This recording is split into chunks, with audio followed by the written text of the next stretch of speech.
How are y'all doing?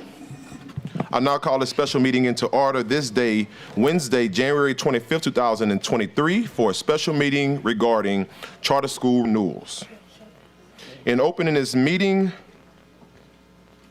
I would first like to start our invocation as well as our pledge. The invocation will be led by Madam Vice President, Ms. Carla Powell, and our pledge will be led by School Board Member Cliff Lewis. Ms. Powell. Let us stand. Please bow your heads. Lord, we thank you for this opportunity to be in this place together and in this space together, oh God. Lord, we ask that you will guide our decisions, that you will guide our comments, that you will lead us, that we will make the right decisions that reflect our needs for our community. Lord, we thank you for blessing everyone who is here and everyone who's on their way. In your Son's name, amen. Amen. To the flag of the United States of America and to the republic for which it stands, one nation, under God, indivisible, with liberty and justice for all.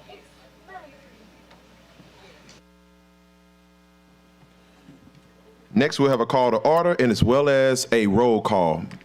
Madam Secretary, please conduct the roll call. District 2, President Lannis. Present. District 3, Vice President Powell. Present.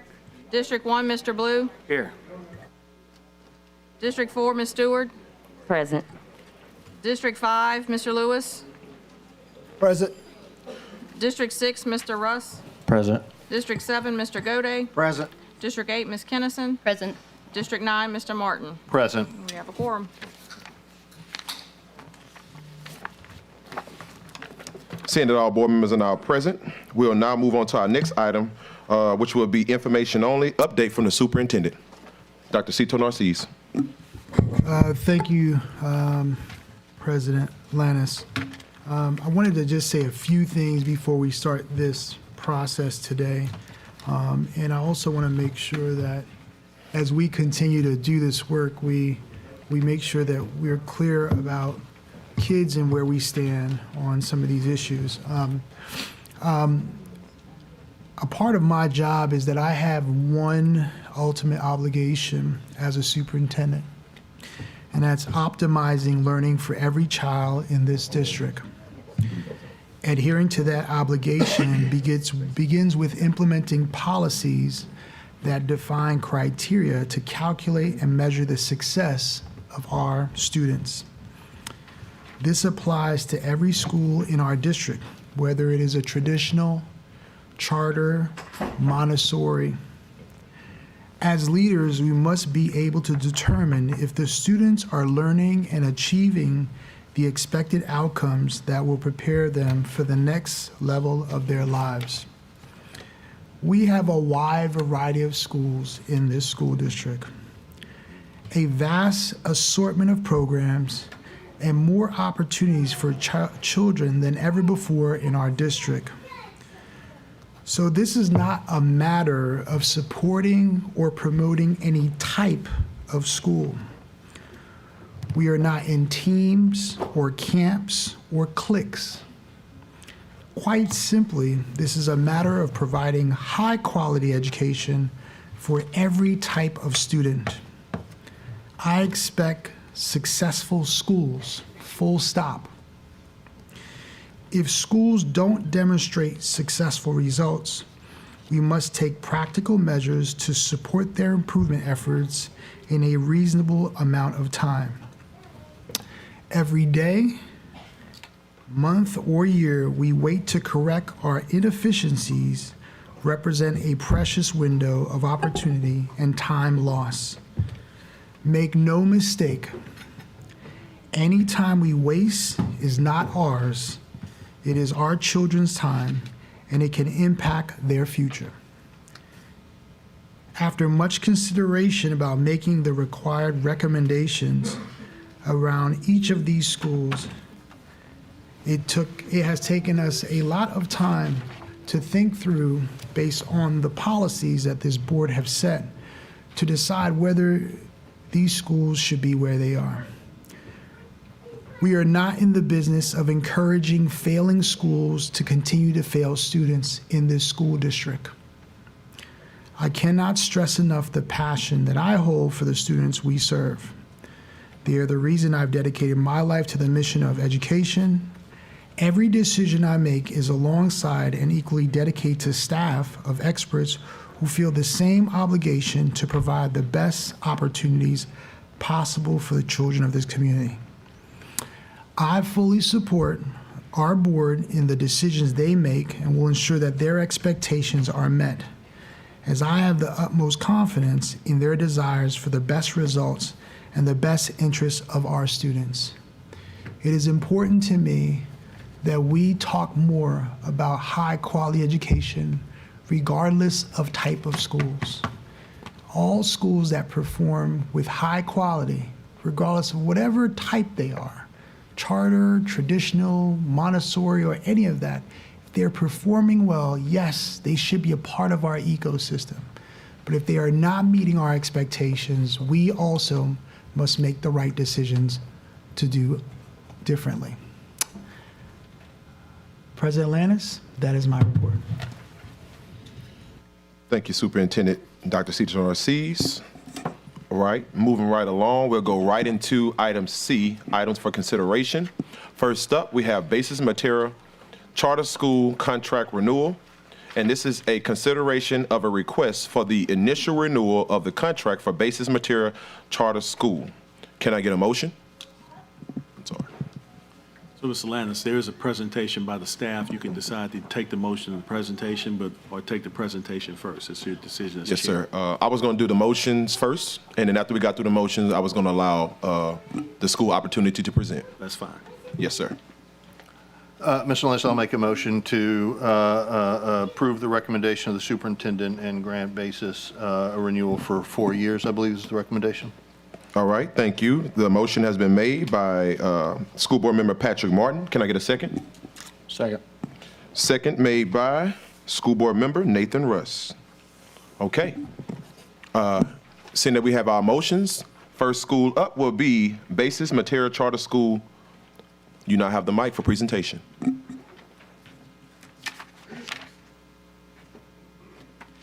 Good evening, President Lannis, Superintendent Narcisse, and members of the board. My name is Jared Lamb, and I'm the head of school at Basis Baton Rouge Matera. I'm also here representing two of my colleagues, Shannon Chavez, our Director of Compliance, as well as Deanna Rowe, who's the Executive Director of the Basis Baton Rouge Board. In addition to my two colleagues, I'm also here representing the 800 students and families who choose Basis Baton Rouge Matera as their school. The staff and the faculty at our school has done an incredible job, and having seen the report, we acknowledge that there are some areas needing our attention, and we also have noted some inconsistencies between our understanding of the renewal requirements and what has been presented in the report. We do appreciate Dr. Narcisse's recommendation for a 4-year renewal, and we are committed to better understanding the processes and working with the staff. And in addition, we look forward to the opportunity to continue to provide every student that we currently serve and all of our future students with an excellent education. At this time, we'd be happy to answer any questions.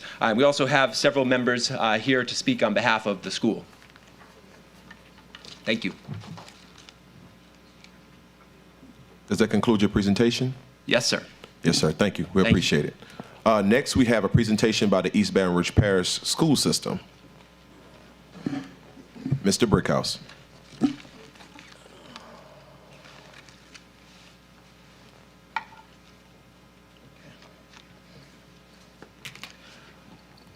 President Lannis, Vice President Powell, Superintendent Narcisse, school board members, faculty and staff, and community stakeholders. Good evening. My name is Arcelius Brickhouse. I am the Chief of Schools here in the East Baton Rouge Parish School System, and I am very excited to have the opportunity to discuss with you our charter schools as we go through the charter school renewal process. With me, I have Ms. Kim Boudreau, who is the Executive Director of Charter Schools in our parish.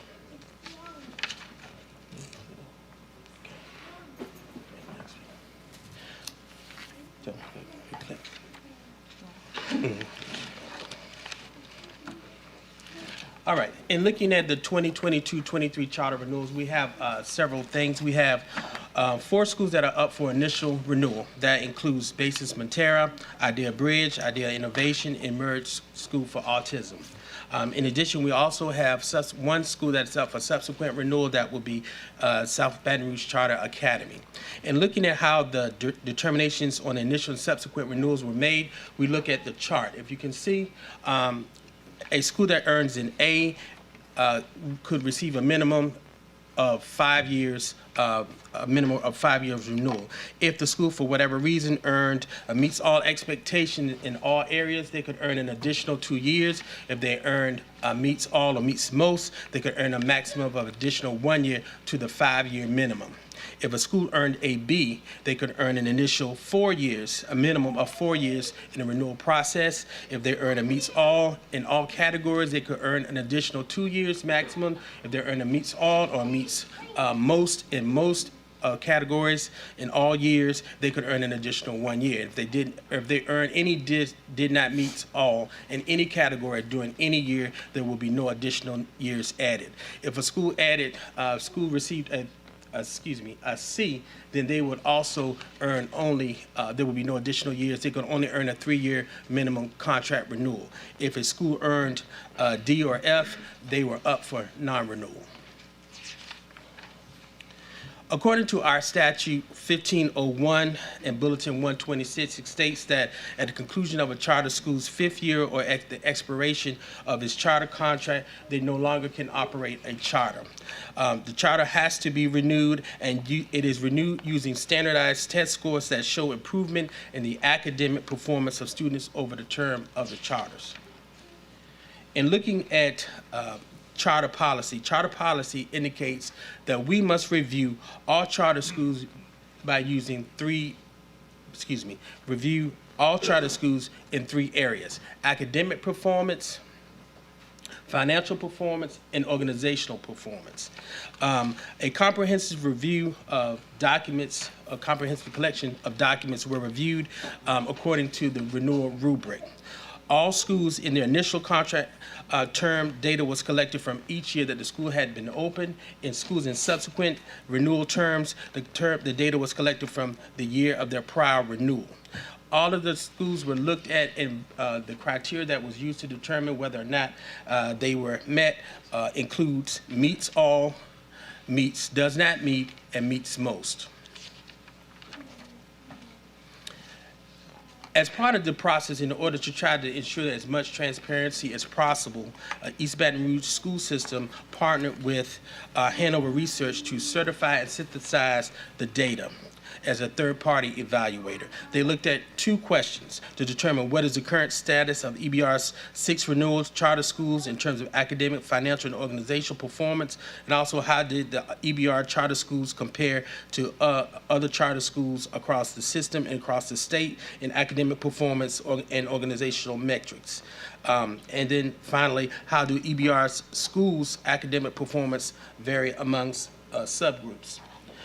Here is what the Hanover reviewed. Here's what Hanover reviewed, and based on the 2 questions, the data you can see, and based on these 2 questions, the data you see is the result of the data that was collected during this process. And now we're going to start with basis.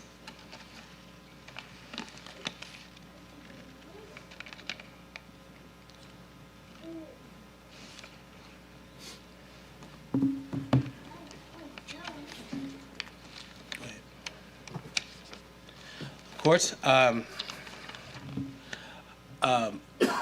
Basis Montero, their principal, of course, is Mr. Jared Lamb, who, of course, gave some eloquent comments earlier. Usually I thought I was coming before you, but since you went, thank you. They currently serve kindergarten through 8th grade, and their current enrollment is 804 students. And looking at the metrics for each of the schools, we looked at the metrics from this this lens. If a school earned an A or B and meets all expectations, they met the renewal criteria. If a school earned a C letter grade, they meets most, they received a meets most and earned and meets, and they met the renewal criteria. If a school earned a letter grade of a D or F, they earned a does not meet expectation and does not meet the renewal criteria. This is based on the academic realm. And here's our academic data. If we look at the performance of Basis, we're looking at their academic grade, as you can see. If you look at 2019, Basis earned a letter grade of a B with a score of 88.7. Of course, in 2021, they did not receive an actual letter grade, but their score was a 74.9. And then we look at 2022, Basis had a score of 81.2, which of course was a B. Their assessment score was a 76.3, which also was a B, and their progress index was an 81.2, which also was a B. They were not designated as an academically unacceptable school, and based on the charter school policy of at least meeting a C grade, they met that particular policy letter grade. Let's look at really quickly looking at their matrix for the financial performance. If they demonstrated that they met all expectations, if they demonstrated compliance in all areas, they received the meets all expectations. If they demonstrated 70% or above, they received the meets most expectations. If they demonstrated 74% or less in their financial compliance indicators, they received the does not meet expectations. And this is for all of our charter schools.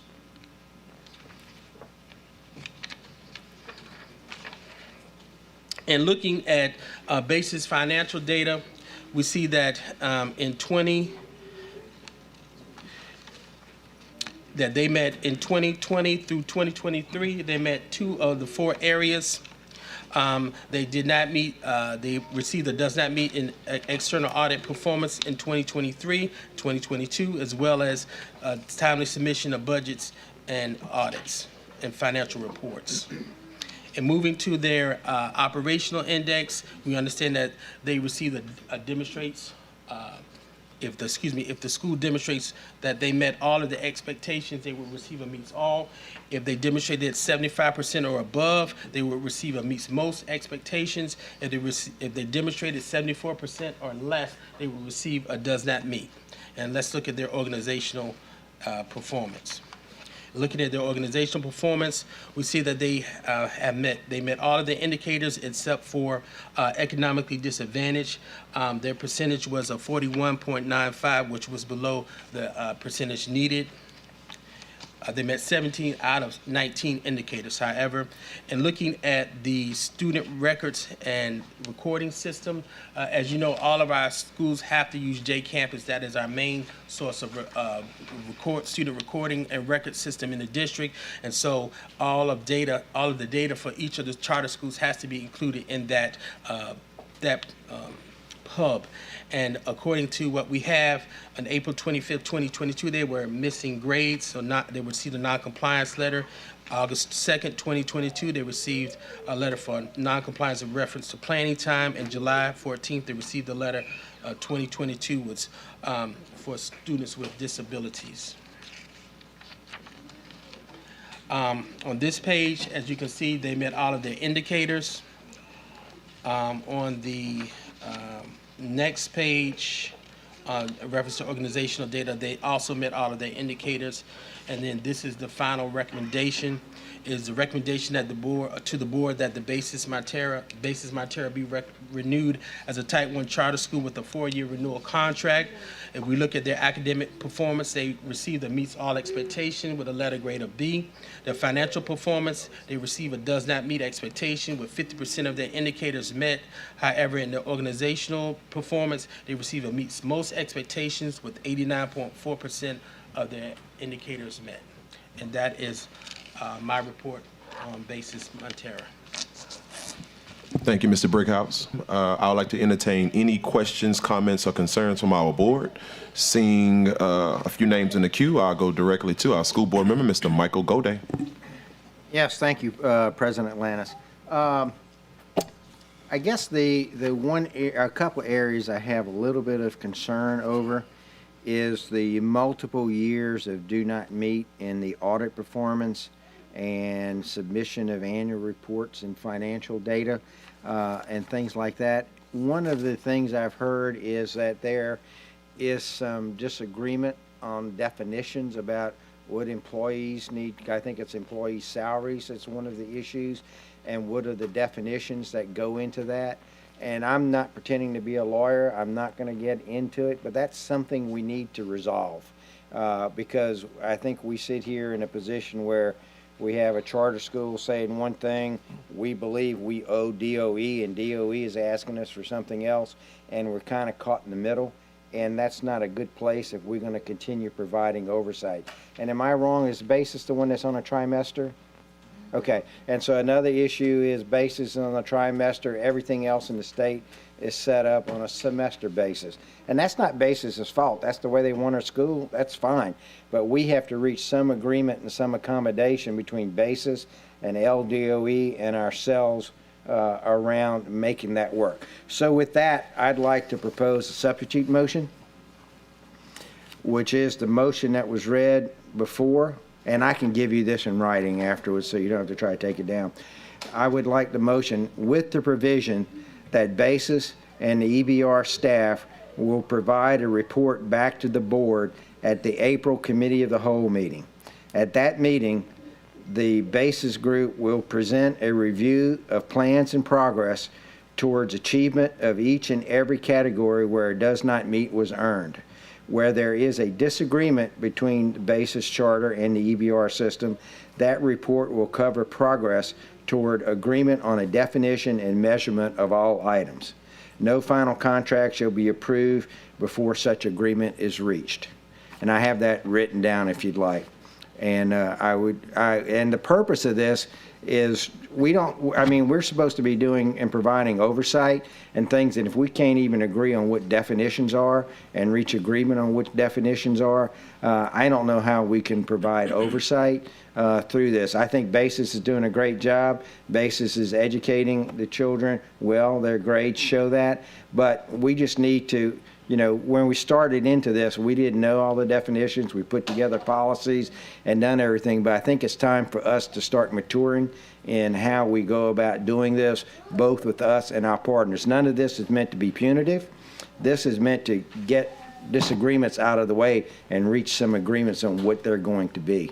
And also provide us information so that we don't get a report saying, I got 4 years of non-compliance on audits, and it's the first time we've ever heard about it. So I'd like for us to update and keep more current with our evaluations, but then also make this a two-way street where the charters are coming in and talking to us on a more routine basis, so this doesn't come up only at renewal time. So, Mr. Gode, we'll need that substitute motion because it was lengthy, and before we type it in, to make sure we have a second. Sure, I understand. Yes, so I was going to say the same exact thing. Before we move the motion, let's get a second, and then we can work on the language.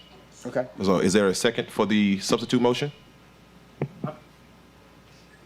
If I may, I'm willing to second it, but offer maybe some friendly wording changes to that, since that sounds like it's more part of the contract renewal negotiations. Maybe if we change that just to simply say that the definitions that we've discussed in the financial performance part of the contract be agreed upon by the parties and put in writing. But I would also, I will accept that, but I'll also like plans to how they're going to achieve them in the future. Because just agreeing and not meeting them doesn't do any good either. So I want some plans for how you go about meeting them. Okay. So is that I don't know. I mean, I guess I'll second it anyway. But I would thank you. suggest maybe a little bit shorter and simpler to follow. But thank you. Can you state that again?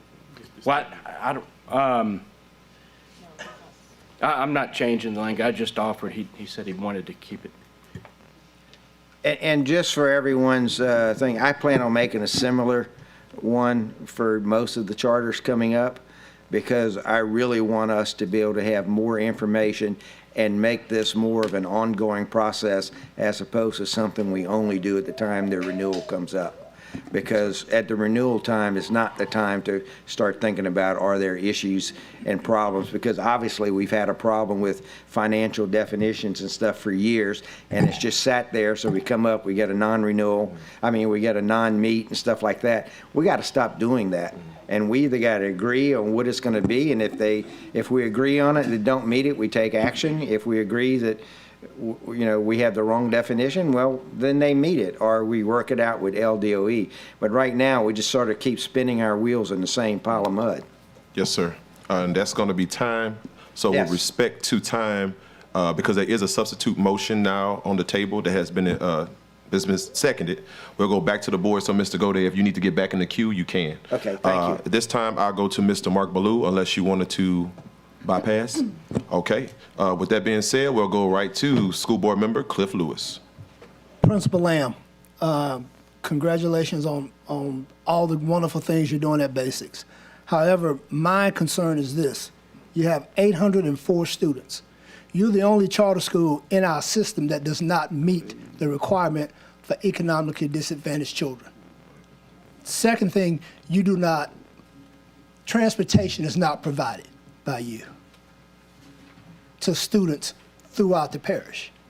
To be perfectly honest with you, I was sitting in the audience the night you were awarded your original charter. I had an issue with the transportation then. I have an issue with the transportation now. Is there anything long range, short range that you plan to do to, one, increase your enrollment of economically disadvantaged students and provide transportation?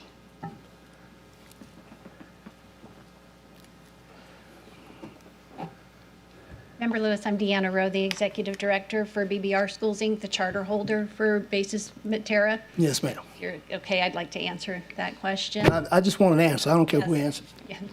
So, thank you. So first of all, with the location of the school, it was in partnership with Women's Hospital, and there was an understanding with the corporate partnership that up to 50% of our seats could be eligible for Women's Hospital employees should they choose to take advantage of that. Additionally, with the wait list that we have and the area that we're serving, we haven't seen a need to offer transportation. Second to that, in order to serve more students in a more convenient location, not needing to provide transportation, we also opened our second campus, which is Mid-City campus on Florida Boulevard. So we remain open to the idea of providing transportation should there be sufficient numbers of students who would like us to do that. It's always been something that we've been willing to talk about, but given the demand that we've had for our school, we haven't seen a need to explore that at this point in time. With regard to making sure that we are open and that everyone who wants an opportunity to attend BASIS has had an opportunity to be aware of us. We continue our marketing outreach in a variety of areas. At this point in time, we haven't had a demand for transportation, but is certainly something that the board is willing to consider. So do I hear you saying there's not a demand for economically disadvantaged children to attend basics, or was your way around that opening the school on Florida Boulevard? So we are. I mean, because charter schools are designed to serve a particular segment of the population.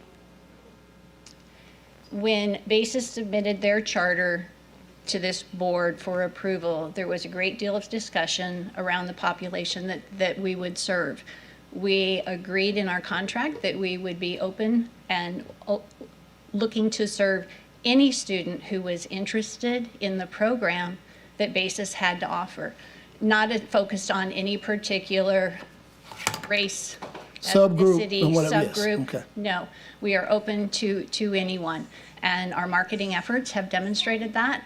Our diversity in our enrollment shows that there is demand across all groups for our school, and we continue to serve and provide education to anybody who wants it. Thank you. Next, I'd like to go to Attorney Gwen Shamlin. Yeah, I just want to respond to Mr. Board Member Lewis's question about transportation, because several board members have had this conversation. The appropriate way to address that would be through policy. We have a charter school, we have a district charter policy, and that would be the way to address any concerns around transportation. I just wanted to let you know that that would be the appropriate method to look at a change. And I'm aware I'm Yes. aware of that, Yes, and sir. excuse me for being a newbie, That's okay. but sometimes I'm just gonna say what's on my mind, and that was what was on my mind. So now that I'm jumping in the queue, do you have that policy readily on hand as it regards transportation? We don't have a policy on transportation. That'd be something the board would have to develop. Okay. All right, would that conclude your comments? Okay, next we'll go to School Board Member Patrick Martin. Thank you, President Lannis. First, by way of disclosure, my daughter is in 4th grade at BASIS, and I think they do a great job with her and with all the kids. And until August, I was served on the board of BASIS. I no longer have any affiliation with BASIS other than my daughter going to school, but I don't want anybody to think that I didn't disclose that. With regard to transportation, Mr. Lewis, I know that I was here when several times when BASIS came before the board, and transportation has always come up. I've always been struck by passionate testimony from BASIS parents who said, please don't deprive my child of this simply because there's not transportation options. They do whatever it takes to get their kid there, and they would hate to see it go away simply because of that, which I know is not what you're suggesting. With regards to Mr. Goday's substitute motion, I think I understood you to say that you're going to be attaching the same proviso to all of the, or seeking to attach the same proviso? Yes. Yeah, and I would support that. I think it's not just a basis issue. I think we see from all the data that it's a consistent issue with many of the charter schools. Misunderstandings, confusion, despite everybody's best efforts and working very hard. And it was only thanks to the efforts of the board a few years ago that we ever even adopted a charter policy, which I think was a fantastic start. But we obviously learned from experience experience that there's some areas that we need some clarification. So with that understanding that this isn't just a basis issue, No, with it's all of not. that, I can fully support the substitute motion. Thank you. Well, that concludes your comments, Board Member Martin? Yes, sir. All right, thank you. Madam Vice President, Carla Powell.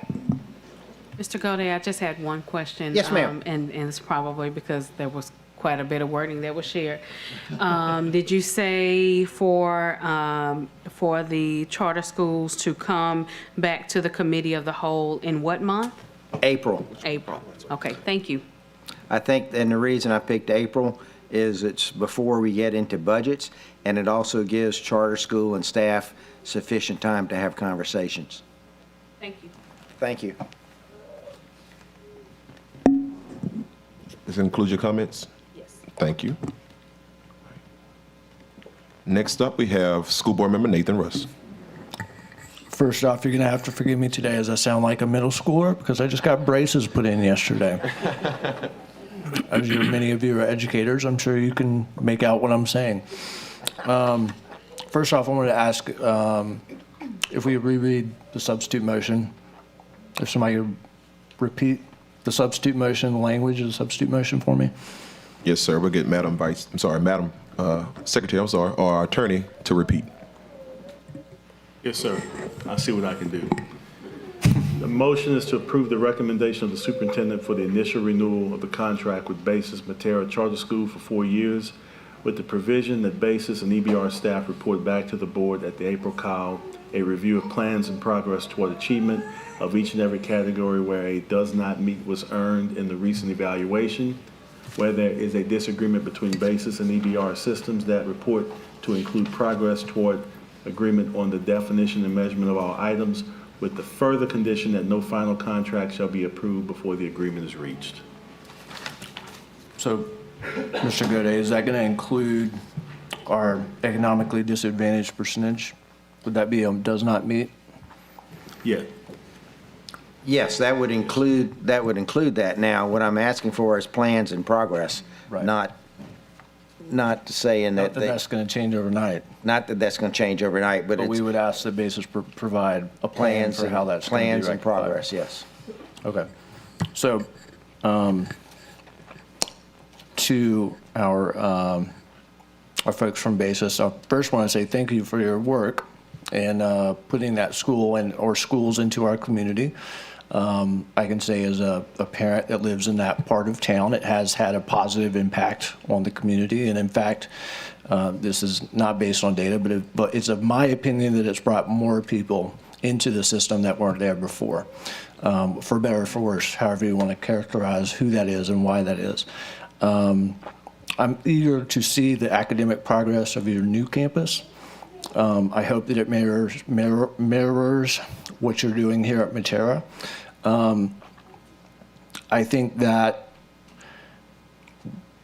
while what you presented, I think that you believe, I think that you should know that there are parents that drive from South Baton Rouge to your new campus because they want their kids in your school.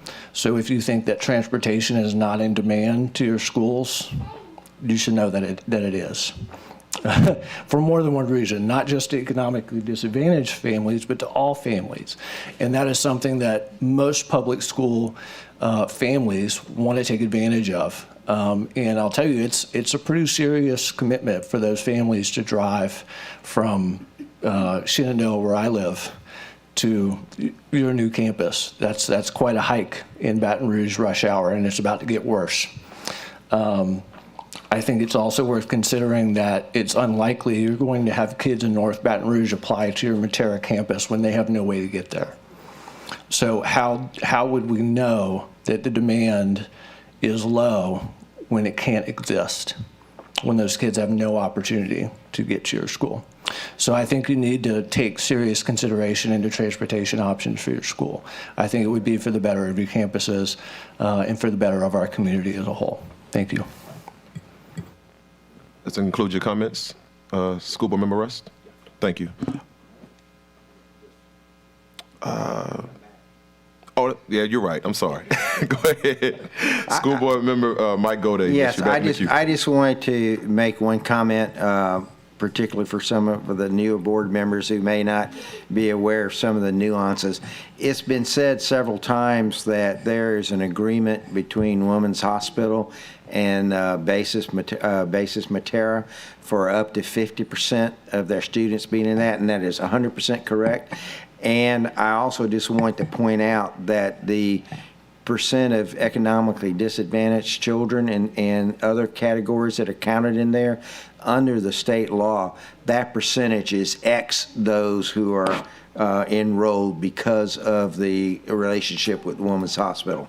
So for instance, if you're looking at 80, you know, I'm not going to go through the math with you, but those percentage numbers are calculated on the numbers of students that are not there because of Women's Hospital. The Women's Hospital is set aside, and the law only applies to the remaining seats that are not in Women's Hospital. So I just wanted to make sure everyone understood those definitions, and I have no idea how these numbers were put together, because I also believe that Women's Hospital is not up to 50% of their students. So I don't know how these numbers are put up. I have no idea of how those numbers change. I'm just giving that for information. And I want to repeat that none of what I said in my motion is intended to be punitive or anything toward basis. What I'm trying to do is bring more rigor to the oversight process so that we can have more up-to-date information and that we can get past these things, because I remember the definition on some of the audit things and stuff coming up. That's been here for several years, and we just seem to be stuck in the same place. And so I'm trying to break the log jam on that, and let's get some agreement. However the agreement works out, you know, basis may be right, we may be right, DOE may say something in the middle. I don't know. I just want an answer so we can start moving forward on some basis of solid ground. Thank you. Thank you, Board Member Gode. Does that conclude your comments? Yes. Okay, next we have School Board Member Katie Kinnison. I would just like to add to the discussion that on a lot of these does not meet categories, there are legalities involved, and it's important to have transparency regarding all of the things that, you know, the government decides that need to be reported, the school population that's legally expected. I would like to see what the application process looks like. And pardon me also for being new, maybe it is transparent, but not that I'm aware of. So the numbers look very, very skewed. And as far as the relationship with Women's Hospital, I do not have any details on that either. So that is it. Does that conclude your comments? Yes. School Board Member Kinnison? Okay. While I'm not inside of the queue, I will give some really quick and brief comments that I've heard thus far. First and foremost, I want to say the comments that came from our board, I think, are spot on, and they are really, really, really good comments. One of which that we've heard so far has been transportation. Now, what I will say is that 3 years ago, when Basis came before our board, and this was one of the topics that came up before, was around transportation. And I was very adamant about learning more about how we were going to connect the dots around transportation, because several other board members had the same concerns. I think that Board Member Russ made a very good point. This is not just about students who are economically disadvantaged. This is also about families who may have the means but may not have the time to go and pick a child up, especially during rush hour traffic. And as he just said, it's going to get worse because there's several constructions that are taking place throughout our city, but I won't go down that lane. I just want to stay close and I want to stay on point in talking about transportation. I think that this is a very serious matter. I think that when you look at the 50%, which, while I hear you, Board Member Gode, I think that it is very important that we truly do focus in on this, not just for a cost matter, because when it comes to education, as you know, this is not just about costs. There is no cost that can suffice for helping our families out and those who are in need. So I just want you all to know, as we go through these contractual negotiations on this particular contract, I'm going to be steadfast in wanting to know how we fix this transportation issue. And I think that we may have to go as far as to make some tweaks to our own current policy as it may regard transportation, because this is not just about basis. This is about every single charter school that may come before us where we may have the same issue. And all families deserve the right to go to a really good school where they have really good options. I know there's a waiting list for the Mid-City campus, which that was my understanding for why we wanted to create that campus, so that we not only create an opportunity for students that live on that side of town, but also to make sure that we're not losing students that are currently on your waiting list. So I will say that I am in support of BASIS, but I love to see how we're going to fix this transportation issue, and I'm going to be very, very, very adamant about that. So thank you. Yes, ma'am, go ahead, please. Thank you, President Lannis, and I appreciate the conversation around transportation, and I do want to share, as Mr. Shamblin stated, it would be great if we had some perhaps new policy around transportation, some clarification. As you know, we do have our Mid-City campus, which is a K-5, and our Matera campus is a K-12. The intent is to transition those rising sixth graders from our Mid-City campus to our Matera campus. We have been working on communication with the district for months now, trying to get a quote for busing those students. So as we talk about transportation, I welcome the conversation. I look forward to it. I'd like to know what role the district would like to actively engage in contracting for that transportation, if that's the route that we want to go, or whether or not they just want to step aside and that we should be responsible for providing our own transportation. Either is fine, but we're continuing to work through that process now and haven't been able to get to an agreement. Yes, ma'am, and thank you, because those details and context actually helps this conversation a lot, understanding how both campuses are uniquely created and configured. And I think understanding that you all are growing to be you said a K through 12 at the Matera campus? That's correct. Understanding that this may be an issue that may not change, as we said before, it may not change this year because you may not be at a point where you have to do it now, but I would love to see how we can help you figure that situation out. And whatever I can do to help move that conversation along with our board, I absolutely will. Appreciate it. Thank you. Okay, seeing that we have no more board comments, at this time we would like to go to our audience. And first, before we go to audience, the first I would read is those who don't wish to speak. First, we have Mr. Kenneth Campbell, who is speaking on agenda item 1, and he is in full support of the recommendation. Next, I'd like to call up Ms. Tanya Nyman to the mic.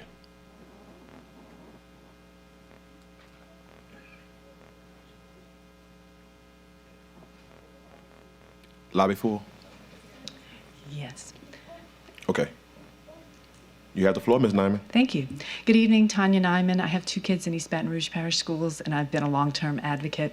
In fact, I started advocacy before BASIS ever had a campus approved here in East Baton Rouge Parish, and I've been a long-time opponent to the school because of its business model and its education model. Mr. Lewis, you alluded to some of the practices, and please know, for the parents and the teachers, this is separate. I understand they support the school with good intentions, but it is one of the most insidious charter models you can find. It uses a variety of means of making sure that children from economically disadvantaged backgrounds can access the schools. That's not just here in Baton Rouge, that's nationwide.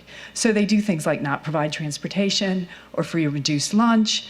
There's ways of counseling out kids if their test scores aren't hitting the benchmarks. And so that's why if you look out, even outside of Louisiana, you'll see that very few of their schools actually educate children from demographic groups that is commiserate with the overall district.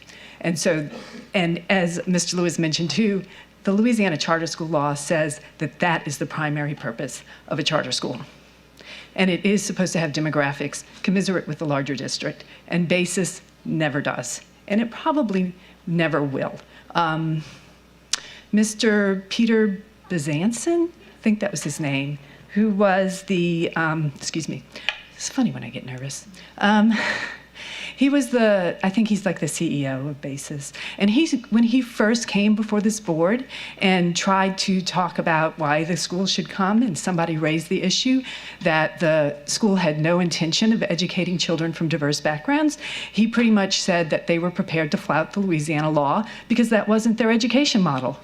And so it's been a long time, it's been a long issue with basis. So to suggest that renewing it for 4 years to give them another chance seems a little bit too liberal.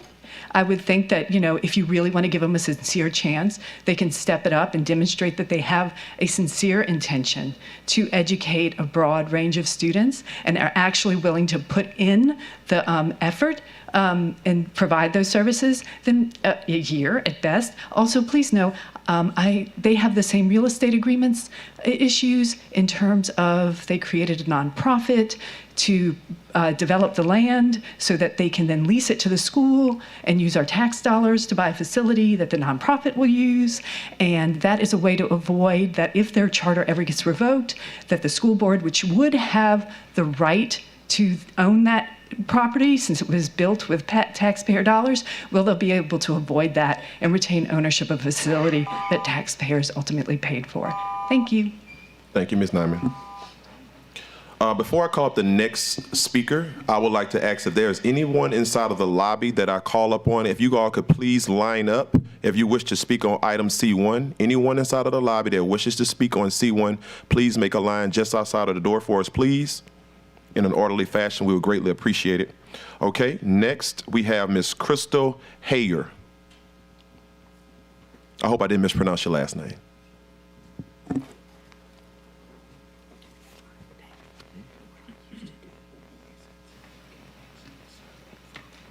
Good evening, everyone. It is Crystal Hauer, but don't worry, I'm used to it being mispronounced.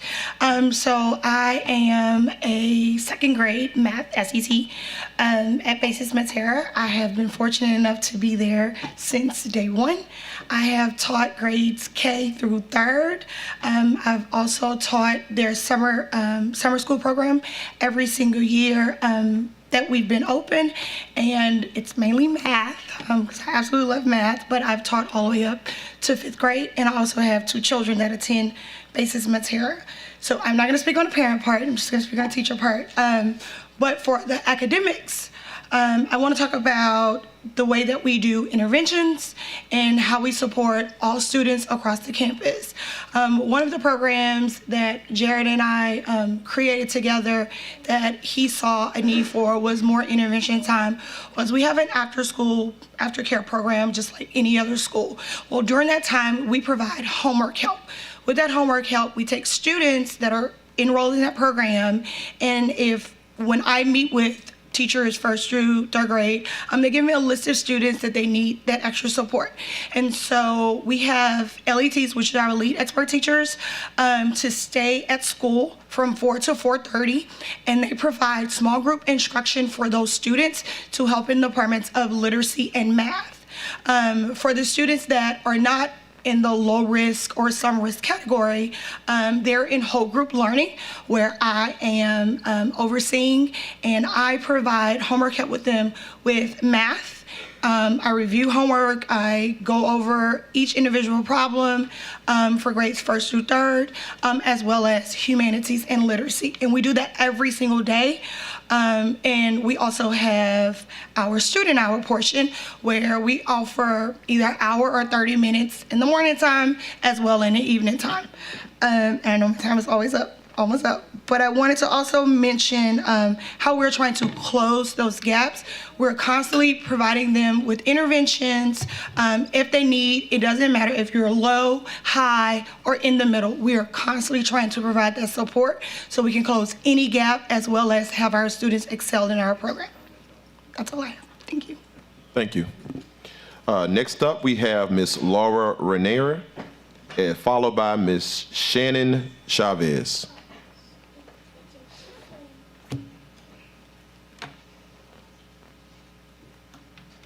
Hi, I'm Laura Renier, and I have 3 kids at Basis, an 8th grader, a 6th grader, and a 3rd grader, and we've been there since the beginning.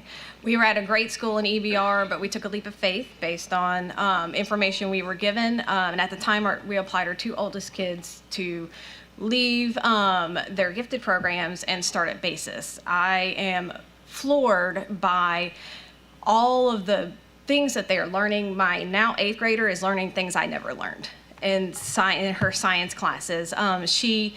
She also it's just blossomed and grown, and all three of my kids have. But I really want to talk about my youngest, who was in pre-K at the time, and Basis didn't offer pre-K.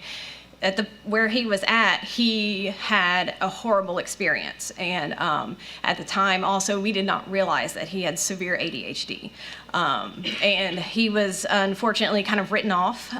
We got to Basis and Kinder, he was accepted that next year, and we were really nervous, and he was always getting sent to the dean's office. And when you get sent to the dean's office, you think, oh my gosh, it's horrible, we're gonna get expelled, and he's not gonna be accepted, and we're gonna have to figure out something new.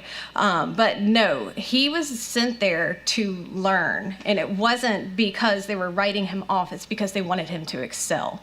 And now he is flourishing as a third grader in Basis, and actually Ms. Hauer was his math teacher last year, and he has learned so much. All three of my kids, I can't speak, I could speak for hours on their experience, and I'm sure you all have had your run-ins with people who are the same, but I highly recommend them for recharter.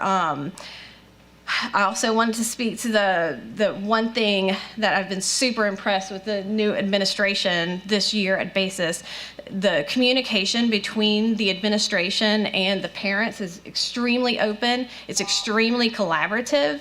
And when they say they're going to do something, and if there's something that needs to be done, they work on it immediately. We have been so impressed with the new policies and rules and procedures they've implemented to collaborate and help our students grow. And they truly do want the best for our students. I really believe that. And their teachers, it's a different kind of relationship with their kids and their teachers. It's a real collaborative and back and forth, and you can tell that they want our kids to grow. And as far as the interventions, they are required to do a lab or a student hour once or twice a week with the kids, but oftentimes you'll see the teachers sitting down with their kids outside of their normal student hours because they just want the best for our students. Thank you. Thank you. Ms. Chavez? Thank you, President Lannis and members. My name is Shannon Chavez. I'm the Director of Compliance for the Basis Schools, and mainly I was just putting the comment card in to make sure that you're aware that I was available for questions if you had any. But since I have the opportunity to speak, I just wanted to briefly make sure that you are all aware that Basis, Matera, as well as our other school, Basis Mid-City, are both Title I school-wide programs, and they are both schools that offer a national school lunch program that provide free and reduced price lunches for students at those schools. So since there was some confusion about that, I want to make sure that you're aware that those are programs that we do offer at the schools, and that's available for all the students. Thank you. Thank you, Ms. Chavez. Next up, we have Mr. Jared Lamb, followed by Ms. Deanna Rowe. Okay. Next, we have Mr. James Finney.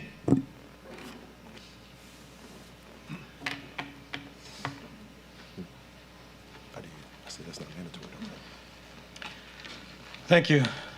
My name is James Finney. I'm a resident of Baton Rouge. So many things to say in so little time. First, Mr. Martin, I trust that you will recuse yourself from this vote. You were on the board of this charter during the period that they're seeking to have their contract renewed in. So for you to vote would be inappropriate in my view. Second, the contract, which you should have in front of you and is not part of board backup, finally appeared on your system's website earlier this week, clearly states that this school was, along with IDEA and Emerge, were to have been reviewed after their third year to determine whether they got to operate for a fifth year. We're more than halfway through the fifth year, and now you're finally looking at whether this school warrants a renewal. And now you're seriously considering a renewal for 4 years for a school that is seriously in breach of contract. So let me give you some numbers. Revised statute 1739-91, and I can give you the little subsections of that, states basically that 85% of the economically disadvantaged level of the district from which students are being pulled is the benchmark that the school must meet. So Basis signed a contract that said 60.6% of their student body must be economically disadvantaged. The first year, just looking at October numbers, they were at 34.18%. The second year, they were at 36.24%. The third year, they leaped all the way up to 42.92%. Somewhere in there, you said, never mind that you're breaking the law and breaking your contract, have a second school, that'll make everything better. The second school is right at the edge of having enough poor kids.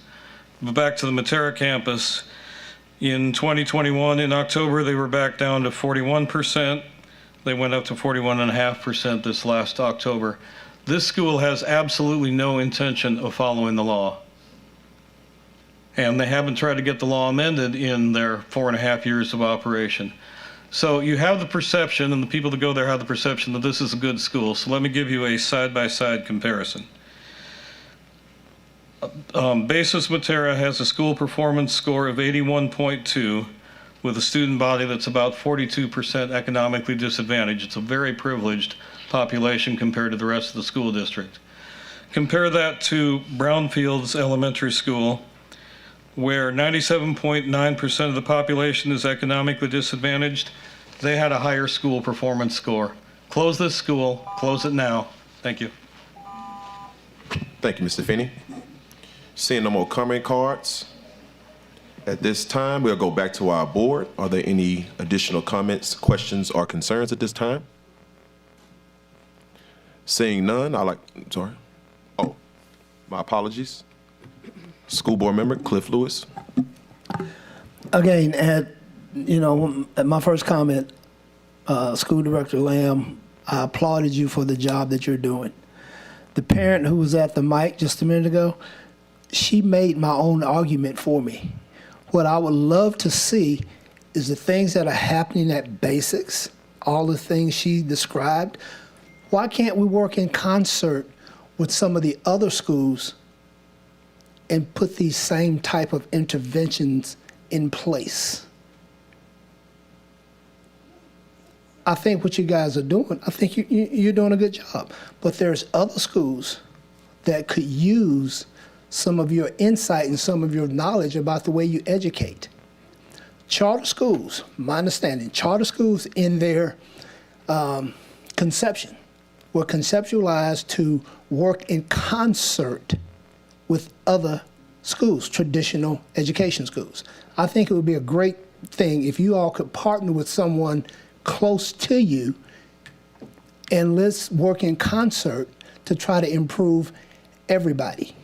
Because I'm sitting in this horseshoe because I'm all about educating kids. I don't care what part of town you live in. I don't care if you're economically disadvantaged or not. Children are the future of this city. They're the future of this country. And if we don't educate everybody, we're doing a grave injustice to all those who came before us and to all those who will come after us. Thank you. Thank you, School Board Member Lewis. At this time, seeing no more names inside of the queue, I'd like to go to Madam Secretary. Please call for the vote.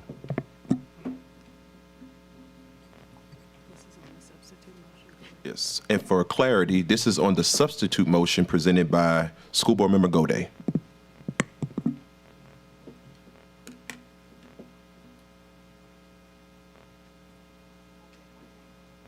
Yes, ma'am.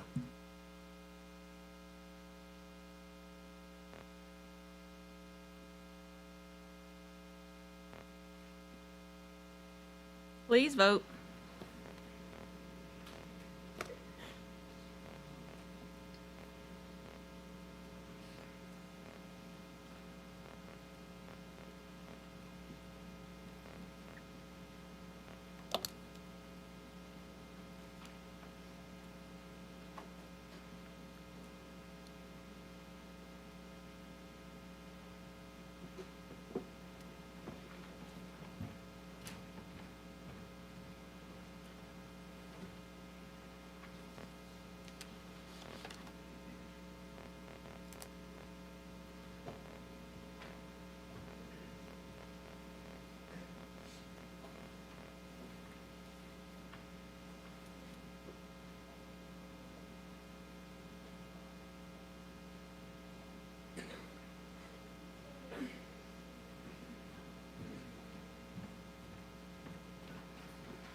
The motion carries. Thank you, Madam Secretary. Next up, we'll move on to item C2, South Baton Rouge Charter Academy contract renewal. Consideration of a request for the subsequent renewal of a contract with South Baton Rouge Charter Academy. Can I get a motion? I will move with the same addition that I made in the last motion, substituting South Baton Rouge Charter for basis. So I will make the original motion having that added on. Thank you, School Board Member Gode. Can I get a second? Can we have the actual motion read out every time there's a motion? It should be all read completely. Yes, ma'am. After we get the second, because first we have to make sure we can get a second for it, but after we do that, then attorney will make sure he reads it out for everyone before we vote on it. I think even before then, a second You can for read what? it now. Okay.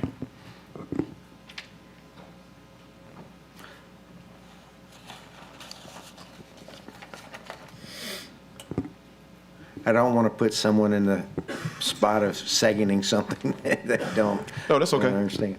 I don't have that language available in front of me, so that's why I'm deferring to attorney.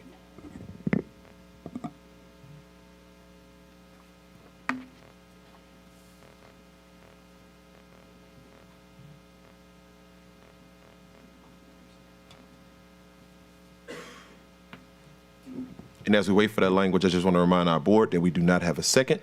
So I just want to make that clear. I second it. We're going to let them read first and I'll intervene in a second. Thank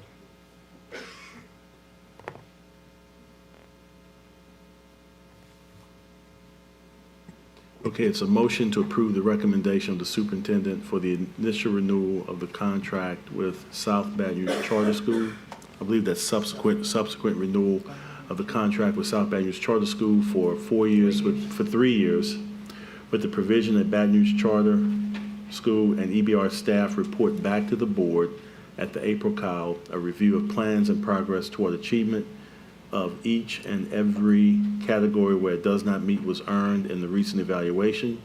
And when there's a disagreement between South Baton Rouge Charter School and EBR school system staff, that the report to include progress toward agreement on the definition and measurement of all items, with the further condition that no final contract shall be approved before each agreement is reached. Does that meet your approval? Okay, second. Okay, we have a second by Ms. Shoshone Stewart.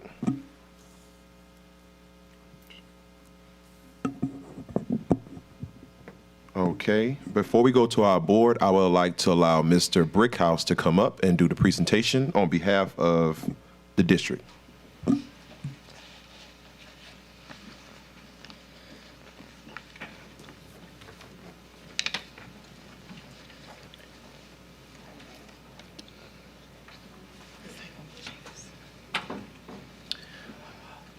All right. Continuing on today, we're going to discuss South Baton Rouge Charter Academy. We are pleased to announce that their principal is Ms. Chavis, who the South Baton Rouge Charter Academy was opened in August of 2014. It is a pre-K through 8th grade school. It has a current enrollment of 698 students. We're going to go jump right into their academic data. In spring of 2019, South Baton Rouge Charter Academy received a D. They had a school performance score of 58.3. In the spring of 2020, their score was a 50.8. Of course, there was no letter grade attached to that. And in spring of 2022, they received a 61, which was a letter grade equivalent to a letter grade of C. Their assessment score was a 42, which is an F, and their progress index was a 84.5, which is a B. Currently, at this time, based on our charter school policy, South Baton Rouge Charter Academy meets the policy by meeting the expectation of a C letter grade, and they were not designated as an unacceptable, academically unacceptable school. Looking at their financial performance, we can see that from 2021 to 2023, South Baton Rouge Charter Academy met 4 out of 4 areas during that reporting cycle. And then in 2020, they met 2 out of 4 categories. They did not meet the categories in external audit performance and timely submission of budgets, audits, and financial reports. And looking at their organizational data, South Baton Rouge Charter Academy met 14 out of 19 indicators. They did not meet the re-enrollment indicator as designated in the charter policy. All charter schools must have 80% re-enrollment. Their re-enrollment rate was 62%.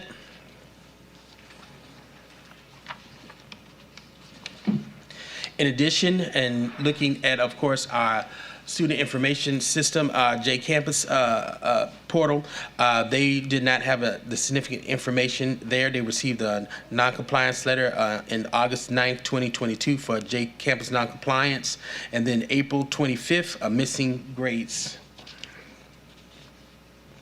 which of course equated to a did not meet indicator.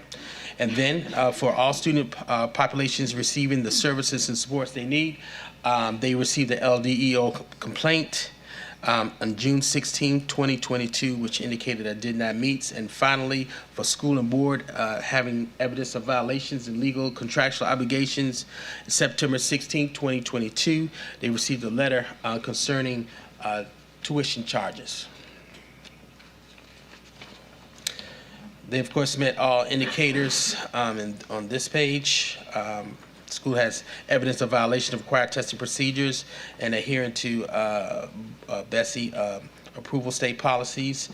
The recommendation is that the board of the recommendation to the board is that the South Baton Rouge Charter be renewed as a Type 1 charter for a 3-year renewal. This is based on their academic performance of meeting most expectations for a C grade, their 100% financial performance, and their 74% organizational performance. That is my report. Thank you, Mr. Brickhouse. At this time, we would like to call up South Baton Rouge Charter Administration to come up and present before the board.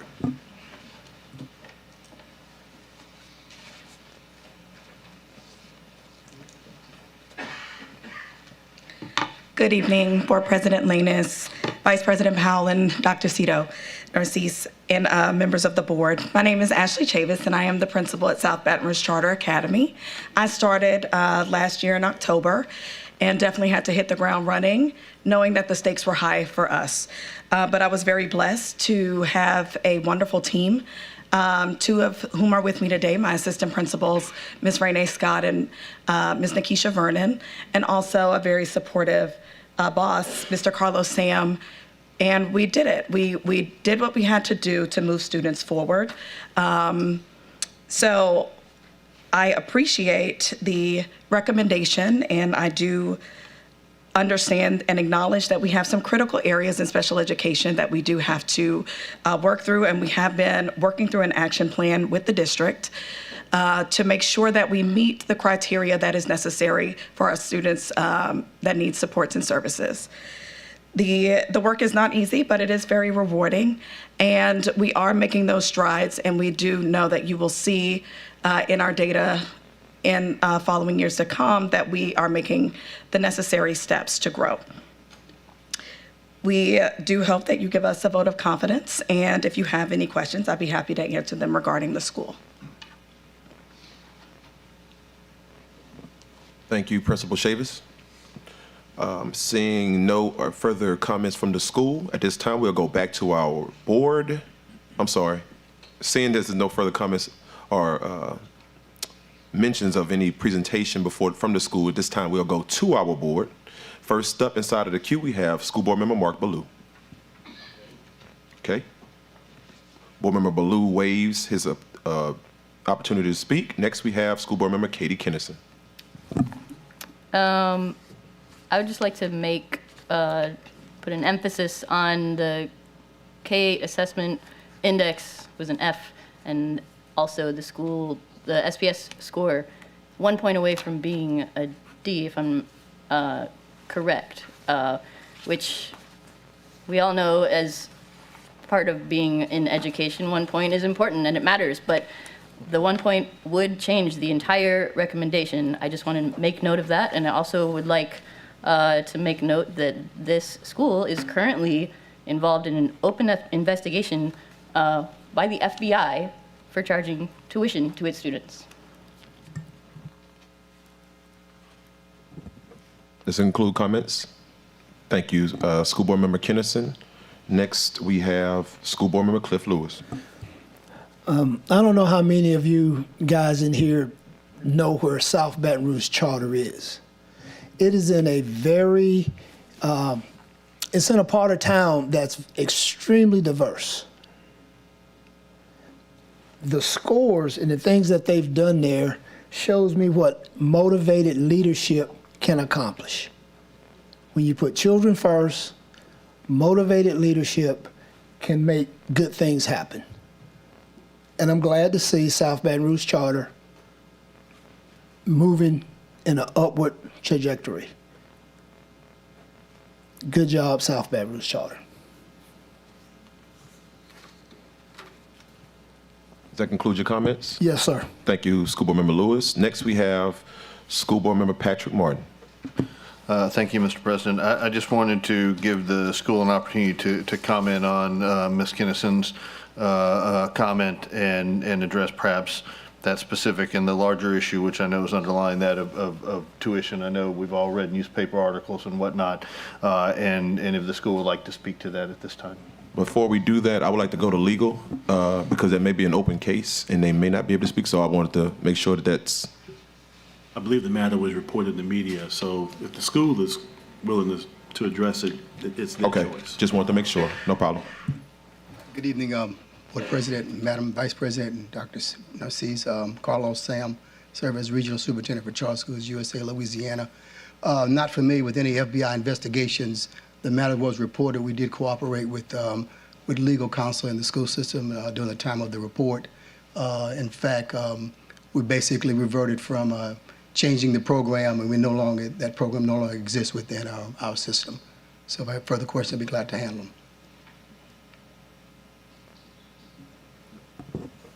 them. Mr. Martin, you have any further questions? Well, I guess it no longer exists anywhere in your regional or national organization, or it doesn't exist in your program here in this parish. It does not exist here in this parish. We no longer have the partnership that previously we had with your school system. That's all I have. Thank you. We appreciate it. Thank you, Mr. Sams. No problem. At this time, we have Vice President Carla Powell. Mr. Sam, you can come back. I'm glad I caught you before. My question was just simply, when did this particular situation take place? Was that, how long ago for those of us who may not be privy to the details of that situation? So just give you some context.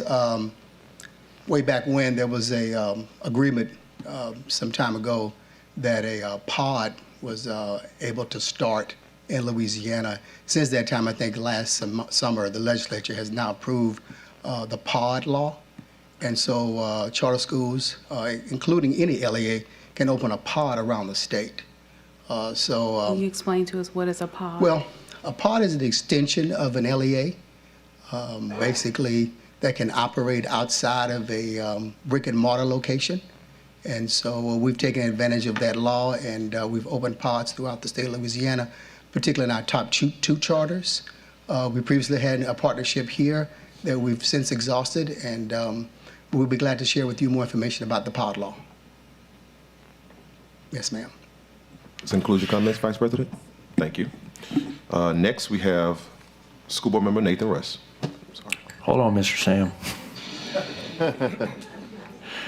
This is just more of a general question, and I'm sure that you know this, how important continuity of leadership is to a learning institution. And so my question is, in order to stabilize and continue to improve the academic performance of this school, do you have a plan in place? Can we continue to see some continuity of leadership so that we can provide some stability to these students? Very good question. Board Member Russ. So we went out and strategically recruited Ashley Chavis. She has since assembled we think, a very strong team around her. As you heard, she came in the month of October, which was about 2-3 months after the start of the school year. And yeah, we were under the gun to make sure we had that C letter grade. And we're still working hard to make sure that that C does not drop, Ms. Kinnison, below that 60 mark. So I can tell you we're working very hard every day, particularly with staff here from the East Vantage Parish School System. And so we think we have a good collaboration among the staff from the school system and with our schools as well. So it is our hope that Ms. Chavis will stay with us for the long term. And we make her very happy, and we support her as necessary to make sure. As Mr. Lewis mentioned, we do have a very diverse school. We serve a high population of ESL students. And so that's been the struggles academically for many of our students because of the improficiency in their language. Thank you. And unsolicited advice, we do have some programs in our system that have very successfully worked with those populations. And I would love, as Mr. Lewis has mentioned, to see more collaboration between our system and our charters to help each other. I think we have plenty to learn from unique learning models, and I think that we also have plenty of opportunities to help you. And so I'd rather see you succeed than fail. We're open to the help, and we're definitely open to the conversation. Thank you. Yes, sir. Thank you. Good. Come on back, Mr. Sams. I'm kidding. Go ahead, sit down. Okay, seeing no more comments from the board. At this time, we'll go to the public. As I call your names, please come to the mic. First up, we have Ms. Maria Harmon, followed by Ms. Tanya Nyman.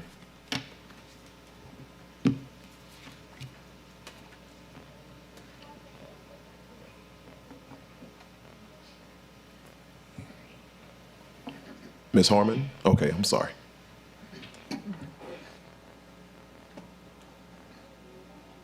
Good evening, everyone. I'm Maria Harmon, a resident of Baton Rouge in District 6. I'm also one of the co-directors of Step Up Louisiana. We're a grassroots community organizing group that organizes with parents for education equity. And honestly, I am opposed to a renewal for the South Baton Rouge Charter, only because I just got news of the new leadership. And I just feel the need to just express this on record, regardless, y'all are gonna make the decision that y'all feel is best, because at the end of the day, it's 698 of our kids in that school. And I've gotten a lot of complaints from parents just for the sake of high turnover of teachers. So that is gravely concerning because we need stability for our children. Whenever you have a high turnover teacher rate, it really impacts the educational growth of children. And I understand that there was a growth of up to a C, which is great, but we really have to try to fill in those gaps where they are existing in regards to retaining teachers. I don't know if there's a partnership that the school district can work through to support South Baton Rouge Charter in that respect, to help them have a more viable structure, because at the end of the day, again, those are 698 of our kids in that school.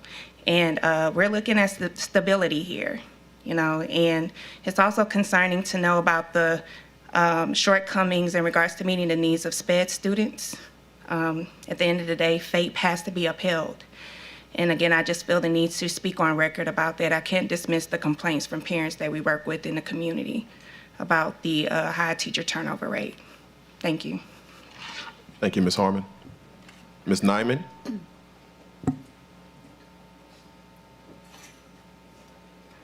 Good evening, Tanya Nyman, 2 kids in East Baton Rouge Parish Schools. So with Charter Schools USA, South Baton Rouge Charter Academy, their partner, Charter Schools USA, is a for-profit charter company. And I know that a lot of people will talk about the education aspect, and they just got up to that 1 point over. And so First, let me just again say that my criticism isn't levied at the parents or the teachers or even the school administrators. I'm sure they're all doing their best.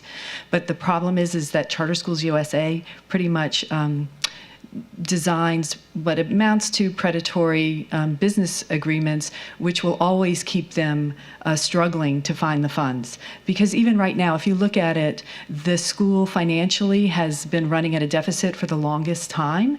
And so what the charter school company does is sort of will do some interesting transactions to sort of front them some money or reduce their management fees for 1 year to make it look like they're financially viable. But you'll notice buried in their financial statement they have a little caveat that, oh, but if the school ever gets to a place where they can repay these fees that we've forgiven, well, then we will actually recoup those fees. But they avoid putting it on their budget as a line item, so it doesn't show up. And so there's a lot of little insidious financial things going on. And so in a way, I kind of want to give a word to warning to the teachers and the administrators and the parents. Just please know that if they're telling you, oh, if we can just get ahead of this curve, and get these finances worked out, we'll have more funds to actually improve our curriculum and attract teachers and retain teachers. No, the owners and the executives and the investors in Charter Schools USA, a for-profit company, are the ones that are going to get their money first, because that is the business model for Charter Schools USA. And so I would say that really you should not renew this charter. That in fact we should end this predatory arrangement for the good of the teachers, the parents, the students, most of all the students, because I think it's just throwing good money after bad. There is no way that they're ever going to be able to really fully fund curriculum to the degree that it should, and I'm sorry, nobody should be profiting off the most vulnerable children in this parish. It is immoral. Thank you. Thank you, Ms. Nyman. Next, we have Ms. Belinda Davis.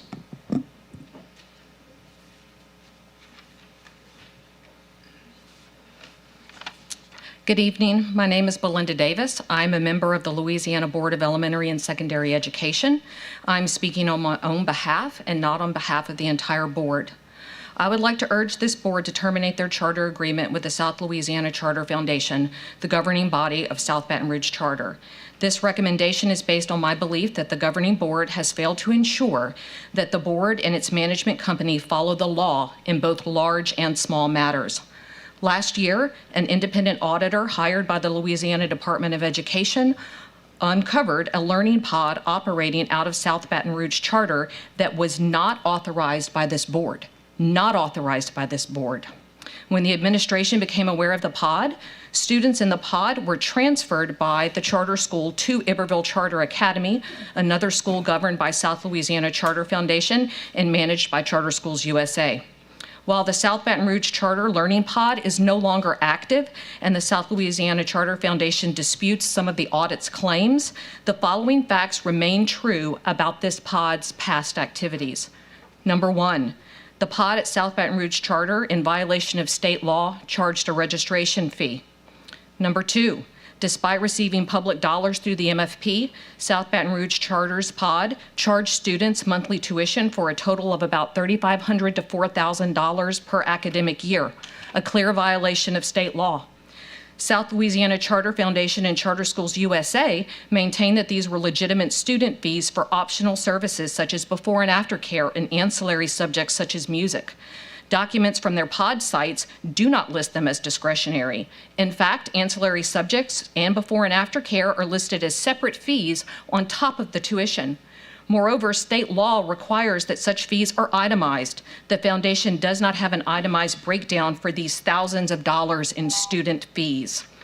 The audit also mentioned that until a visit by Ms. Linda Spain, a special education supervisor for this district, services for students with exceptional needs were not being provided. Point four, the SPS score for South Baton Rouge Charter for the 2021-2022 school year includes 29 students who now attend Iberville Charter Academy. Presumably, they are members of the pod who switched schools when EBR shut down the unsanctioned pod. These students never physically attended South Baton Rouge Charter as mandated by their charter contract with this board, calling into question the school's SPS score. 5, Finally, both the Louisiana Legislative Auditor and the Louisiana Inspector General are investigating the South Louisiana Charter Board and its management company based on the audit's findings. I have emailed a copy of the audit to each of you, and in the interest of fairness, the response by the South Louisiana Charter Board to the audit's findings. Thank you.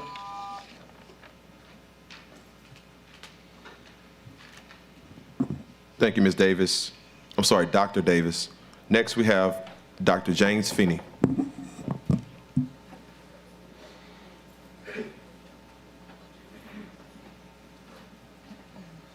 Thank you. The South Louisiana Charter Foundation agreed in 2021 to a contract that covered the academic years 2019 through 2022. You heard that correctly. They decided 2 years after their renewal to get around to agreeing to a contract.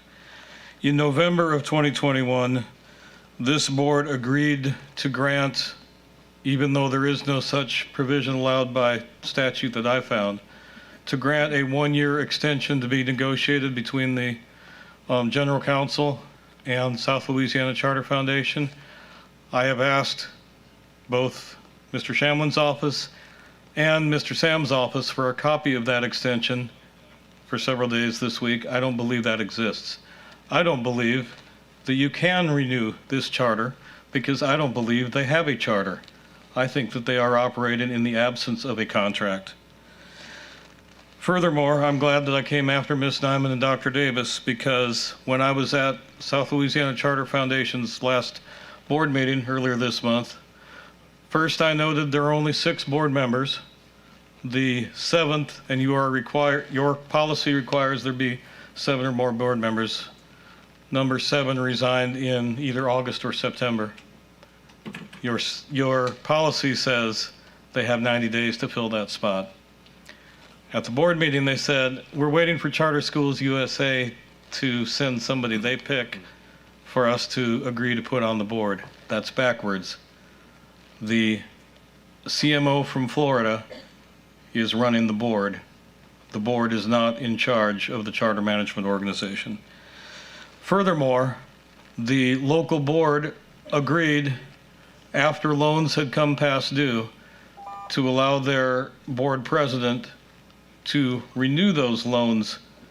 Charter Schools USA, as Ms. Diamond suggested, has loaned money to the local board. So the longer they go, the further in debt they are to the people from Florida. To Ms. Kennison's point and what was confirmed by Dr. Davis, the enrollment of South Baton Rouge Charter Academy on September 15th of 2022 was 851. On approximately the 23rd of that month, there was a letter that went out to parents who had kids at the Red Stick Academy, the pod that you've heard mention of. And by September 29th, the enrollment at South Baton Rouge Charter Academy had dropped to 815. So presumably, in order to keep themselves from legal peril, the administration just decided to take 36 students and shove them from one bucket of money to another bucket of money. This is a criminal enterprise. Shut them down. Thank you, Dr. James Finney. Seeing no other comment cards.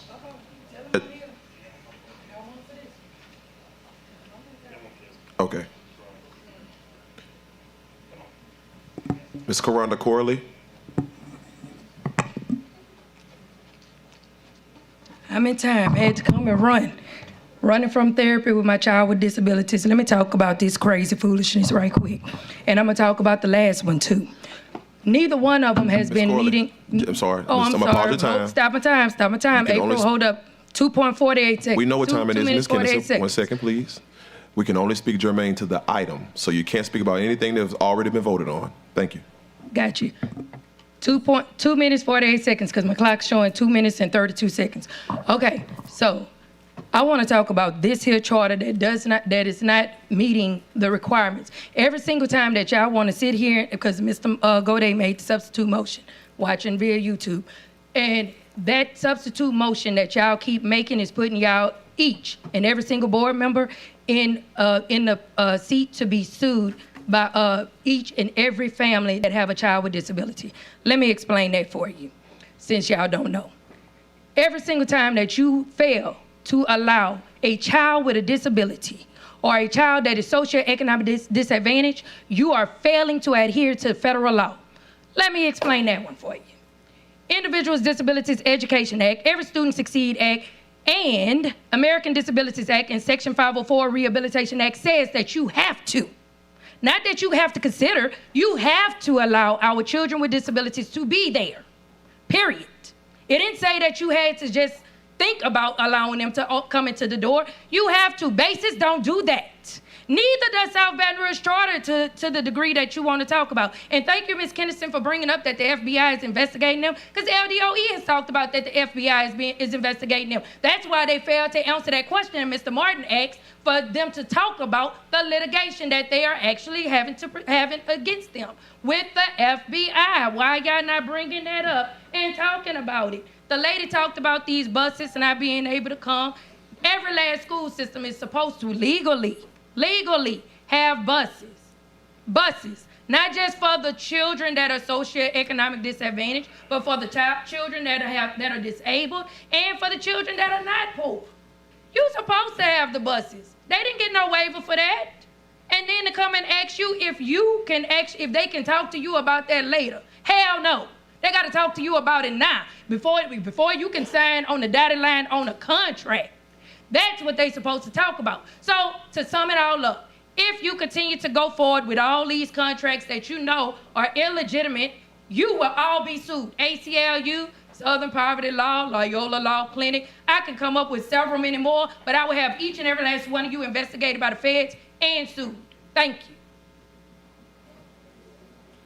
Thank you, Ms. Corley. Seeing no other comment cards or public comment, at this time we'll go back to our board. Are there any comments? School Board Member Patrick Martin. Thank you, President Lannis. I would like to ask the superintendent and our council to address some of the comments that Bessie Member Davis made regarding, particularly regarding the allegation that there was a pod being operated by this charter school without, approval of this board or the superintendent or whoever. If y'all could speak to that in some way, I would appreciate that. Yeah, I'll speak briefly to it. When we were made aware of it via a parent complaint, I think Dr. Narcisse sent a team out to investigate. I think there were a number of visits made to the school site and the pod site. Following the investigation, collection of data was brought back to my office and the superintendent's office, and we assessed what was in place and determined based on law that we need to make a report to the Louisiana Legislative Auditor's Office, which would have been the appropriate report for us, in addition to some other reports. So we referred that matter to them. It is currently under investigation. Staff has met with the Auditor's Office a number of times, not just me, but CFO and a few other people to provide additional information. We've not been given anything additional as to the status of that investigation. It is open, and so we're waiting for a final resolution. And so at this time, there hasn't been any authority, Bessie or anybody else, who have made any, kind of definitive findings. All there are allegations that are under investigation. Yeah, nothing has been communicated to my office or I believe the superintendent's office. That's correct, Board Member Martin. They're just allegations. There has been no finding of anything. Okay, thank you. Does that include your comments, School Board Member Martin? It does, sir. Thank you. Vice President Carla Powell. Yes, if we could have a representative from South Baton Rouge Charter, please.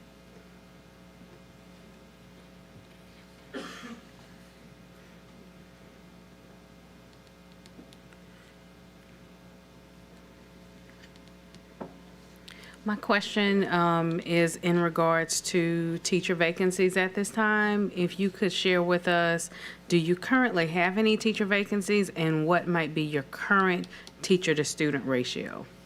Our current teacher-to-student ratio is 25-1, and we have a total of 3 vacancies. Okay, so that means that you guys, for the most part, are fully staffed with the exception of 3 vacancies. That is correct. Okay, thank you. That's my question for you.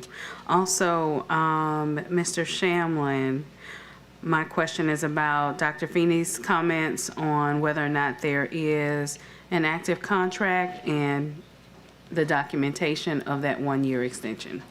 It took us a while to negotiate a contract, as it sometimes does. There was back and forth between myself, special counsel, and I believe the school's counsel for a period of time to work out the terms. We had not done a 1-year extension before because there's no guidance for it in the law, so it took us a little bit of time. We did get it done. I believe all charter contracts are uploaded or have been uploaded to the website for access by the public. If that is indeed the case, we'll confirm it, send a link to the board, and make sure that it's updated. Thank you. Does that conclude your comments, Vice President Powell? Thank you. Next, we have School Board Member Nathan Russ. Just to continue this conversation, especially in reference to what Mr. Martin brought up, at this time, all there is an investigation or allegations, no determination on the truth of those matters.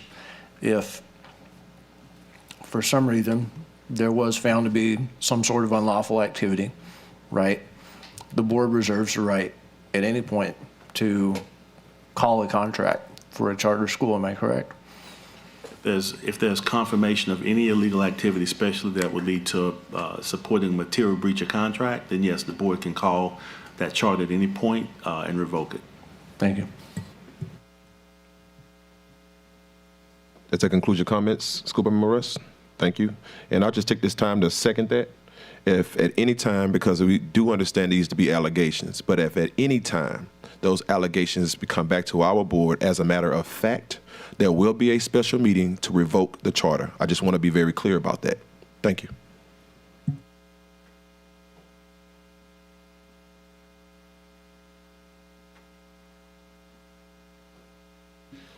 Seeing no other further board comments at this time, I will deflect to Madam Secretary. Please call for the vote.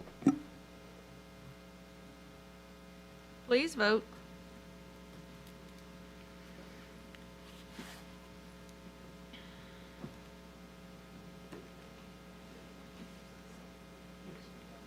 And this is on the substitute motion presented by. Was a main motion. This is the main. Sorry, it's the original. I apologize. I forgot you just made tweaks to the language. So this is on the original motion with the caveat of additional language added by School Board Member Mike Goday.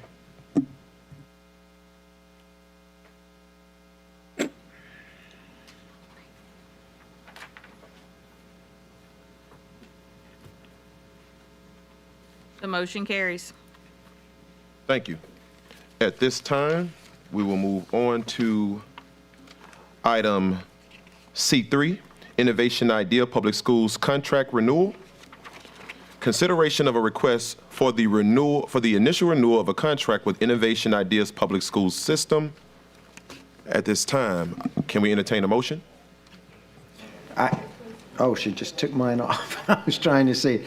I will move, as I did before, to implement the recommendation of the superintendent with the additional language that we added to the other items. I was going to read it, but it got pulled off the screen before I could read it. That's okay. Can you please read, Attorney Shamley? 1 second.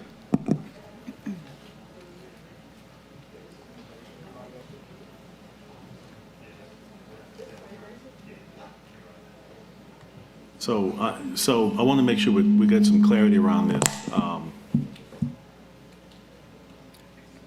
You're making the same motion that you made for the first two schools, Yes, correct? if you pull up the presentations so I can see it, I'd read it from the last item. If you go into And the reason I'm asking Mr. Goday is the superintendent's recommendation is not the same as in the first two items. I understand. I want to be sure about that. Here it is, okay. And we are on IDA Public Schools? Innovation, I'm sorry. So I move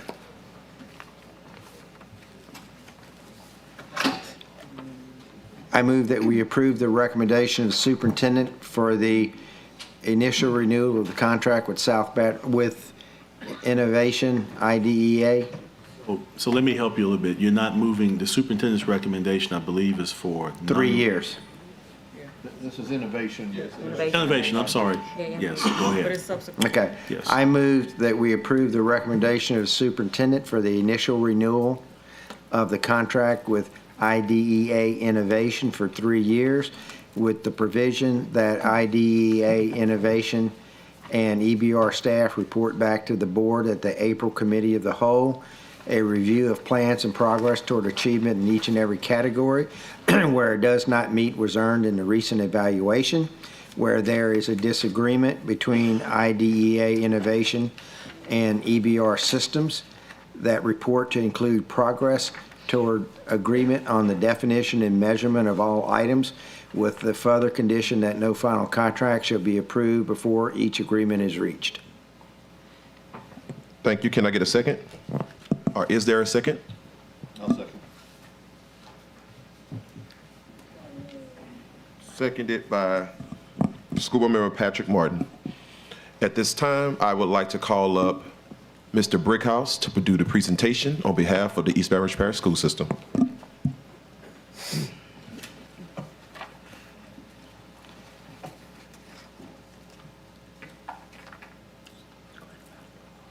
All right. So we're looking at IDEA Innovation. Their academy principal is Mackenzie Price. Their college prep principal is Miss Ashley Taylor. The school opened in August of 2018. They are currently serve kindergarten through 10th grade, and they currently have an enrollment of 894 students.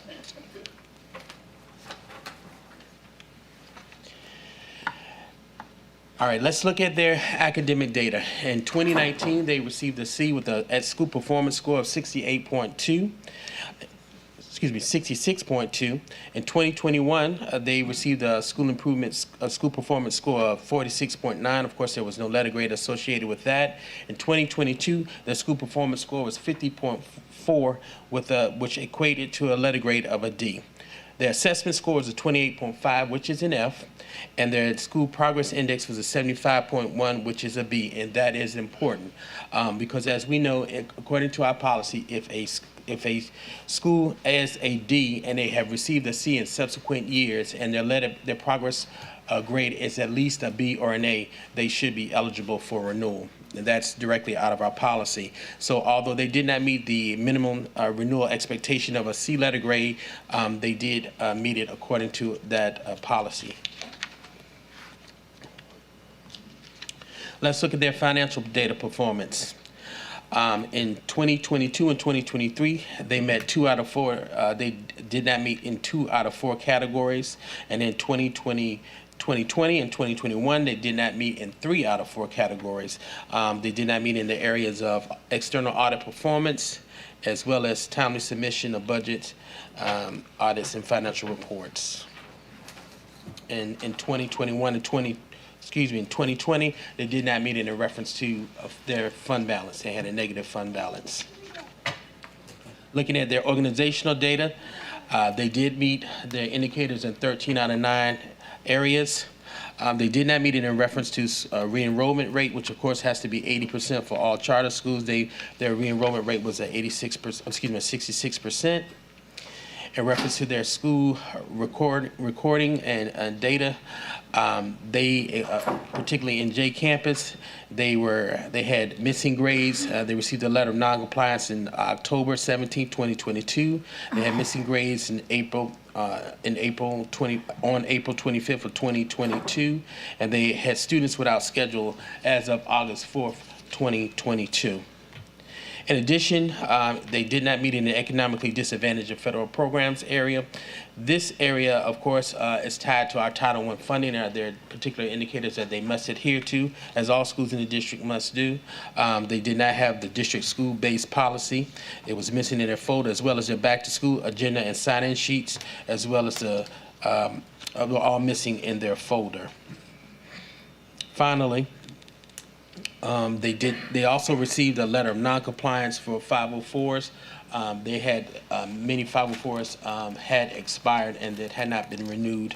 And additionally, as well as, in reference to adhering to state policies, they did not adhere to Act 466, which is a failure to post information on the website relative to granting parents access to instructional material, and Act 67, which is a failure to provide documentation of school bullying program implementation. Finally,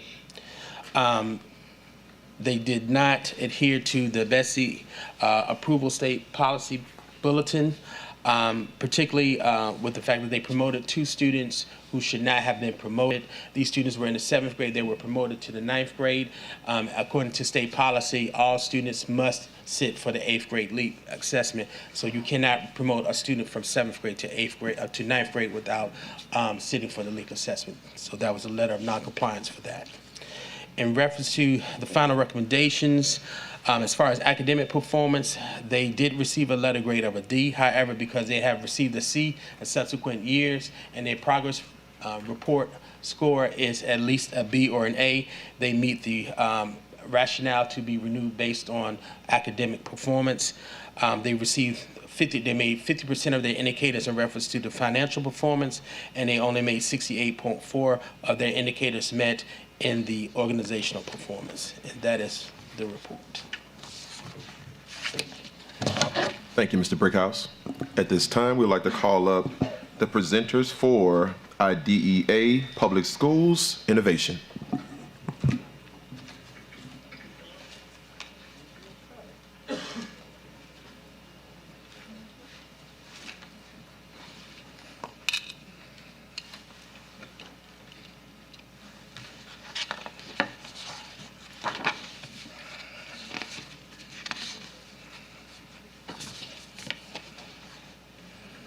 Greetings, President Lannis, Vice President Powell, Superintendent Narcisse, and the EBR greater community. I am Dr. Clifford Wallace, Executive Director for IDEA Public Schools, Louisiana, here in Baton Rouge, and I stand before you tonight to urge the EBR School Board to renew both IDEA Bridge and Innovation. And I know that this motion is just for innovation, but I'm just speaking for both as the Executive Director. For 3 years. We recognize the board will review and vote on each school renewal separately, so my remarks will speak to both campuses. Then you will hear from staff, parents, and leaders of both campuses at the appropriate time. The mission of IDEA Public Schools is to prepare students from underserved communities for success in college and citizenship. In Baton Rouge, we have the right team in place to deliver on the mission and the motto. We have results that speak to the progress we have made within our schools, and we have a strong connection with our families that make Bridge and Innovation assets to the EBR community. Prior to joining IDEA Schools, I was the founding principal of Advantage Charter Academy in Baker, Louisiana. Over the 4 years at Advantage, my team and I were able to put together school performance and increase letter grades by 2 letter grades in recognition and receive state recognition as a top gains honoree school. The track record, along with the IDEA School leadership team with deep roots in Baton Rouge, will provide transformational outcomes to our students at IDEA Bridge and Innovation. IDEA's mission and motto offer a vital choice to the East Baton Rouge families. Through structured, challenging coursework, IDEA programs maximize our students' choices beyond high school. Nearly 100% of our students have taken Algebra 1 in the 8th grade, setting them up for strong, high academic foundations in mathematics and critical thinking, as well as allowing them access to high-level math courses. In our college prep high schools, nearly 100% of the 9th and 10th graders take all AP classes.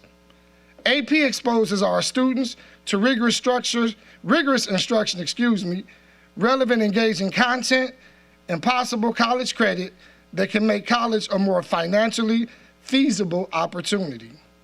In fact, IDEA sent nearly 100% of our seniors to college over its first 15 years, and we plan to continue that great tradition right here in the state of Louisiana with our current 10th grade class, the class of 2025. That class of 2025 is counting on you, the EBR school board, to renew them so that they can continue their high school journey. Although Idea Bridge and Innovation are relatively young schools, opening just one school year prior to the COVID-19 pandemic, we have made encouraging progress. In our first year of operation, the Louisiana Department of Education named Bridge and Innovation its top gain honorees in 2019. That first year, Idea Innovation earned the third highest growth percentage in the entire state. Idea attained these notable gains even as our students entered us with scores far below EBR and state averages. We have no doubt that our trajectory in our first year would have continued upward if the COVID-19 pandemic had not disrupted our students, education, and shaken our entire community. The gaps and dips in the data before you illustrate the need for recovery.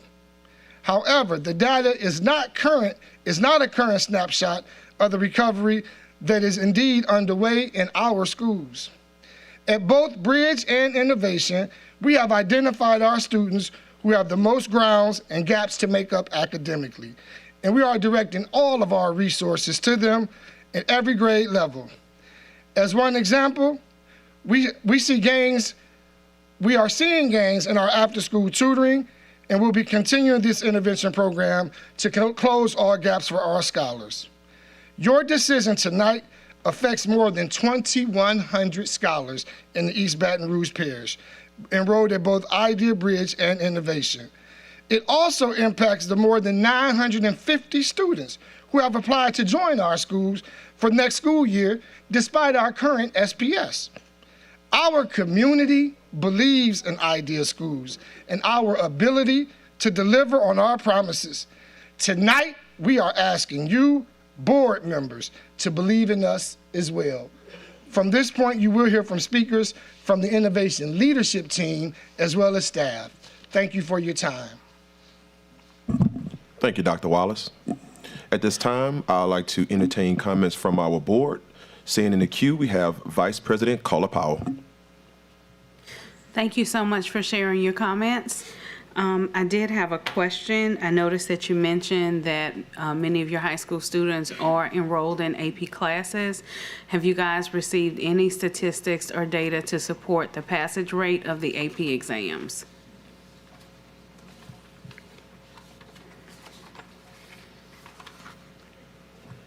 Currently, with our model, the Idea model is K-12. So it's two schools within one school. We have a K-5 school, which we call our academy, then 6 through 12 we call college prep. Two schools within one school, but two separate leadership teams. So right now, with us only adding up to 10th grade, students will take the AP exam for the first time this coming spring. So we're getting them exposed, but the Idea model is AP for all. I'm just going to speak to some recent data that we actually went over today in our, I'm Ashley Taylor. I'm the principal of our middle and high school. This is my first year as principal. I was an assistant principal last year, and I moved up this one year. So I actually have the AP teacher right here, AP Human Geo and AP World History. But today we had a progress to goals data meeting, and I just want to name some of the incredible data that this teacher, Dr. Maiden, has been able to produce. So today we noticed that only 12% of our EL population, and we have probably a 33% EL population is pretty large. Only 12% of those students did not perform at basic or above on their AP semester exam. Also 50% of our EL, so we have 50% that are performing at basic or above, and the other 50% that's at approaching basic. Also, I want to name that we have 77%, overall 77% of our students taking our AP World History exam, AP exam, were basic and above. So as it relates to AP, I'm going to open the floor to Dr. Maiden, but we are seeing significant gains in our students. Even our EL students, first year students into the country, first year Honduran immigrants that are coming in that are actually performing, largely in part because of Dr. Maiden. Good evening. As Ms. Taylor said, I'm Dr. Maiden. I am the AP teacher at Idea Innovation.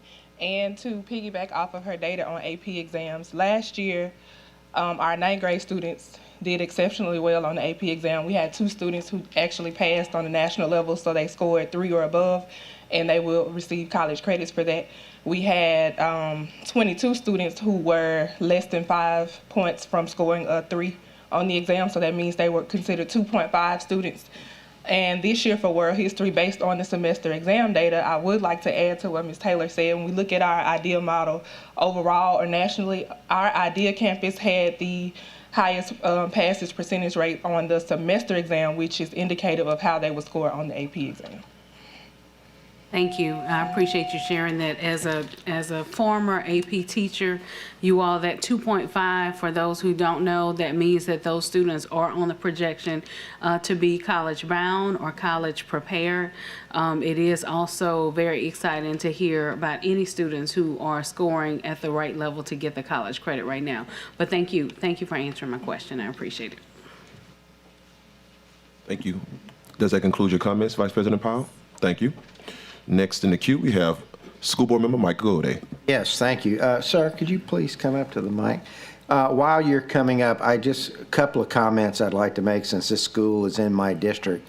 They are located right near the Gardere area, and most of their students, or many of their students is probably a better way to say it, come from the Gardere area. You also heard them speak about 35% plus on English language learners.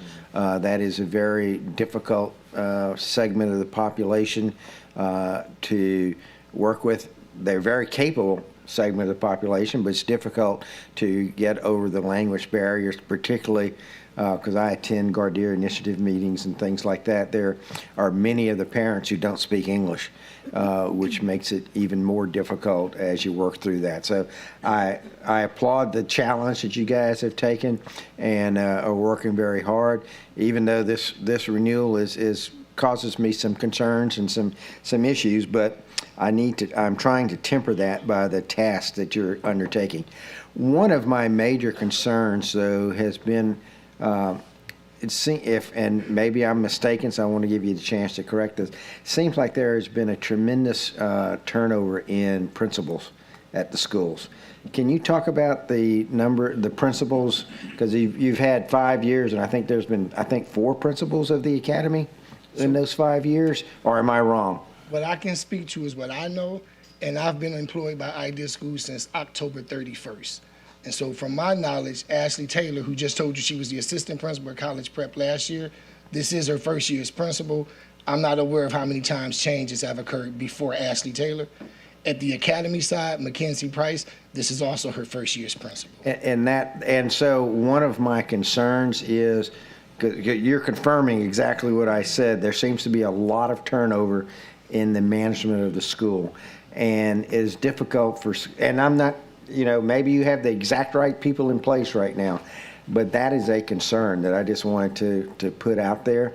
The continual churn of leadership is not good for students, not good for faculty as you go through that. So I just encourage you guys to do as much work as you can to get some stability in leadership, because I think that's been one thing that's been holding your school back I appreciate more your than comments. anything else. Thank you, sir. Thank you.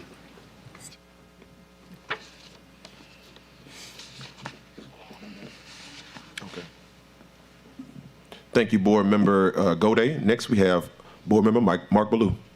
Thank you, President Lannis. I just had a quick question for staff regarding the financial piece on the annual external audit performance that does not meet. Does that mean there was no external audit done, or just that it didn't? All right, I'll just wait. Mr. Brickhouse, Ms. Boudreaux, can you come on? Board Member Ballou asked a question about the external audit. Is that the indicator you're discussing? He wants to know, was it done or was it just excluded? We're going to defer to Chief Financial Officer. Thank you. Ms. Kelly. It was just not submitted on time. It was submitted. It was completed. Okay, that's Close your comments? Okay.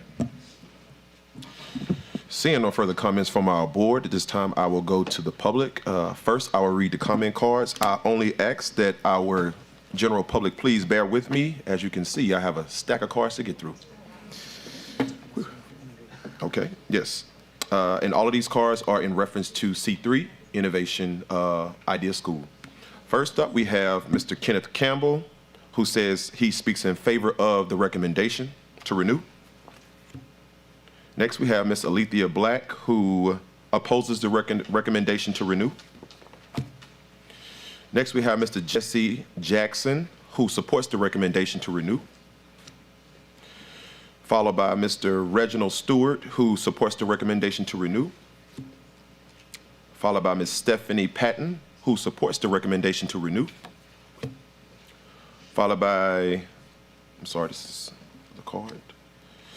Followed by Ms. Shalonda Mames. I'm sorry, if I mispronounce anyone's name, please charge it to my head, not my heart.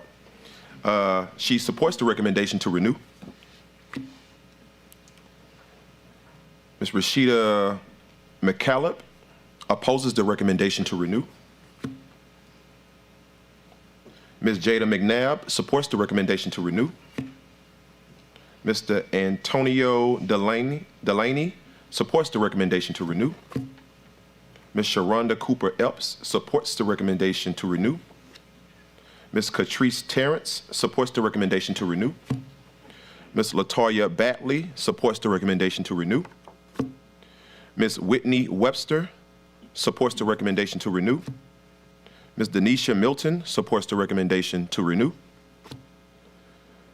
Ms. Chandra White supports the recommendation to renew. Jordan Corrett supports the recommendation to renew. Dr. Tiffany Maiden supports the recommendation to renew. Ms. Tanya Lavelle supports the recommendation to renew. Mr. Robert Gardier Jr. supports the recommendation to renew. Ms. Gabrielle Lennon supports the recommendation to renew. Ms. Deborah, can't pronounce that last name. I think it says Webster. Okay, supports the recommendation to renew. Thank you. I think this is the principal. Principal Adula supports the recommendation to renew. Kendall Shaw supports the recommendation to renew. Michelle Ramsey supports the recommendation to renew. Leslie Bishop supports the recommendation to renew. Kashawn Thibodeau supports the recommendation to renew. Courtney Peterson supports the recommendation to renew. Emily Nichols supports the recommendation to renew. Stacy Jonas supports the recommendation to renew. Drawn Singleton supports the recommendation to renew. Alexa Wynn supports the recommendation to renew. Crystal Forte supports the recommendation to renew. Tanisha Andrews supports the recommendation to renew. Kiana Snowden supports the recommendation to renew. Leslie Spencer supports the recommendation to renew. Sonia Graves supports the recommendation to renew. Jaden Joseph supports the recommendation to renew. I have a card that does not have a name, but it supports the recommendation to renew. Donna Brown supports the recommendation to renew. Tiffany Holloway opposes the recommendation to renew. Kiara Bluen supports the recommendation to renew. I think it says Cromwell supports the recommendation to renew. Galen A. White supports the recommendation to renew. Delunda Tolliver supports the recommendation to renew. At this time, I'll now go to comment cards that wish to speak.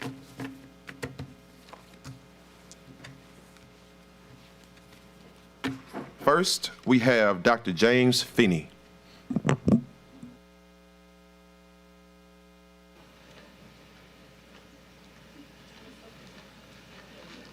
Thank you. First, let me point out that there is one IDEA charter. They operate 3 schools under a single contract. I'm not sure you can legally renew one without renewing the others. So basically, you're deciding tonight whether to immediately put a $36 million annual weight on your budget. You just got elected to run public education in this parish or in this district. Do not let a bunch of people without an investment in this parish operate the schools. Blue Cross Blue Shield and Oxner executives who aren't elected aren't the people that should be running the schools in this district.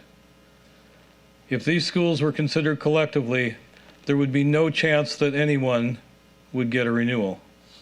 It would be resounding D or F.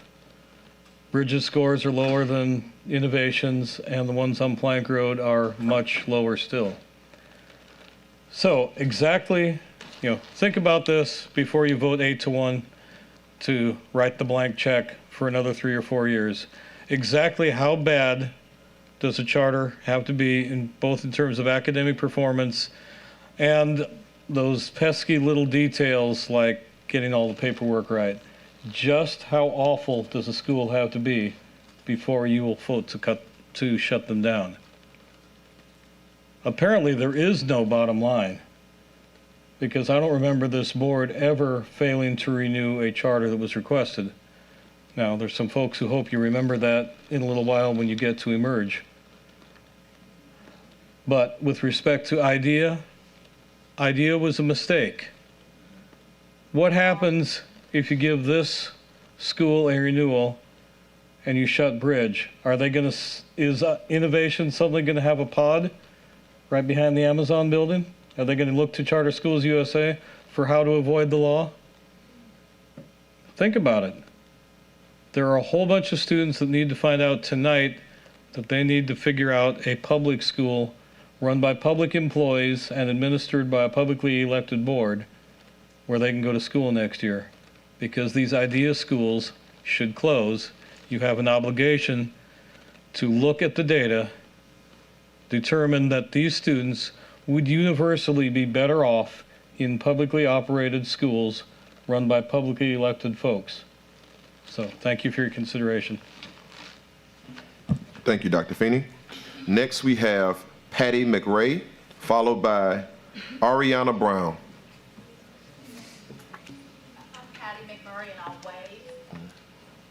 Thank you. Next, we have Ariana Brown, followed by Lakeisha Robineau.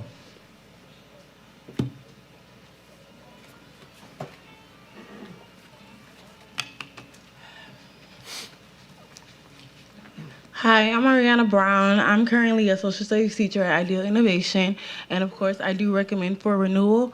Someone asked the question of all of the changes in the academy principles. I have been at Ideal Innovation for the last 4 years, and I did witness all of the change.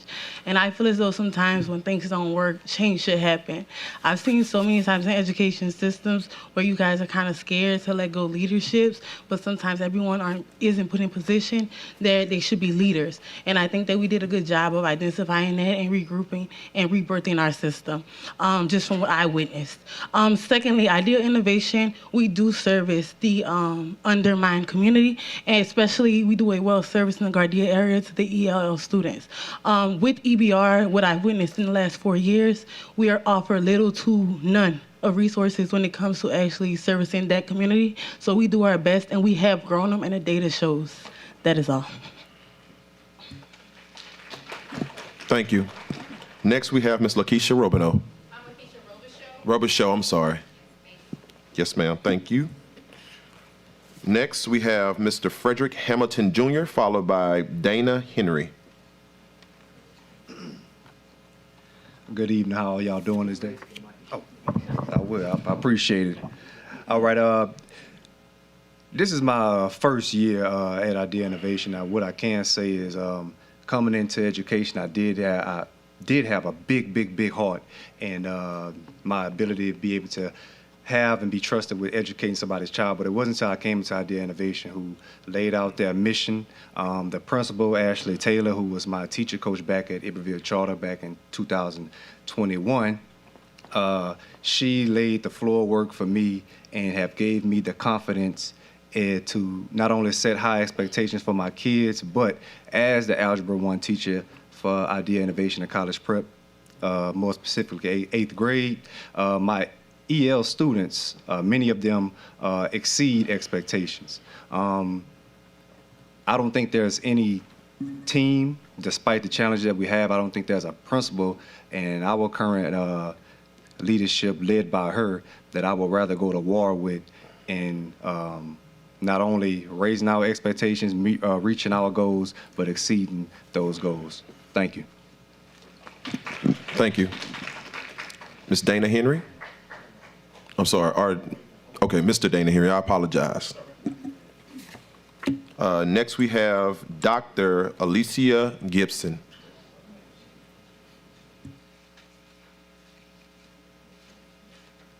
Good evening. I'm Dr. Alicia Gibson, and of course I recommend that the charter be renewed. I currently serve as the interim principal at Idea Innovation Academy, only because the wonderful Mackenzie Price is on maternity leave, and I also hold the regional role of our regional literacy coach. What I appreciate is that there was a wonderful transition plan so that there was consistent leadership, qualified leadership in order to continue the reins while she was out. I come with over 25 years of experience. I've taught in East Baton Rouge Parish schools, overseas, and some other areas. I've been a lot of places and I've seen a lot of things. But one thing I can tell you about innovation, they're innovative. Something called critical student intervention, where direct instruction is happening every day. Kindergarten through second grade are getting everything that they need to be ready with the foundation to read and write and be literate. They're taught to think critically.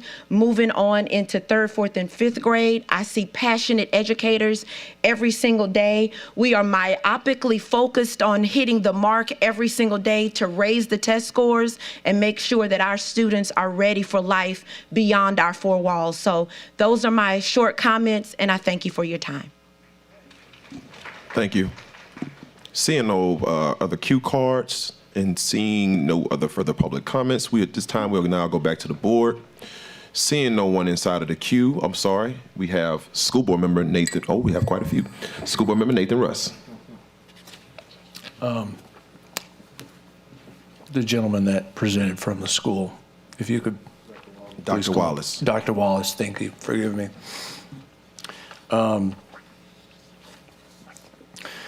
My viewpoint, I think ultimately what's most important is that you're serving kids. That is your mission.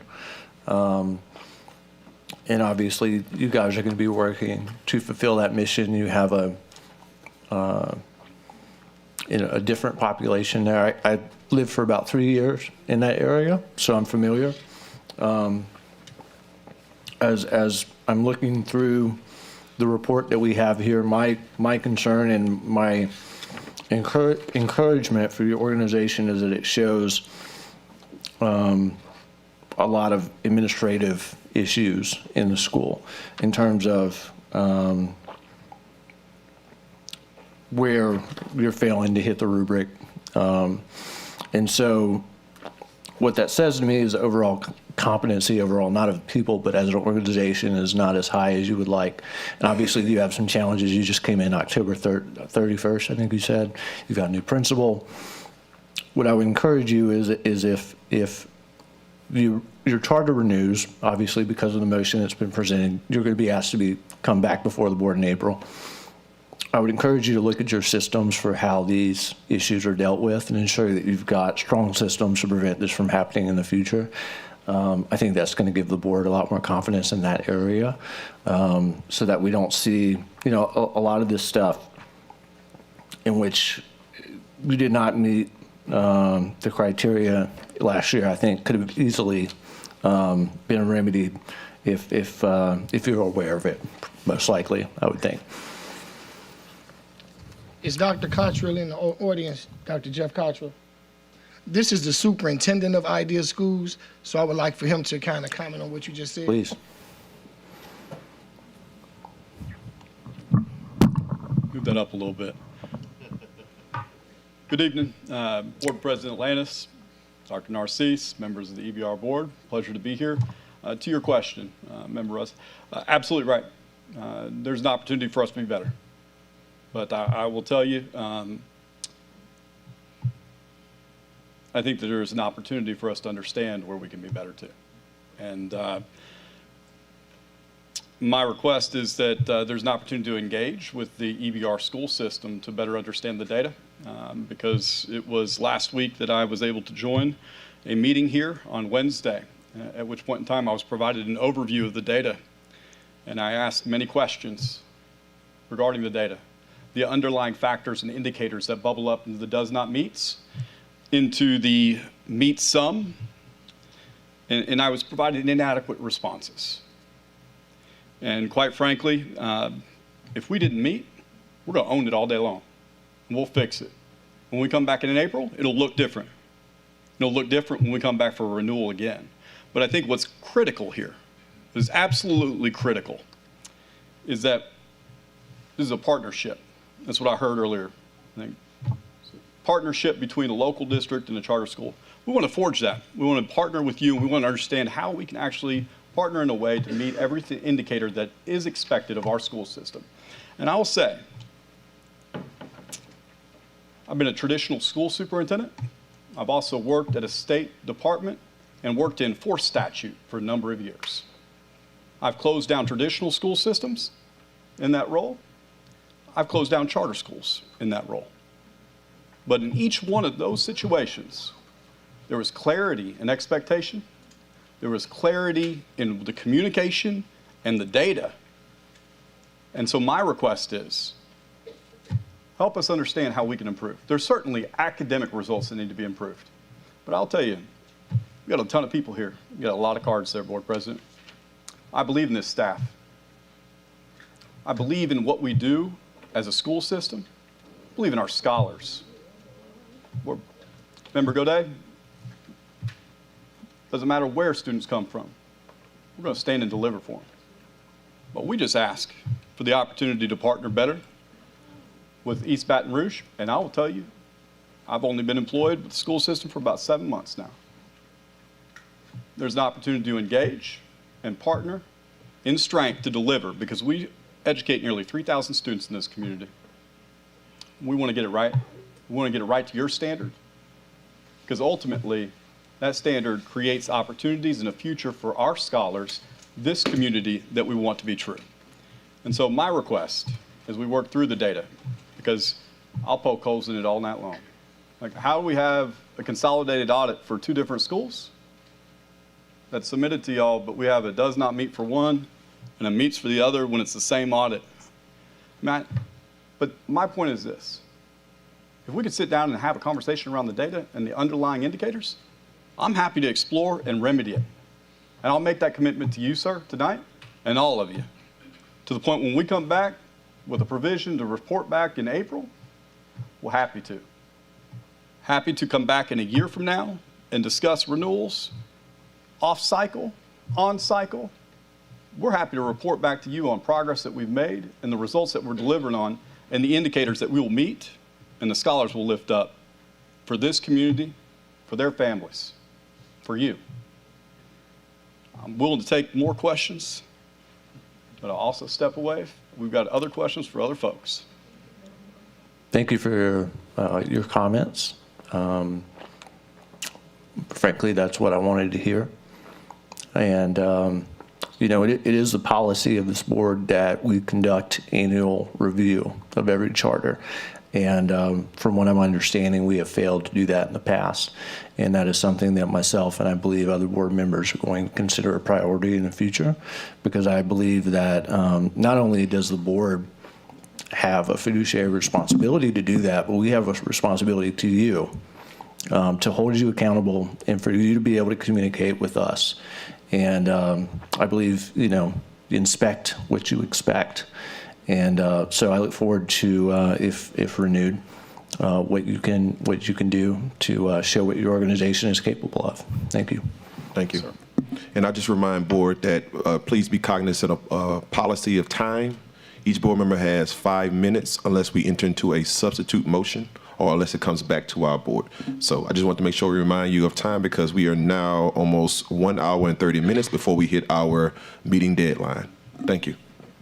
Next up, we have Vice President Carla Powell. I would just like to speak to the realities of not only charter schools, but the community of education as we stand today in 2023. I've heard quite a few positive sentiments of the IDEA family tonight, just with this one item. And within this, what I want to encourage and challenge you to is, I've heard some mention that they have started pretty much their employment with IDEA within the last year. In order for you to see the progress that you hope to see, you have to commit to really sticking to what you're saying. So when you come back in a year, the retention model should show that this same young lady who is our regional literacy coach and serving as the interim principal, we still want to see you. Superintendent, we still want to see you. Principals and executive director, we still want to see you. That's the way that you grow your school. If you continue to have a revolving door as far as employment is concerned, then you'll be back at the table, we'll be back visiting the same conversation. But if if you make the commitment within your personal selves to stick with what you're working on, you will see your school grow. So I just want to encourage you to do that in the case that the vote aligns with what you desire. You want to make sure that you make that personal commitment to yourself and to your school. Thank you. Thank you, Vice President Powell. Next, we have School Board Member Patrick Martin. Thank you, President Lannis. I just want to make a couple of comments. I think that we have charter schools because we believe that they should be expert at teaching the population that most needs the best quality of education that we have, that's available to them. They should specialize in educating populations like the population that IDEA serves. These numbers, this academic performance, shows that they're not doing a great job of that right now, to be frank. But I support renewal because I'm very cognizant of the havoc that COVID wreaked on our entire educational system, right? And it doesn't affect every school exactly the same way. But my daughter is in 4th grade. COVID hit at the end of her 1st grade, and I realized as we were struggling with school even last year that she had like one normal school year, kindergarten. That's it, right? Until this year. Right, because even 3rd grade last year started with masks and everything else, right, that really impacted those young kids who are in the prime of their time to learn to read and learn their language skills. And so I don't think that it's appropriate to overly harshly judge a school for struggling during that COVID period, particularly when they're serving a population that has the most challenges in terms of access to technology for virtual schools and things like that. So I support renewal, but I also want to be very clear that if we don't see very significant improvements in these numbers 3 years from now, I'm going to have a very different opinion of that. So that's my challenge to Dr. Wallace and the entire IDEA team. And then lastly, I would like our council to address a point that Dr. Finney made. Mr. Shamlin, is there one charter or are there 3 charters? Could you explain that to me? Yeah, so there are 3 charter schools, 1 contract. At the inception of this, the board authorized charters for all 3 schools. Council at that time initiated 1 contract. We've had some discussions about the potential of breaking that contract into 3 prior to this. We felt like it would be best to wait for the board's action because this is a natural break. If the board were to vote to give us a renewal on this school tonight and make a decision on the next school, that gives us a natural break to then go ahead and offer 3 new contracts for the 3 individual schools going forward. So to answer your question, there's 1 contract now, but following tonight and going into the next several weeks, they'll be offered 3 separate contracts. Okay, I think I'll be interested in having some more policy discussions about the appropriate approach there, because I can see pros and cons of one and versus multiple. Sure. And the other thing to remember, Board Member Martin, is that when this was issued, there was no district charter policy. Right. So now we have a district charter policy which requires the assessment of each individual school. So that sort of changes the nature of it a little bit, and that's kind of why we probably need to move ahead with 3 separate contracts, but we could discuss that more later. Thank you. That's all I have, President Lannis. Thank you, School Board Member Martin. Next, we have School Board Member Cliff Lewis. Mr. Wallace, and to all the IDEA administrative staff in the room, and I'm going to try to stay germane to the item. Yes, sir. But you operate 2 schools identical, K through 10. Your scores are basically identical almost. I don't see a great deal of separation between the 2. You know, it just kind of boggles my mind that you guys are so closely related on both schools. So both of your schools are on life support from where I'm sitting.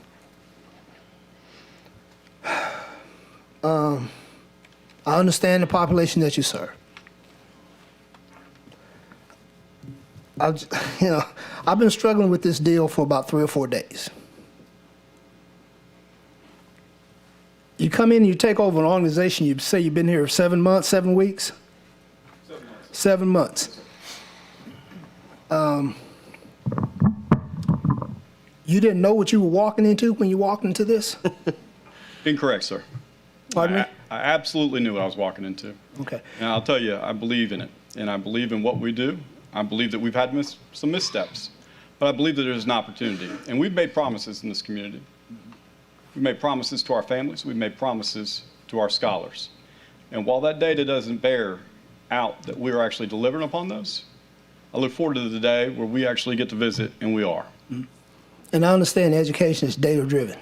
Yes, sir. And I understand because I've lived it for 15 years. Sometimes the data doesn't reflect what's happening day to day in the building. That's fair. Okay? I just hope you guys can pull it off. Appreciate that. Because if you don't, I just hope you guys can pull it off. I'm finished. Thank you, School Board Member Lewis. We have one more comment from our board. School Board Member Katie Kennison. I'd just like to add quickly, there is a lot of concern about the academic performance. I really do truly appreciate what you guys are doing at IDEA. It seems like you guys are really coming together and are standing behind your school. But I just quickly, in the renewal of a charter, which we're doing tonight, we're making this decision tonight. Under Section 1501B in the law, if I'm not mistaken, says no charter shall be renewed unless the charter can demonstrate at a minimum, using standardized test scores, improvement in the academic performance of students over the term of the charter school existence. I just wanted to remind everybody of that. Does that conclude comments? School Board Member Kennison? Thank you. I'm going to enter the queue because I have comments of my own. Looking at the data across the board for all schools submitted tonight, there is one common thing that can be seen. COVID absolutely set a lot of our schools back. Not all of them, but a large majority of them. As I go through the data, judging from 2019 to 2022, I'll start with basis, even though we already voted on it because there's a point that I'm trying to make. In 2019, basis had an academic score of 88.7B. That dropped due to COVID in 2021, down to a 74.9C. That's a 14-point drop. And then we're able to recover and come back up 7 points to get a 81.2B. South Baton Rouge Charter in 2019, 58.3D. After COVID, dropped 8 points to 50.8F and were able to recover in 2022 with a 61C. IDEA Innovation, 2019, 66.2C, dropped 20 points down to a 46.9F and were able to recover by 4 points to make a 50.4D. IDA Bridge, even though we haven't made it there yet, dropped 55.5D, dropped 9 points and were able to recover with 3 points back to a 49.7. So I say this to say, again, COVID was an absolute indicator that schools have fallen tremendously due to that. And I take that into special consideration, but I will also say this to IDEA schools. For me, you all should strongly consider, if you are renewed tonight, for either one school or two, to enter into corrective action. Because I do too stand with the sentiments of my board. While I appreciate all of the moves that you all are making to grow our students, we don't have time for excuses. Because at the end of the day, we're serving kids and serving families. And if you are lucky enough to get this renewal tonight, I will say the same thing and feel the same sentiments as my board members.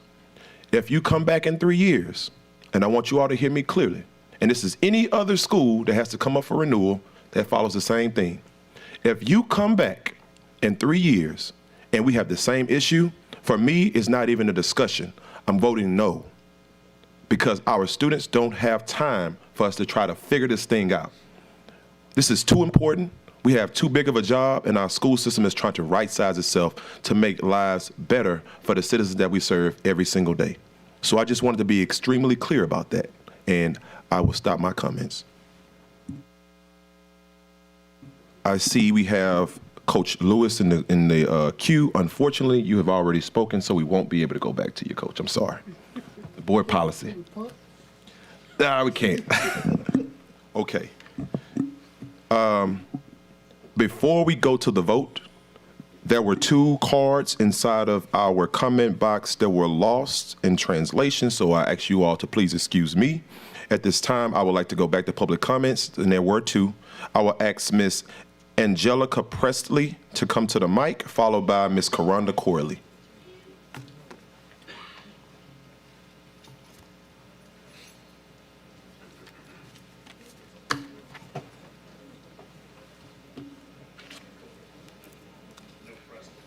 No Presley? Ms.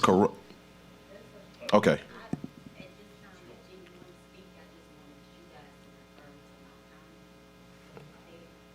You speak in favor? I'm sorry. Give me 1 second.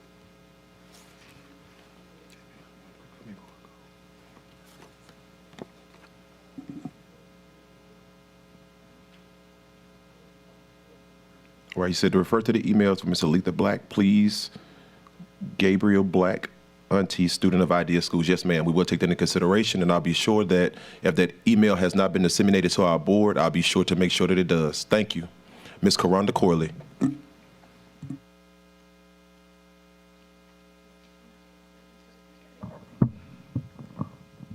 Karonda Corley, parent, disabilities advocate, Corinth Corley, self-advocate. I would like to speak about a personal experience we had. We actually went and attended an IDEA charter school board meeting. In fact, the one that we went to was on Plank Road. And after that board meeting, I actually had the opportunity to speak with some of the people that work there, and I inquired about how can a child with a disability actually be able to be accepted into that school, and they told me that they do not accept certain children with certain disabilities. Talk about discrimination to the fullest. 1 second, Ms. Corley. Can we stop the time? Stop my time, April 2/21.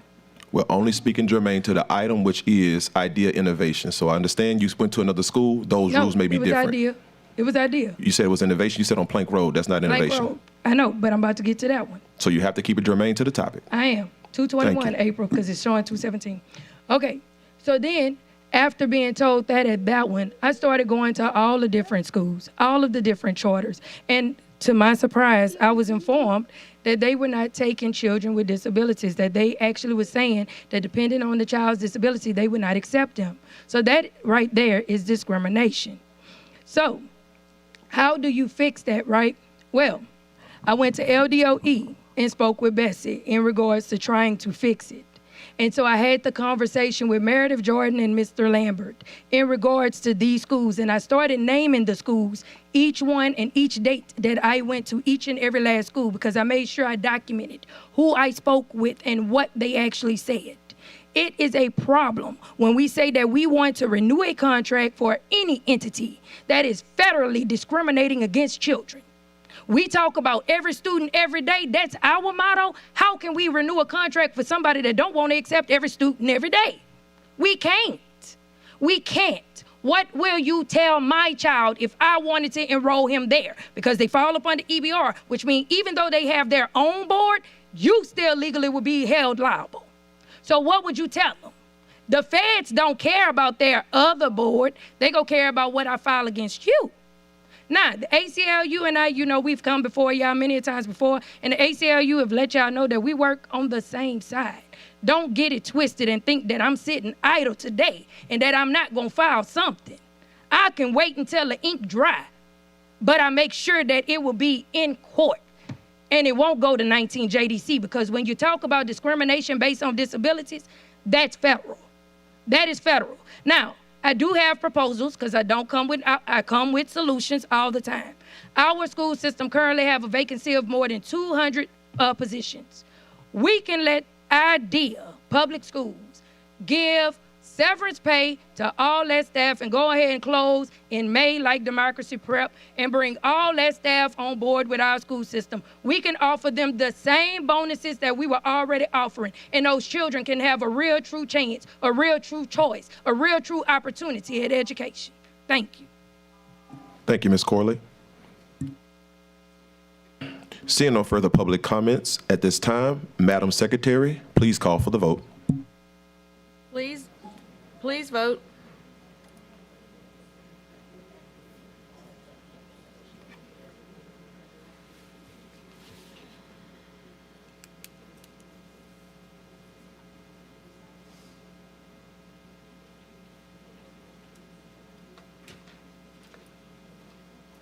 The motion carries.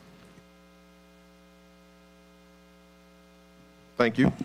Moving forward with our next agenda item, C4, Bridge IDEA, Public Schools Contract Renewal. Consideration of a request for the initial renewal of the contract with Bridge IDEA or IDEA Public Schools. Can I entertain a motion? My turn again. Yes. I would like to move that we negotiate a one-year extension with IDEA Bridge, with the provision that IDEA Bridge and EBR staff report back to the board at the April Committee of the Whole meeting, a review of plans and progress toward achievement of each and every category where it does not meet was earned in the recent evaluation, where there is a disagreement between IDEA Bridge and EBR systems, that a report to include progress toward an agreement on definitions and measurement of all items, with the further condition that no final contract should be approved before each agreement is reached.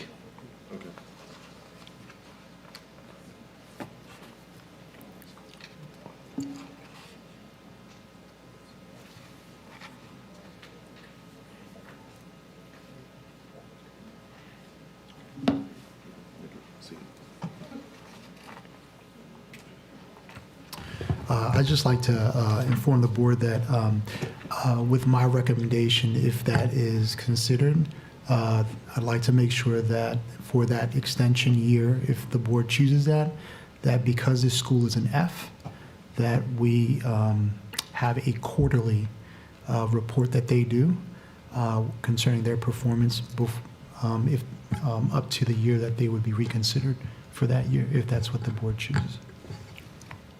That's totally fine with me. So, so the motion would be committee of the whole in April, or you got it? Okay. I fully accept that. The goal, the reason, just want to make sure just to share the reasoning. It's important that if the board considers to take a school that has an F to make an extension, I want to make sure that we don't get back to this point, that we're not clear about their progress or not up to that time, because this school, as you'll see in the data, as we discussed, has not been progressing. And I don't think that's the issue, but it seems that they are working to make some shifts. But if the board takes the recommendation, I'd like a quarterly report to the board, not just April, because they are an F school.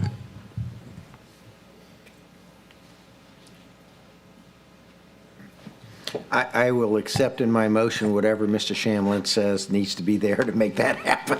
Yeah. Attorney Shamlin. Just for clarity, a quarterly review, so all of the other motions included, started with a report at the April COW. Quarterly review would probably push a report sooner than that to get it 4 times in the year. So you'd like to start with starting with the COW? Okay. It's already at the end of January. All right.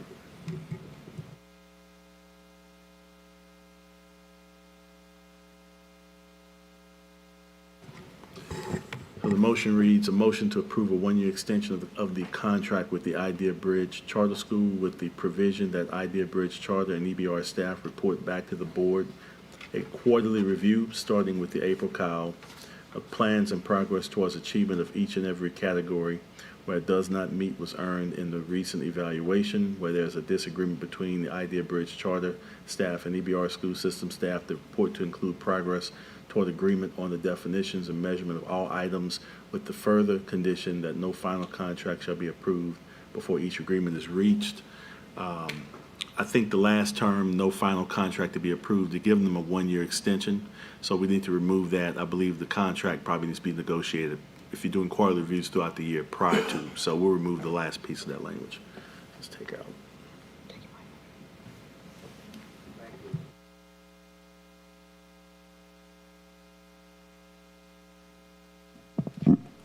Have we officially read the motion into the record?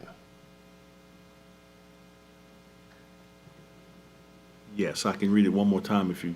Yes, think I please. need to. The motion is to approve a 1-year extension of the contract with Idea Bridge Charter School and with the provision that Idea Bridge Charter School staff and EBR school staff report back to the board with a quarterly review, starting with the April COW, of plans and progress towards achievement of each and every category where a does not meet was earned in the recent evaluation, and where there's a disagreement between the Idea Bridge Charter staff and EBR staff, a report to include progress towards agreement on the definition and measurement of all items.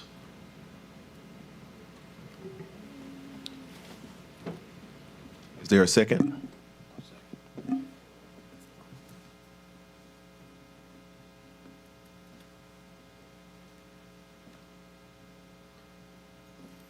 Mr. President, I'd like to make a substitute motion.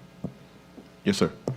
I'd like to make a substitute motion to renew the Idea Bridge Charter School for 3 years with the provision that the school and EBR staff report back to the board at the April Committee of the Whole a review of plans and progress toward achievement of each and every category where it does not meet was earned in the recent evaluation, where there's disagreement between Idea Bridge and EBR systems that report to include progress toward agreement on the definition and measurement of all items, with the further condition that no final contract shall be approved before each agreement is reached, and with the further provision that there be quarterly reports on the academic progress that the school is making. We have that for the record? We're getting it. Okay. Is there a second? Second.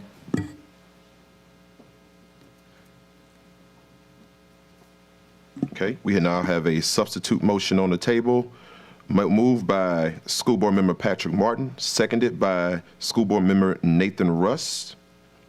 At this time, I would like to call up Mr. Brickhouse and staff to present on behalf of the East Baton Rouge Parish School System.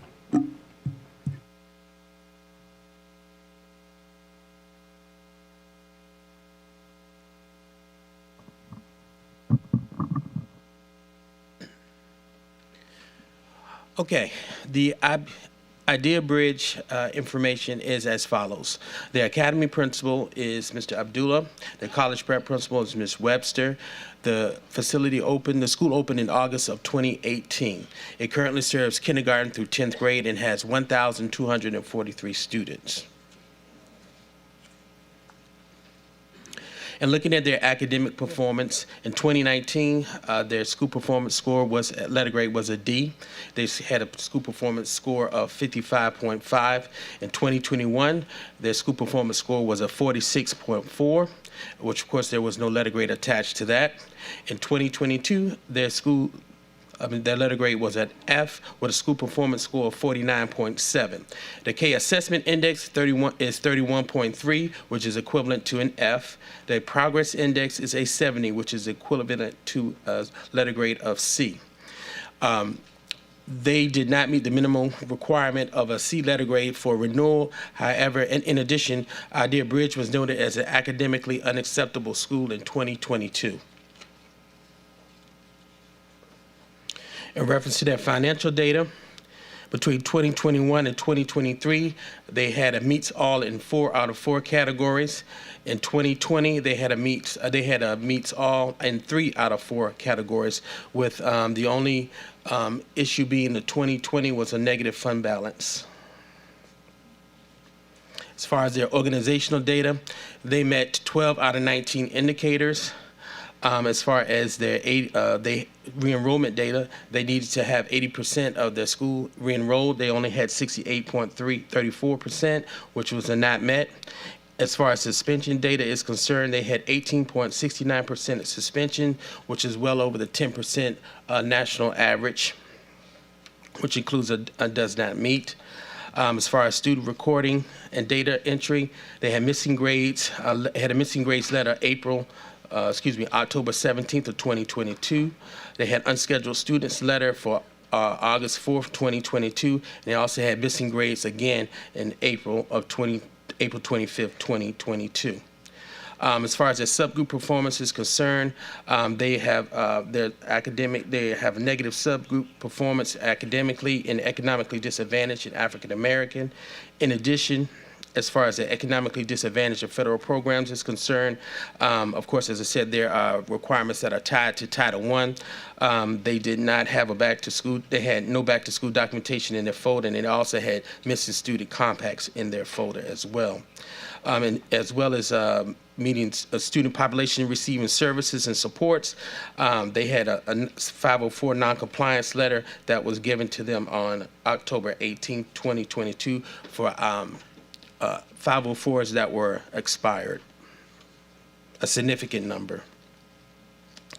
In addition, in terms of board adherence to state policy and regarding governance and guidance compliance, they received a negative letter for Act 697 and on October 17, 2022, of course, which dealt with failure to provide information on the website in reference to granting parents access to instructional materials, and also for Act 466 was a letter issued on August 22, 2022, which was a failure to provide documentation of the school bullying program being implemented.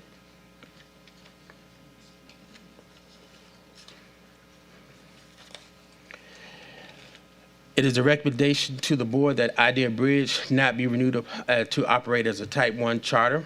This is due to their academic performance, which is currently F with a school performance score of 49.7, which did not meet expectations.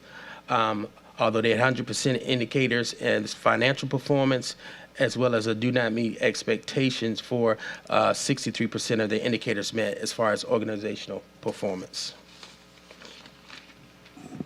Thank you, Mr. Brickhouse. At this time, I'd like to call up Bridge IDEA or Idea Public Charter Schools for presentation.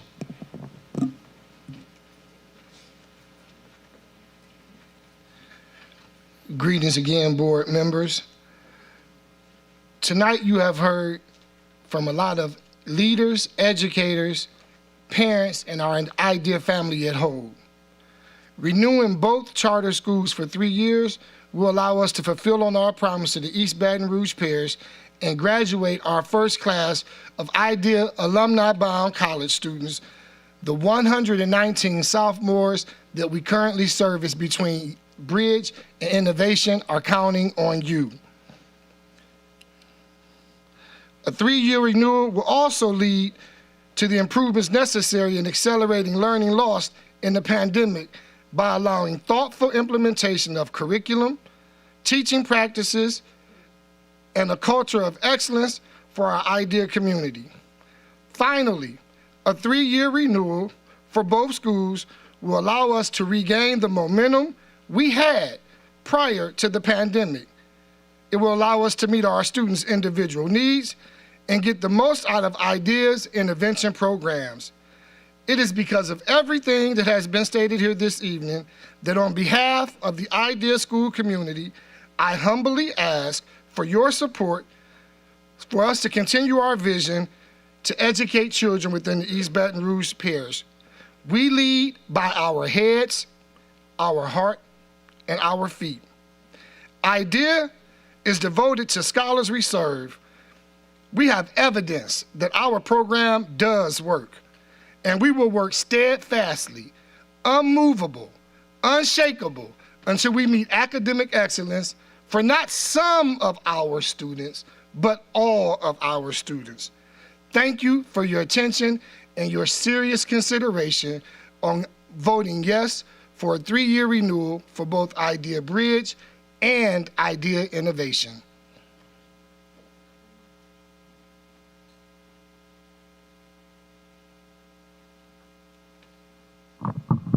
Good evening. My name is Debrica Webster.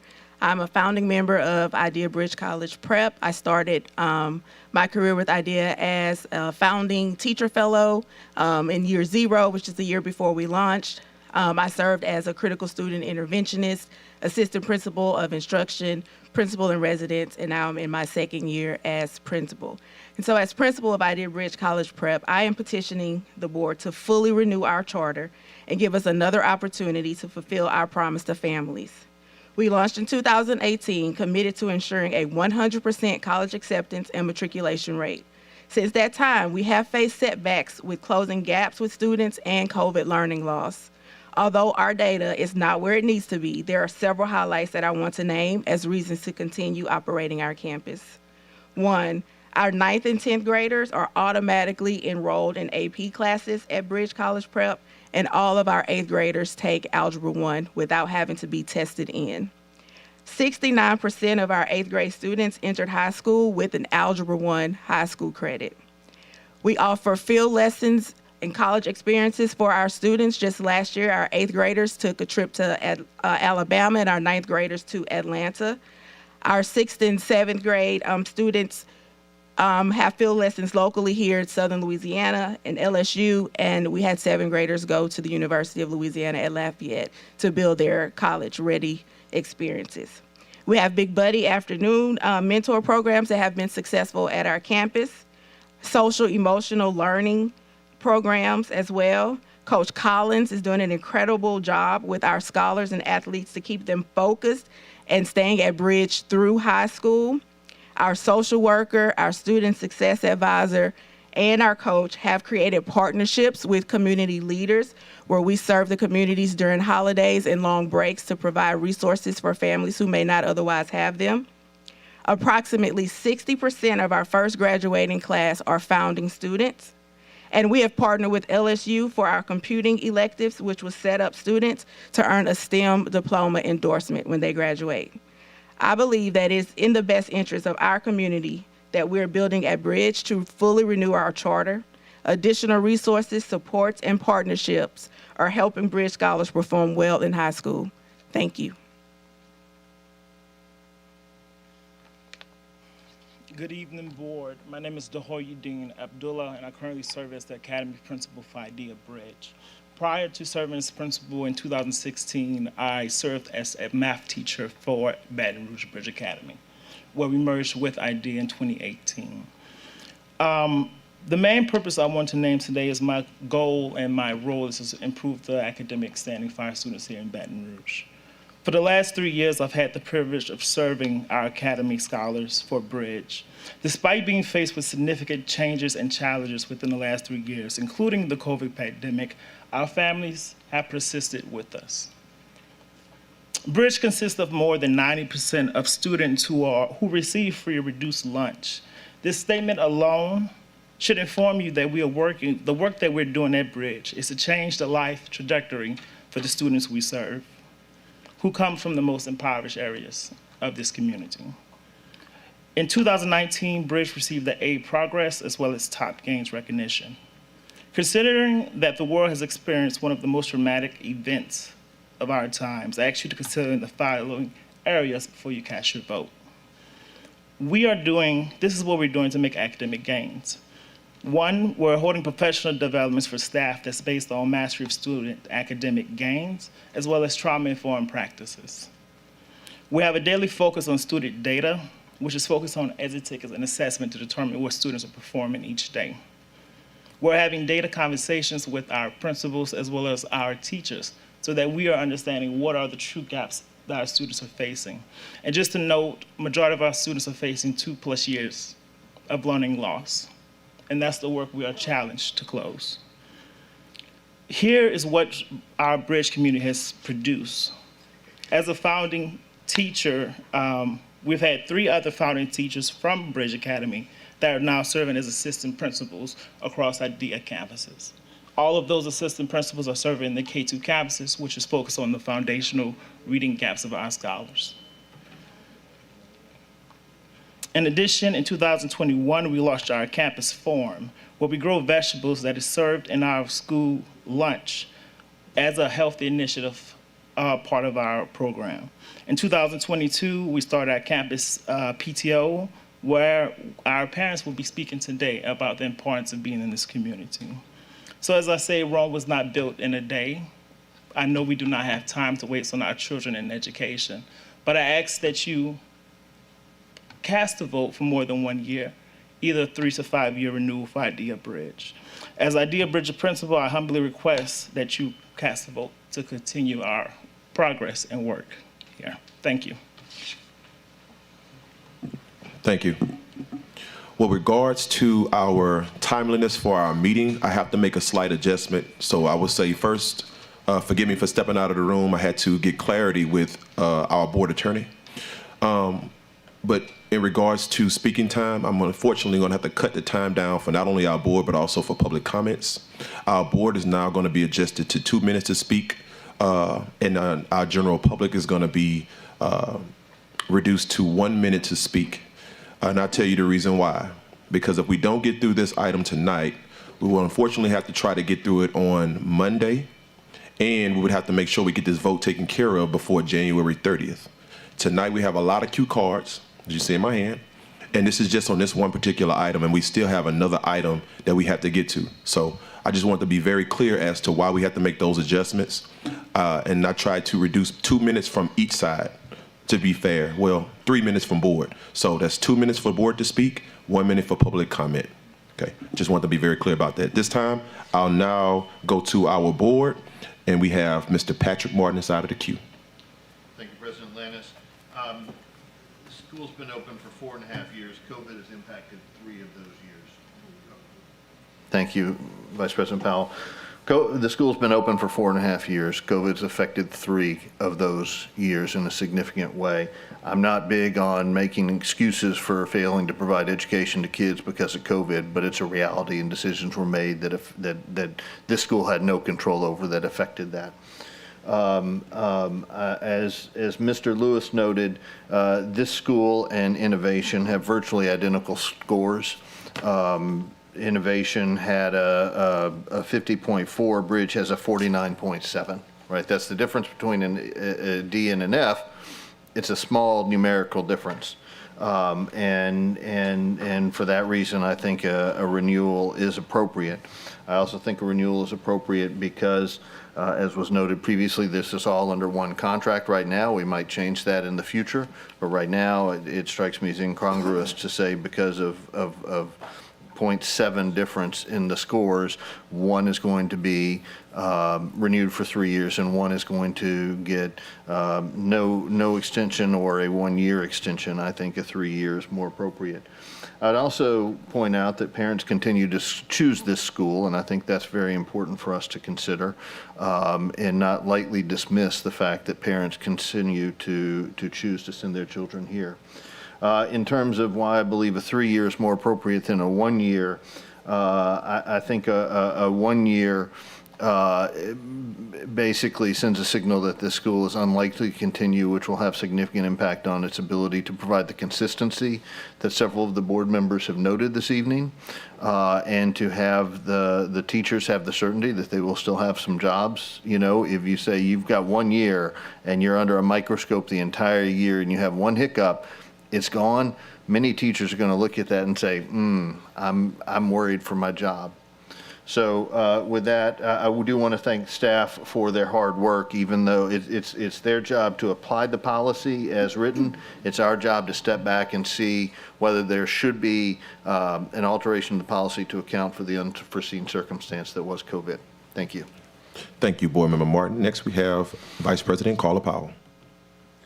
Yes, if we could have Mr. Wallace to come forward once again, and it's just to answer a couple of questions while you walk. One being, what is a critical student interventionist? I think that the principal of the high school mentioned that that's one of her previous positions, and I wanted to know what does that term mean?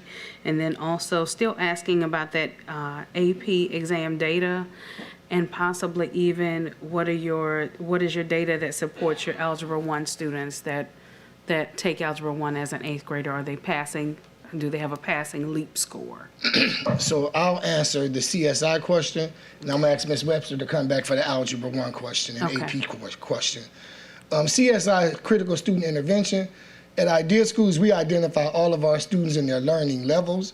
Any student that's identified as 2 grades or behind receive additional instruction aside from regular instruction. So they get interventionists. So we have identified all of our school students in each of our schools that are 2 or more grade levels behind.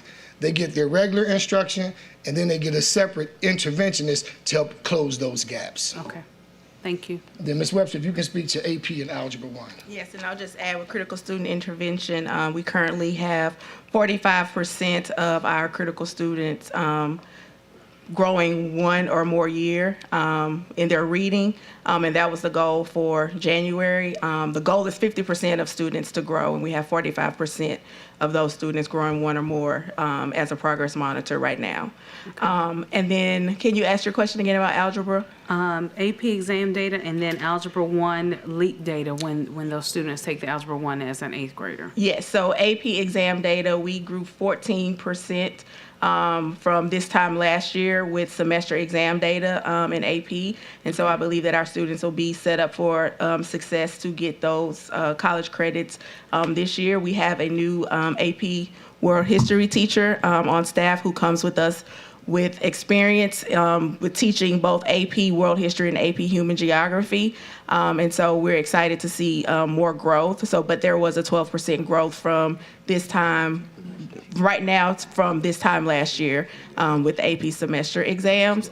And then last year, 69% of our 8th graders earned the Algebra 1 high school credit, counting approaching basic mastery and advanced students. And so we're on track to have 8th grade students earn that credit again this year.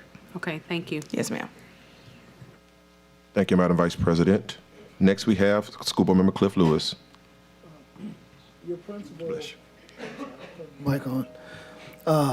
The principal made the comment that you guys were working to improve your academics, and he checked the box. I had questions, but he checked 3 of those boxes in his reply. Patrick, that's 1.3. That's the differential between the D and the F, 1.3. But here's my greatest concern. Your suspension rate is 18.6. If you're suspending them, you can't teach them. If they're sitting at home, they can't learn. Maybe we need some in-school critical interventions for that 18.6 kids who are getting suspended. Again, that's my biggest concern. You're suspending a bunch of kids. So if they're, and we know charter schools, do you have an alternative site to send them to? No, they're on the street. They're not in school where they should be learning.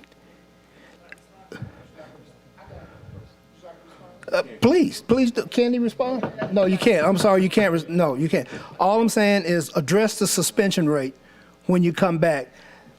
That's way above the average. That's atrocious in my book. I'm finished. Thank you, Board Member Lewis. And I just say with respect for public comments, unless you're called for a particular question, you can't come back to the mic. So no problem. But I do understand the attempt to agree. Yes, sir. Yes, sir. No problem. Next, we have School Board Member Nathan Russ. So I just want to echo some of the comments that Board Member Patrick made about why this school should be considered for a three-year renewal as opposed to an extension. One being, I have a real problem with utilizing a gap in our policy to provide an extension where we need to remedy that issue in policy. I don't think that we should be taking advantage of the fact that we don't have a policy in terms of extensions. I think the board has plenty of authority to see that this charter stays within their contract without parceling out 1 year at a time. That's my personal opinion, which is why I support a 3-year renewal with the conditions that he stated. One big concern I have specifically with this site is the Section 504 compliance.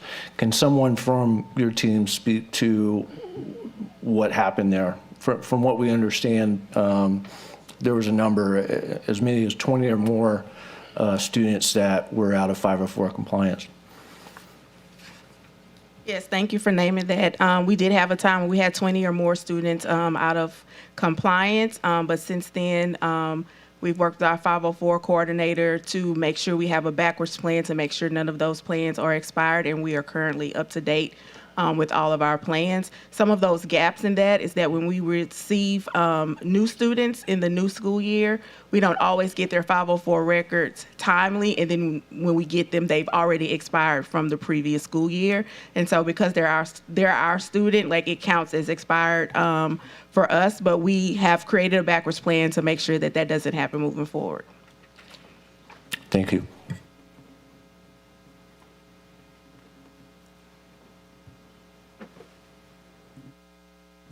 You have some time remaining. If that's to conclude your comments. Thank you, School Board Member Rust. At this time, I'll now go to public comment. I have quite a few public comment cards to get through. The first that I'll go through will be those who chose not to speak, but rather submit a card, rather in favor or against, and I'll read as followed. First, we have Jesse Jackson, who is in opposition of the recommendation. Kaloika Stewart is in opposition to the recommendation. Sharonda Cooper Epps is in opposition to the recommendation. Jada McNabb is in opposition to the recommendation. Kimberly Converse is in opposition to the recommendation. Antonio Delaney is in opposition to the recommendation. Kentera Snowden is in opposition to the recommendation. Frederick Hamilton Jr. is in opposition to the recommendation. And by the way, these oppositions to recommendation is to the original to give a 1-year extension. So this is not for the 3-year 3-year substitute motion. Crystal Forte is in opposition to the recommendation. Alexa Wynn is in opposition to the recommendation. Drone Singleton is in opposition to the recommendation. Dr. Alicia Gibson is in opposition to the recommendation. Emily Nichols is in opposition to the recommendation. Comments, hoping for 3-year renewal. Courtney Peterson is in opposition to the recommendation. Comments, and hoping for 3-year renewal. Leslie Bishop is in opposition to the recommendation. Dorcas Martin is in opposition to the recommendation. Tiffany Lyle is in opposition to the recommendation. Jennifer Jackson is in opposition to the recommendation. Gabrielle Lennon is in opposition to the recommendation. I have a comment card, no name, but they are in opposition to the recommendation. Catrice Terrence is in opposition to the recommendation. Tania Lavelle is in opposition to the recommendation. Dr. Tiffany Maiden is in opposition to the recommendation. Jordan Corrett is in opposition to the recommendation. Chandra White is in opposition to the recommendation. Whitney Webster is in opposition to the recommendation. Denisha Milton is in opposition to the recommendation. Leslie Spencer is in opposition to the recommendation. Sonia Graves is in opposition to the recommendation. Collegia Johnson is in opposition to the recommendation. Ms. Misha Colbert is in opposition to the recommendation. Delandra Tolliver is in opposition to the recommendation. Ashley Williams is in opposition to the recommendation. Kiara Bluen is in opposition to the recommendation. Galen A. White is in opposition to the recommendation.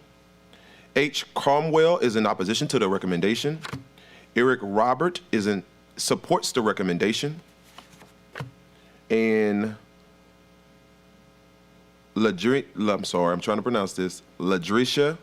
Harris is in opposition to the recommendation.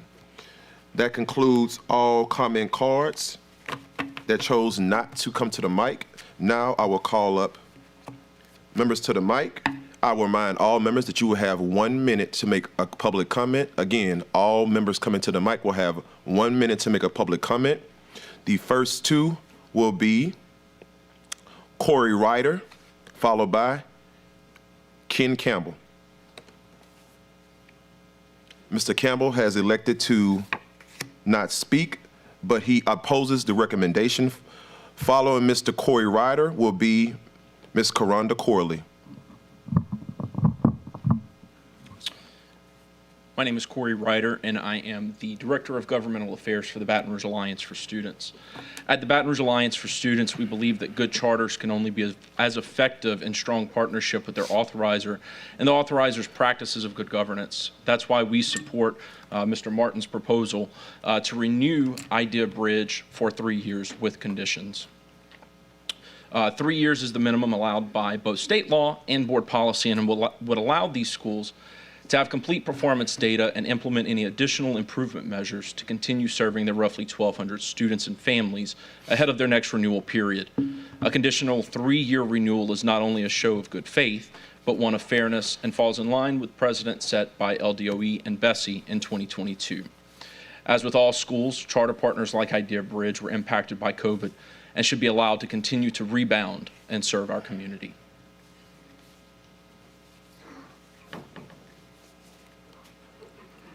Thank you. I'm going to make my 1 minute count. We could just shut it down. They don't even need to go tomorrow. Just shut them down. Point blank, period. These idea schools didn't work in New Orleans, and they for sure not working in EBR.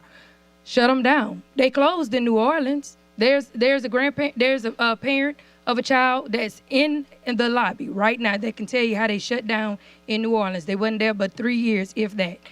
Shut them down. And Mr. Cliff Lewis, you talked about that suspension rate, expulsion rate that they have. Guess where them kids go? They don't go on the streets. They come back to our school system without the money. And then we have to educate them without the money to provide the supports that they need in order for them to receive a free, appropriate public education. We want to talk about some law? Let's talk about that problem. How about we make sure that every single charter scam system that come up here asking for a renewal, why don't we make sure that they send our money back to us every single time we get them kids back? Thank you. Thank you, Ms. Corley. Next we have, I'll say the last name, Asadola, followed by Coach Brian Collins.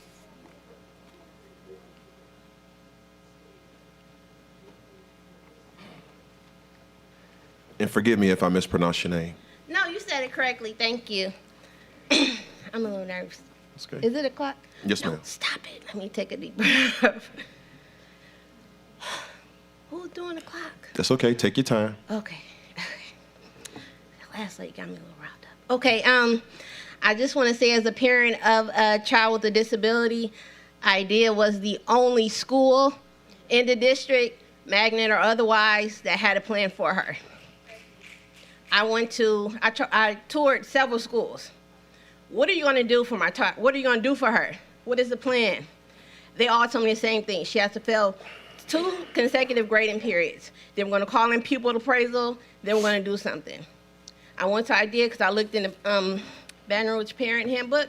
IDEA had a B at the time. I went to IDEA, same thing. What are you gonna do? Oh, no problem. Before we even start, we're gonna assess her and we're gonna teach her accordingly. They've been doing that. I had no problem idea whatsoever. And even when it comes to money, charter schools receive less funding than public schools. So we're doing just as much with less money. Don't close IDEA, keep it open, save IDEA. Thank you. Thank you. Next up, Coach Brian Collins, followed by Dana Henry. Good evening, board. My name is Coach Brian Collins. I serve in the capacity of the physical educational high school teacher as well as athletic director and a member of the lead team at Idea Bridge College Prep. I've been there with Idea Bridge since 2018. I heard previously that one of the board members said consistency is key. I've been there from the beginning. I've seen parents stick with us through everything from COVID to now. They entrust our kids with us because they know our mission is to make sure all our kids get to and through college. We all know when kids feel like they're successful, they'll put their best foot forth and do anything you ask them to do.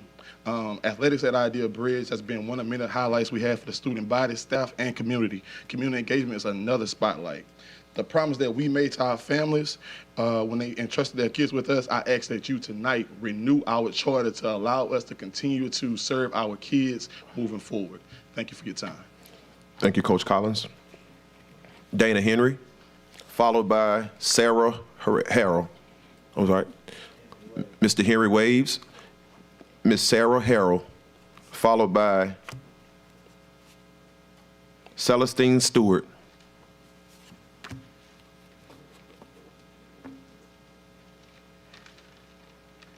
Good evening. I'm Sarah Harrell. I serve as the school social worker, at one time shared between College Prep and Academy, but I'm currently the College Prep social worker. Since founding year, Idea Bridge can be described and has been described as an intensive care unit for our students and families. Just as a person needs support to breathe, our student needs just that much support to learn. At Idea, we meet the needs of the whole child and family. We support them academically, socially, physically, emotionally, and sometimes environmentally. We have developed strong community partnerships to ensure that we're able to serve our families, but not only do we just serve our students and families, we serve the community as well. We are a hub for the Baton Rouge community. We meet the needs of our community by having annual giveaways. We also meet mental health needs. We also have fairs and things of that nature. So I strongly suggest that you consider the 3-year renewal. Thank you so much. Celestine Stewart. 1,243. 1,243 students. We do not discriminate.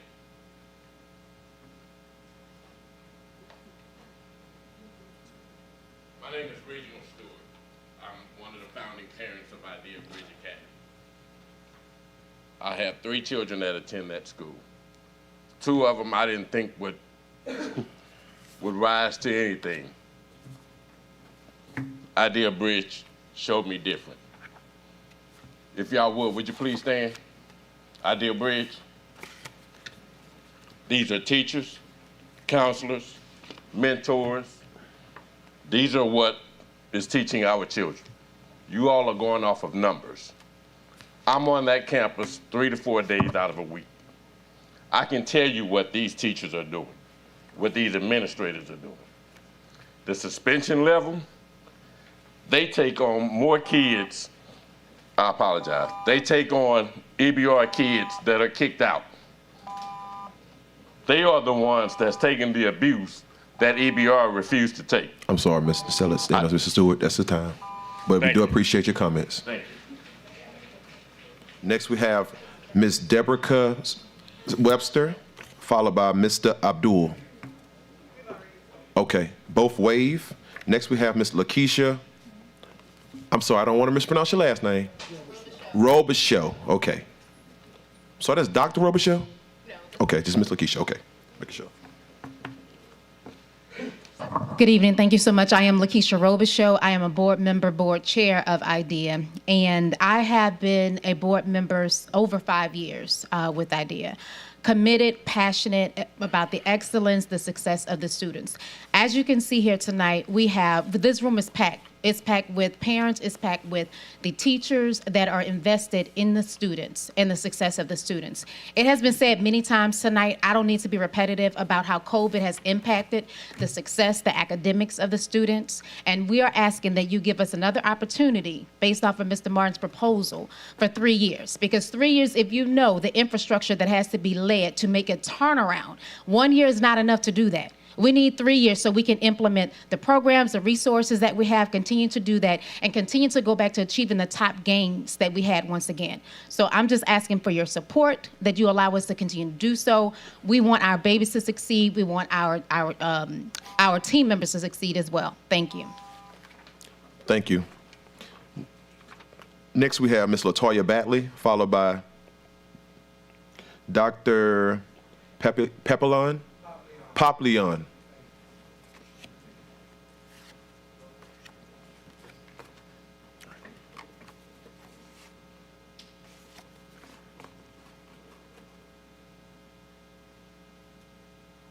Good evening. My name is LaToya Batley. I have 2 kids that attend IDEA Bridge, as well as a godchild that attend Bridge. My 2 are in 9th and 10th grade, and I have one that's in 5th grade. I chose for my kids to go to IDEA Bridge because I needed them to be in a they care for my kids academically as well as personally. My daughter is one of the founding students. She's among the first group of kids that transitioned from 8th to 9th grade. She's also going to be the first graduating class in 2025. They attend field trips to colleges out of state that they probably would not have if they were somewhere else. She is also in the top 5% of her class, and she was also elected Miss Ideal this year. I like Bridge because the staff have become more like a family, and any problems that we face is always taken care of. So I want them to stay open because I feel that they benefited my kids in many ways. Thank you. Thank you.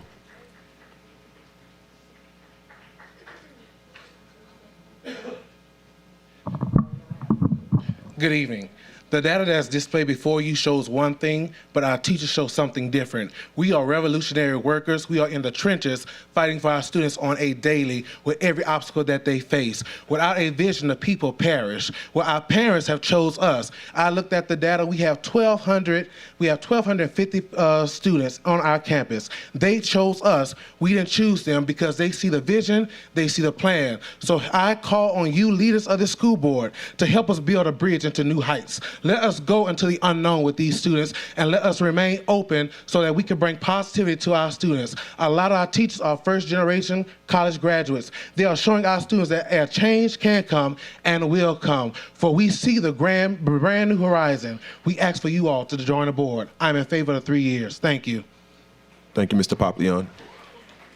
Next, we have Patty McRae, followed by Melissa Grand.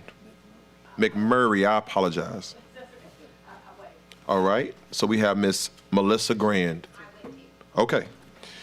With that last 2 waiving, that now concludes our public comments. At this time, I'll now go back to our board. Madam Vice President, Carla Powell. Okay. Thank you all. For those of you who have shared your sentiments about your school, I will go ahead and share what you all may have heard with the previous item. If we vote to renew, we really, really, really want to see improvements within these 3 years. If you come back in the 3 years and there's no improvement, there are no promises that we would renew again. The same thing with the statement about consistency and retention. in order for you to see those improvements coming from a teacher, myself, you have to remain consistent. You have to remain consistent. Thank you. Thank you, Madam Vice President. I'll go back to public comment just one time. We lost another card in translation. Ms. Stephanie Patain was in opposition to the original recommendation for 1-year extension. That now concludes public comment. We have now wrapped up board comment. Madam Secretary, please call for the vote. This is on the substitute motion. Please ma'am. vote.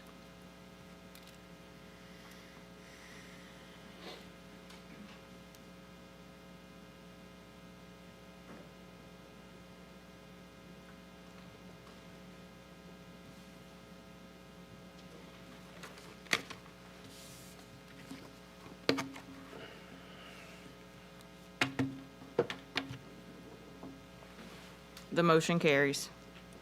Thank you, Madam Secretary. We now move on to our last item of the evening, which is item C5, the Emerge School for Autism contract renewal.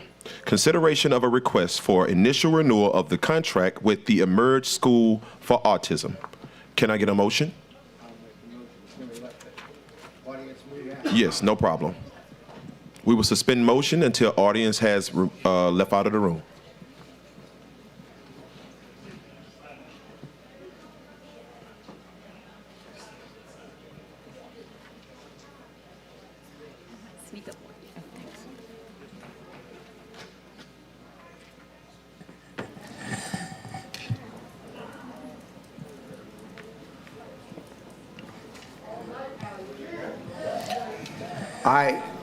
Can I go there? No, so give me 1 second, Board Member Gode.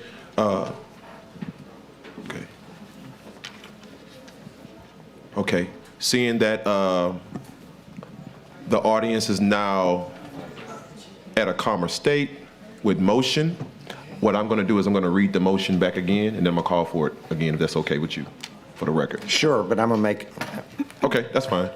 Just do this really quickly. Now we're moving on to item C5, the Emerge School for Autism contract renewal. Consideration of a request for the initial renewal of the contract with the Emerge School for Autism. School Board Member Gode. Yes, I move to for the initial renewal of the contract with Emerge for 3 years, with the provision that Emerge and the EBR staff report back to the board at the April Committee of the Whole meeting a review of plans and progress toward achievement of each and every category where a does not meet was earned in the recent evaluation, where there was a disagreement between the Emerge charter and EBR systems, that report to include progress toward agreement on the definition and measurement of items, with the further consideration that no final contract shall be approved before each agreement is reached. And just to reiterate, I am proposing a 3-year renewal. Okay. Thank you, Board Member Gode. Do we have a second? Second. Okay.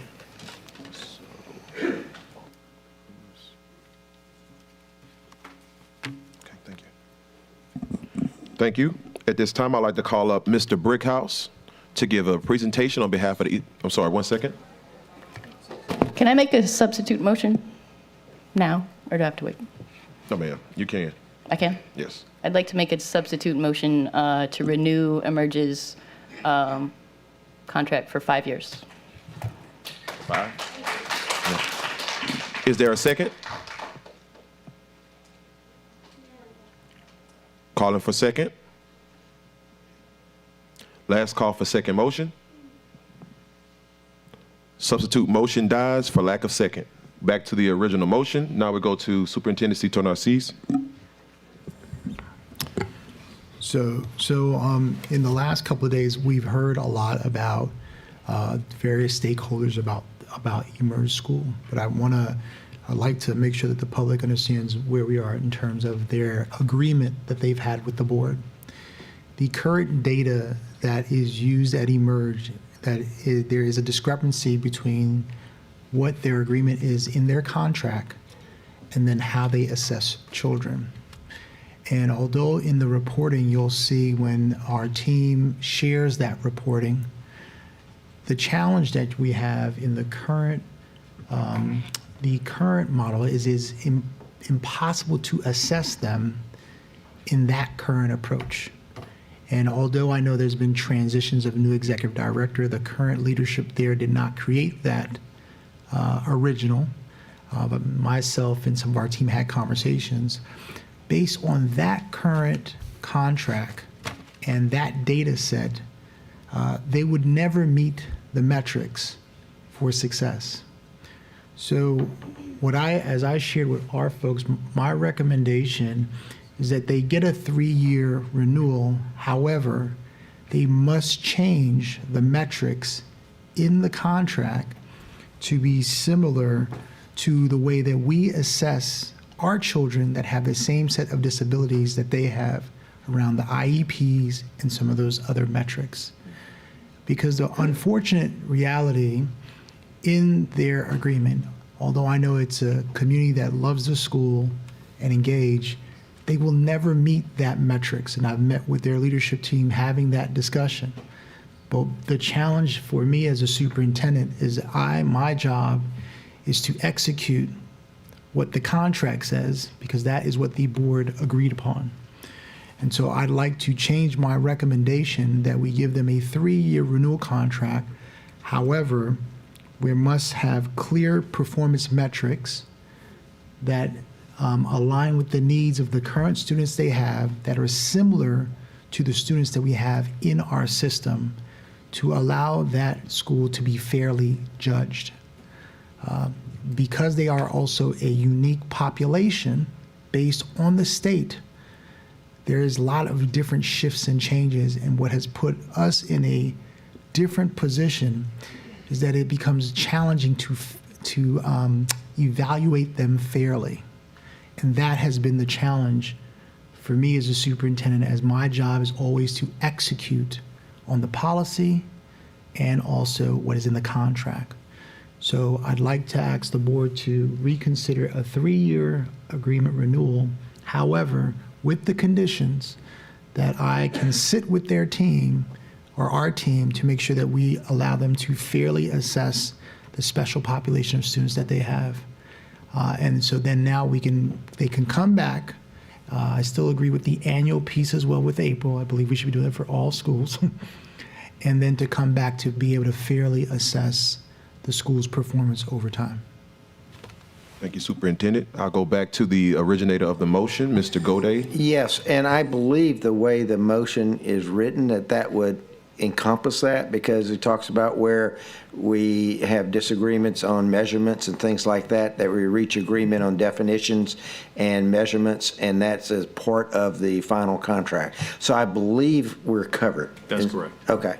Okay. So I fully agree with your sentiment, 100%, but I believe we're covered. Thank you, Board Member Gode. Board Member Katie Kennison, are you inside of the queue to speak? Do we need to do the presentation? No, yes. first? So I was just asking because I was going to let you know that we're going to go to presentation. I'm going to keep you in the queue, and then when it comes back to the board, I'll allow you that opportunity to speak. Okay. Yes, sir. Go ahead.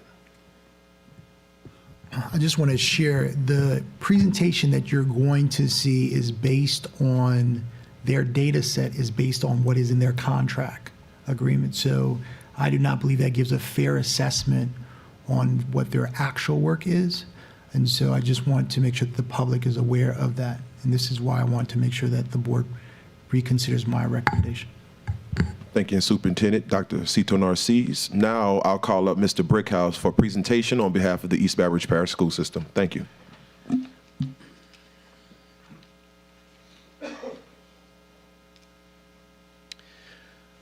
All right, saving the best for last. We're going to talk about the Merit School for Autism. We have the principal, Ms. Linda Brown. The school opened in August of 2018. It currently serves kindergarten through 3rd grade students and has has 48 students as a total population.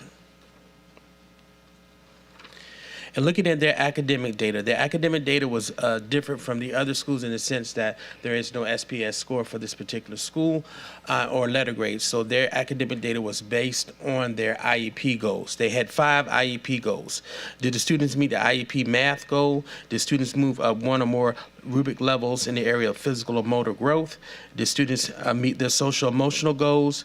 Did students move up 1 or more rubric levels in the area of language development? And did students meet their IEP literacy goal?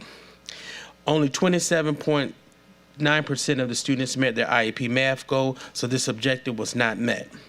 Only 53.5% of the students moved up 1 or more rubric levels, so this objective was not met. Only 27, for the physical and motor growth. I'm sorry, Mr. Brickhouse, can you give me 1 second? We did not get a physical report on this, but I am reminding all board members that if you go through board docs, you can find the actual documents to keep to just to go along with it, just for their view. So I'm sorry about that. Oh, no problem. Let me go back in terms of I just want to be very clear. Did the students meet their IEP math goal? It was only 27.9% of the students met their IEP math goal. In reference to did the students move up 1 or more rubric levels in the area of physical motor growth, there was only 53.5% of the students moved up 1 or more rubric levels. In reference to did the students meet their social emotional goals, only 27.9% of the students met their social emotional goals. In reference to the students move up 1 or more rubric levels in the area of language development, we had only 58.1% of the students move up 1 or more rubric levels. And finally, did the students meet the IEP literacy goal? We had only 32.6% of the students meet their IEP literacy goal. Now, just so that you're clear, this was done by this audit was done by our exceptional education department. They went in and audited the the IEPs based on what their original goals were. As you see, state the eMERGE contract includes 5 performance objectives in which the founding staff set a goal that students would receive between 70 to 80% as far as goal attainment. In reference to their financial data, eMERGE received that meets all in 4 out of 4 categories. They met all of their indicators between 2020 and 2023. As far as their organizational data is concerned, they met 16 of 18 indicators. They achieved everything on the first page. The only indicator that they did not meet on the second page was student records and other state required data reporting. They had a letter of non-compliance on April 25th of 2022 for data stored at J Campus, and a letter of non-compliance for October 17th, 2022 for record keeping requirements.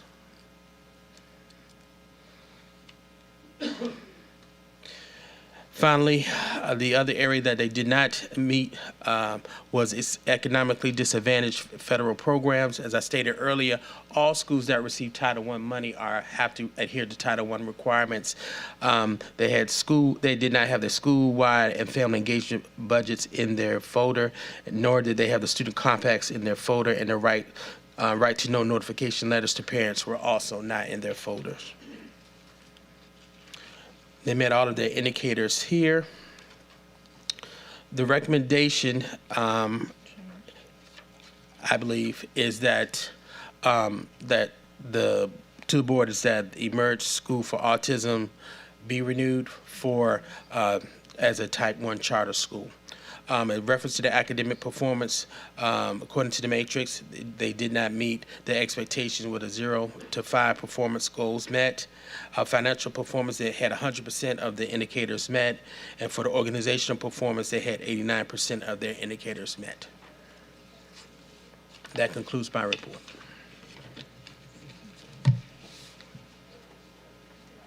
Thank you. At this time, can we please call up representatives from the eMERGE School for Autism to give a presentation to the board? Thank you. Good evening, everyone. I'm Deanna Whittle. I'm the CEO of eMERGE, and with me I have Mr. Charles Blaze, who is the president of our board.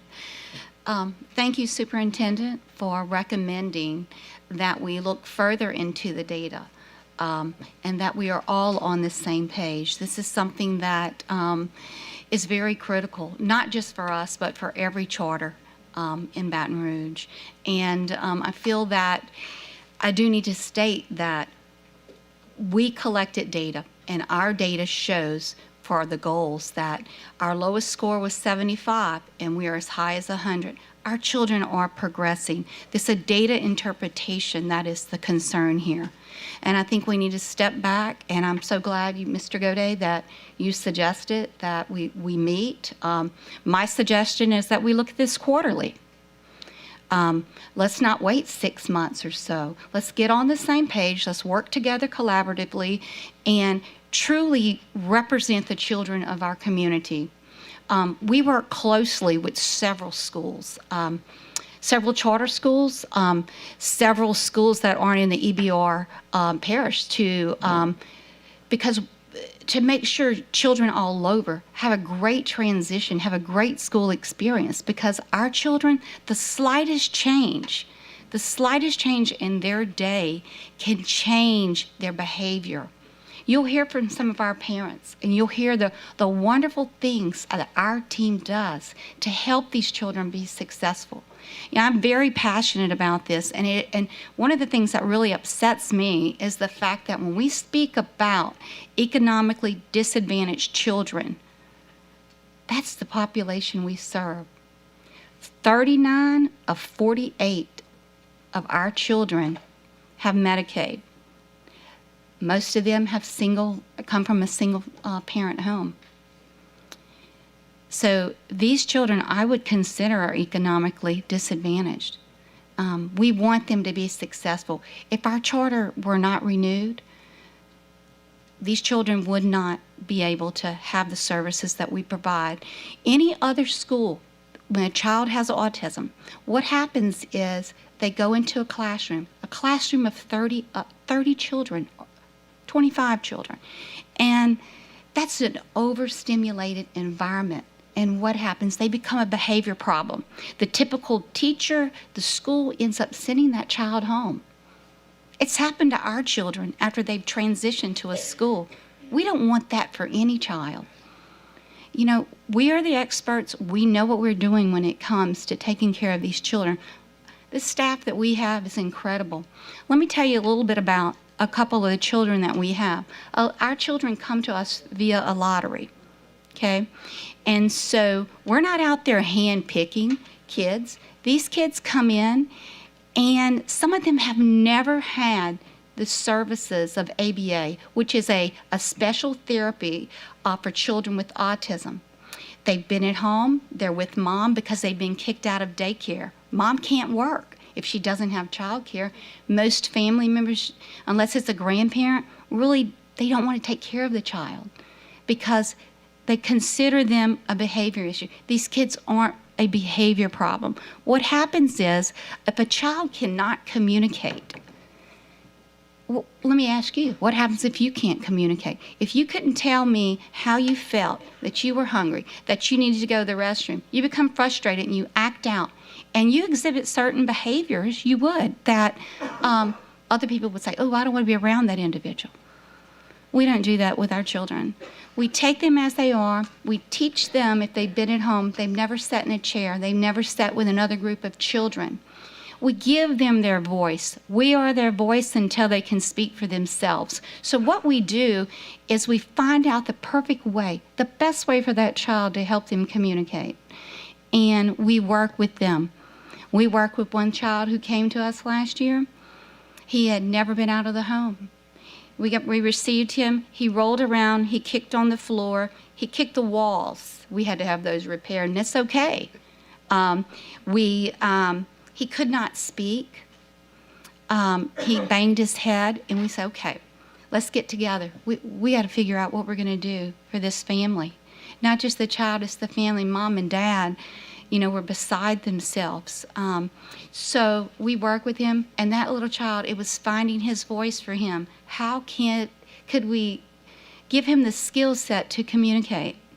That child today, he's speaking words. He's using a talker, a device that we have, but he's actually, he's doing quite well. And we will eventually, one more year, I think, before we'll be able to transition him out to become an EBR school. That's our goal, is to work with these children, transfer them to an EBR school so that they can be successful. Because I don't think that EBR, given the number of kids, could handle someone like this child.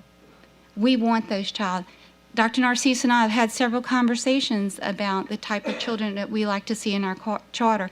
It's not the ones that are the highest functioning. Give me the children that you may have challenges on, because we're going to take that on. That's what we're here for. So I appreciate the recommendation. Looking at the data again, I would appreciate a vote from everyone. I've spoken with many of you. You understand where our hearts are. It's with the community, with these children, and I thank you. We have some parents here who would like to share with you. Please listen. They have stories. Some have stories of they were in other school systems that did not want their children. They were in daycare, so they were kicked out. You won't have a child kicked out of Emerge. We're going to work with them. We're going to help them be successful because we love them and their families. So thank you all.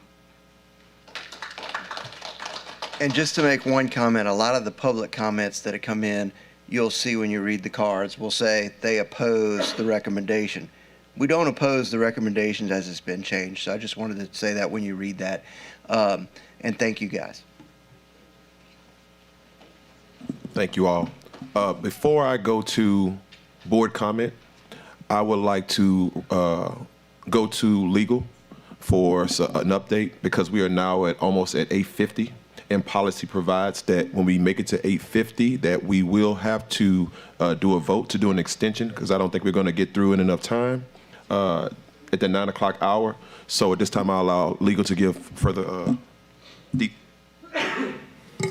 Since time is of the essence, I'll be quick. Motion, we'll have to entertain a motion from a board member to extend the meeting by 30 minutes, followed by a second.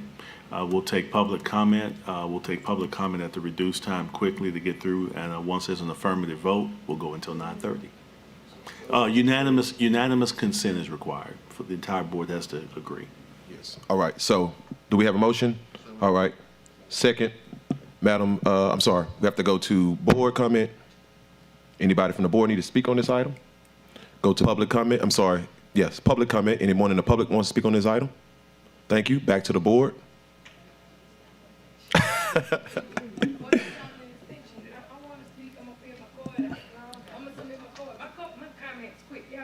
Ms. Caranda, just for the record, we're not speaking on any item. We're only speaking to on extending the meeting. Yes. I tell you, I pay attention. I ain't stupid.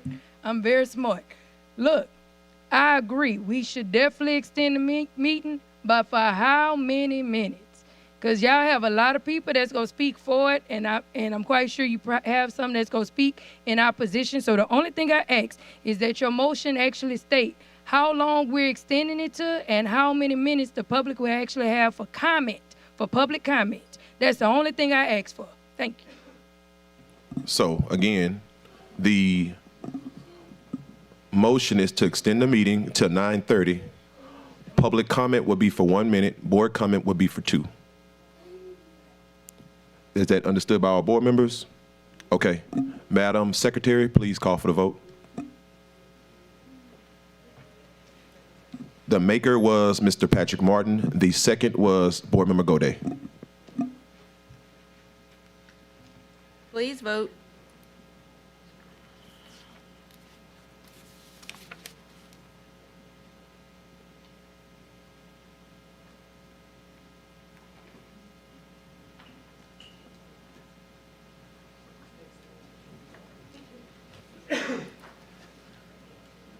The motion carries.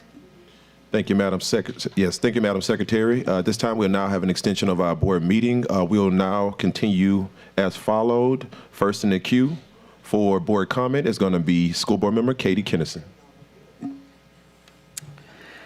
I have a whole lot to say about this, but given it's late, I'm going to try to keep it concise. And pardon me, I'm a little overwhelmed by this whole situation because it all comes at us pretty quickly. In reference to that statement, it should be known that we didn't receive any information about any of these schools until Friday afternoon. And I mean nothing. So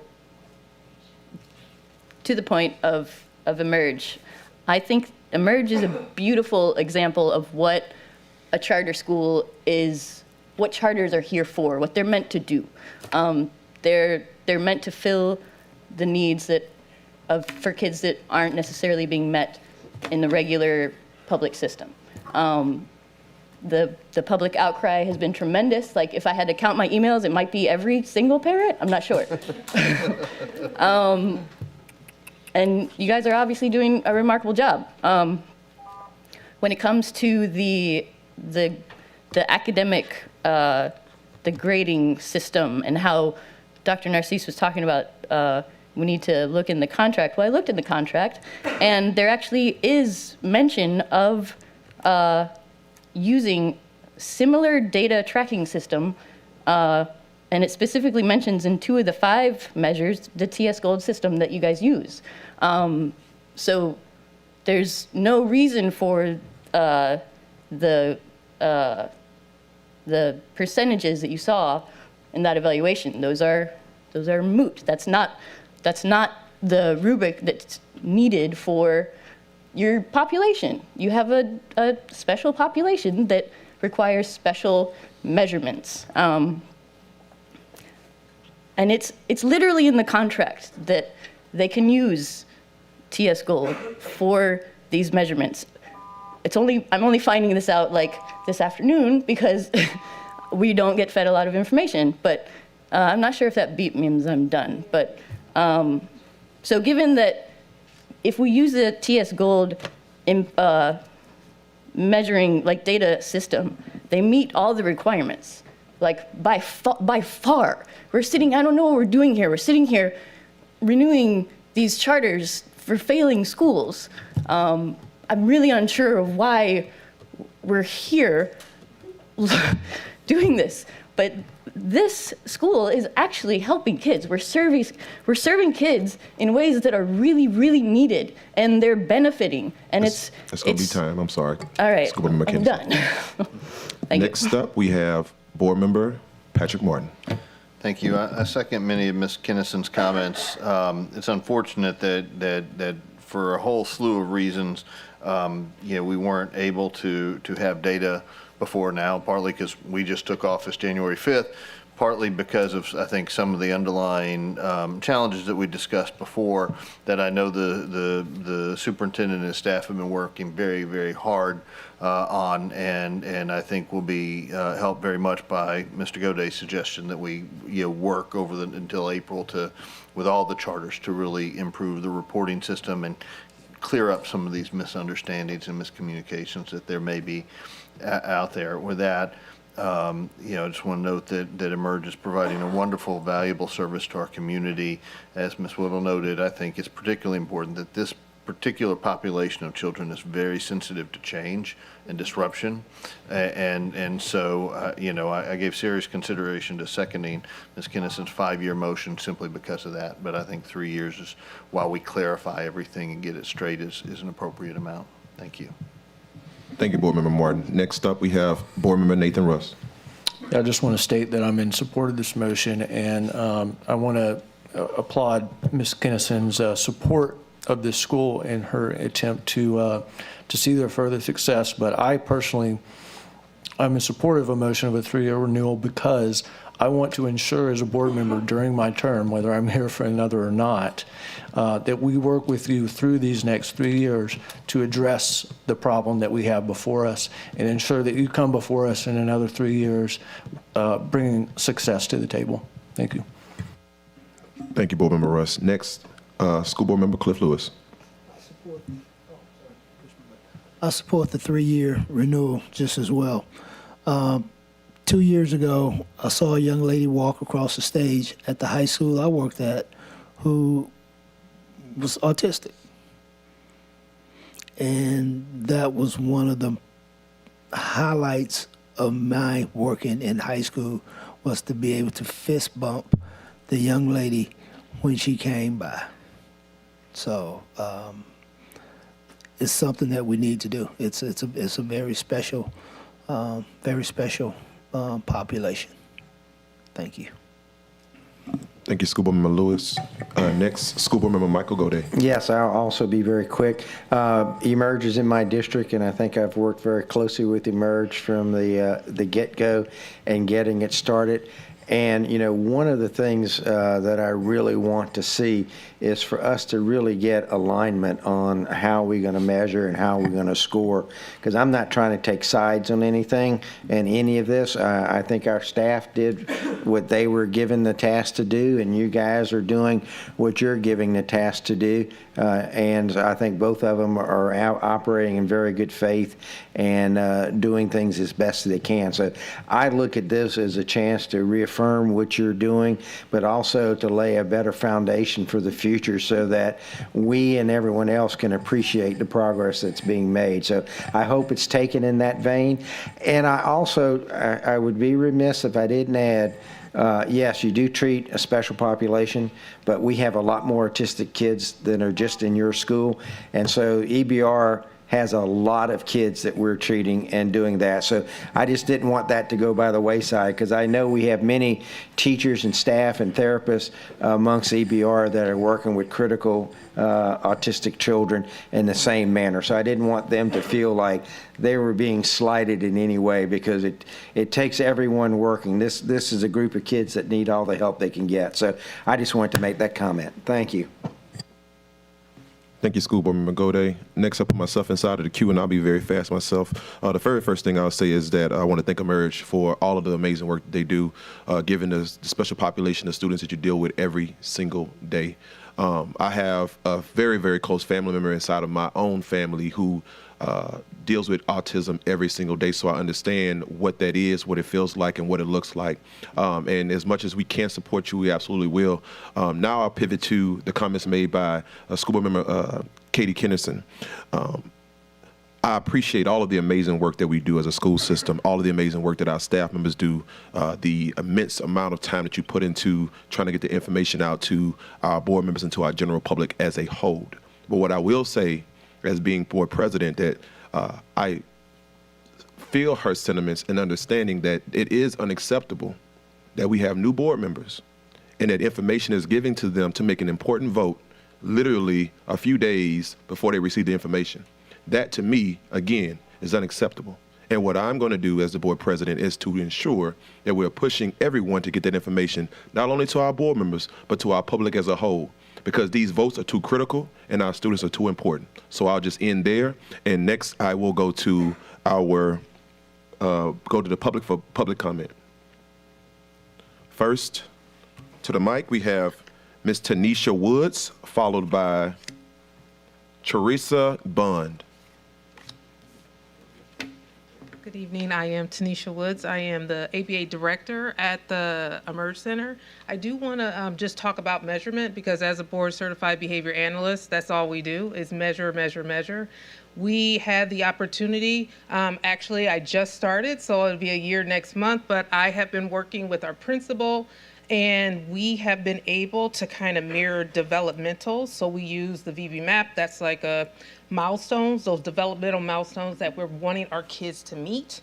And then we've also, I guess you want to say, mirrored it or marriage kind of with the TS goal. So what we were looking at is pretty much making sure that our kids are in classrooms with kids that will kind of challenge them. So then all of our kids are successful. So we did actually do that this year, and I'm excited to basically work with you and kind of give you an understanding of how we basically bridge that gap. Thank you. Thank you. Ms. Bond?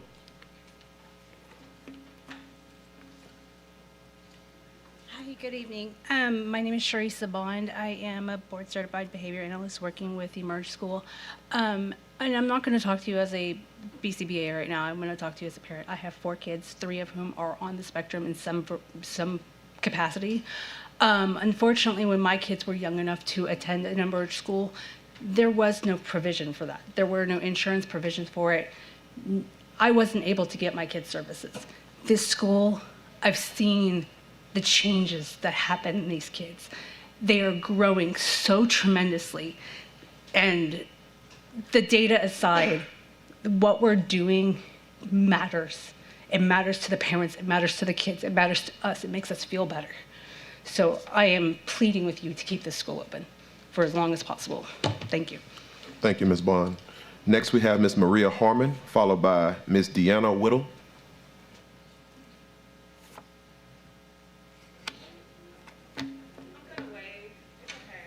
Okay, thank you, Ms. Harmon. Ms. Whittle waves. Next, we have Mr. Charles Blaze. Okay. Mr. John Whitworth, followed by Ms. Ashley Austin.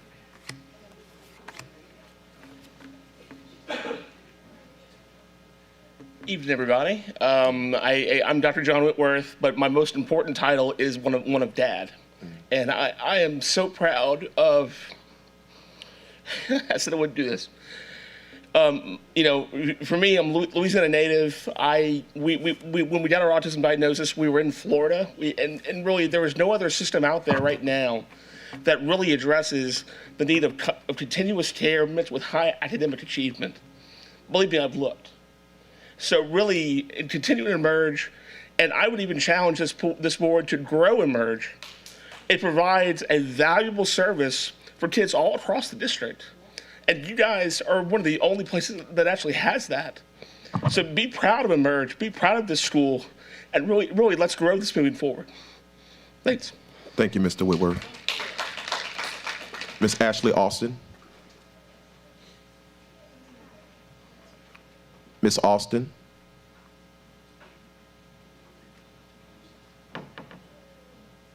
Okay, moving along, we have Ms. Karonda Corley.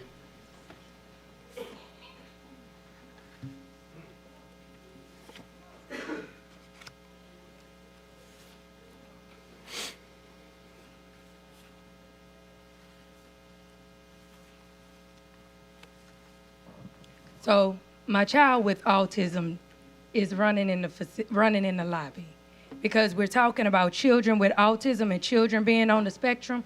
And I think each and every board member has had the pleasure of meeting my child with autism. Just in case you hadn't noticed, I always keep on that I'm an autism mom because I'm proud of that title. And Ms. Deanna Whittle, when she first met me, she said my child looked like he had autism, but that's an invisible diagnosis because autism is a neurocognitive impairment. So you can't look at somebody and say that they have autism because you can't look at them and diagnose them. You have to do a DSM-5 study. You have to do a lot of assessments, but looking is not one of them. So when we talk about this school, this segregated school that discriminates on children with autism, that have them in a segregated setting, that only select them by a lottery, you're excluding children that are socioeconomic disadvantaged, children that are English language learners, children that may not be able to get there. They don't have buses. I did public records requests. I'm they sorry, don't Ms. do Carter, this buses, time. and they don't do a lot of other things. It's a federal violation, and they violate IDEA every single day. That's time, Ms. Corley, I'm So sorry. please bring it back. Ms. Just one, Corley, that's time, I'm yes, sorry. sir. Just one recommendation. Let's have a meeting with the parents from Okay, Ms. Corley, that's that time. school To and the remain parents orderly, that I'm come going to here. ask you to please not speak. Thank you. Thank you, Ms. Corley, I appreciate it. Next, we have Ms. Brandy Melissa, I'm sorry, followed by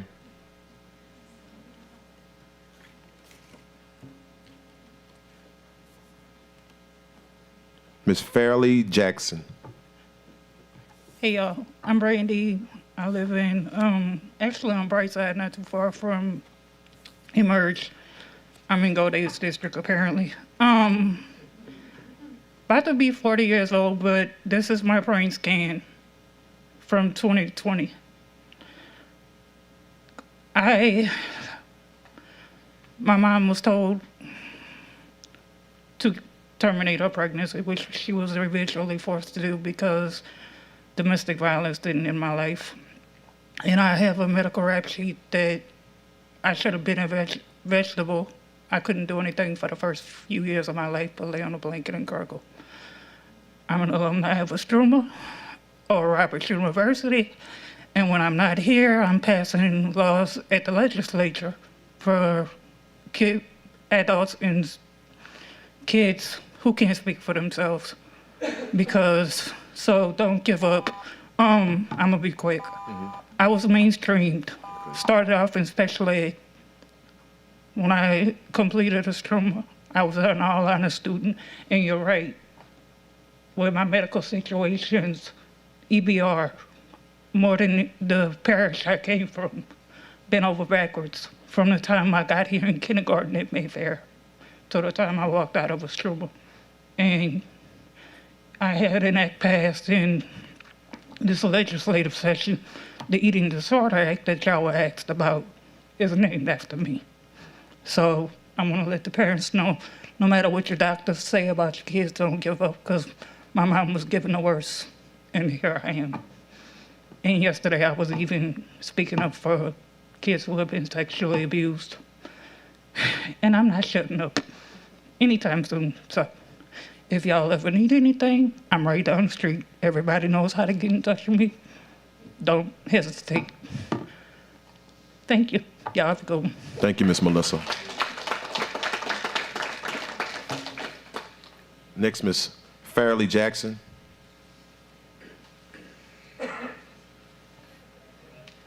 May I read? Okay, for Miss her? Fairleigh Jackson is now left out of the room. Next, we have Miss Christina Porre, followed by Miss Brittany Movo. I'm sorry. Good evening, board. I want you to know who my child is. He is my superhero. At 6 months, 8 months, he would say, "My dad," and he started regression. At 3 years old, my son would look straight through us like he saw nobody. He wouldn't talk. He would only eat honey buns and drink little fruit punches. That's all he would eat every day. That was his lunch at daycare. He would not eat. We got him tested, and Emerge Center accepted my child. At the age of 6, he can count to 10. He can write his name on a piece of paper. He just got a puppy for Christmas, and I don't like the dog. However, my son cleans up behind this dog. This dog is now a part of our family. He would not go anywhere because he has motivated my son to accept everyday living and do things for himself that we never thought he would ever do. And I credit that to the Emerge Center, and I support them 150%. Thank you. Thank you. Miss Brittany Movo. Good evening, everybody. I'm just going to read my email. My name is Brittany Morrell. My son Brent is currently considered to be in the 2nd grade level at the Emerge School for Autism. Our journey at the Emerge Center began, and then from there we went to the school. But prior to all of that, we attended daycare at Broadmoor Baptist Preschool. My son was diagnosed with autism in March of 2017. I'll never forget that month and that year. When he was diagnosed with severe autism, we were kicked out of daycare due to his behaviors and their lack of ability to handle my child, which led us to Emerge Center and our therapies, and our journey began in April of 17. We experienced his being in the EBRP school system when he attended South Downs for October 2017 to May of 2019. During those 2 years at South Downs, he exhibited extreme aggressive behaviors and elopement. I had requested basically a behavior plan, and Emerge provided by his ABA therapist. They had tried to share with South Downs, but they refused to follow it.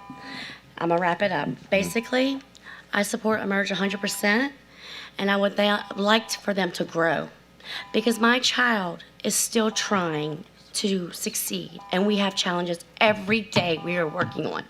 And there's no school that is gonna meet my baby's needs ever. And that's where we are, because he is incontinent, he doesn't talk, he uses a talker more than he can say words. But at the end of the day, we've already been failed. Why should I try that again when I've already had that? But thank you for your time. Thank you. Next, we have Tad Doncier, followed by Miss Amy Chapman.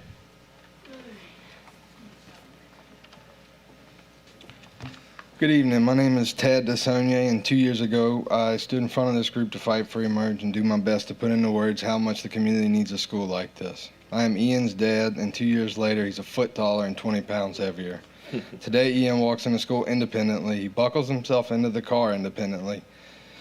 He asks for his iPod and his headphones when he wants them. He hooks them up to the charger when the battery dies. He requests exactly what he wants to eat or where he wants to go without the use of an AAC device.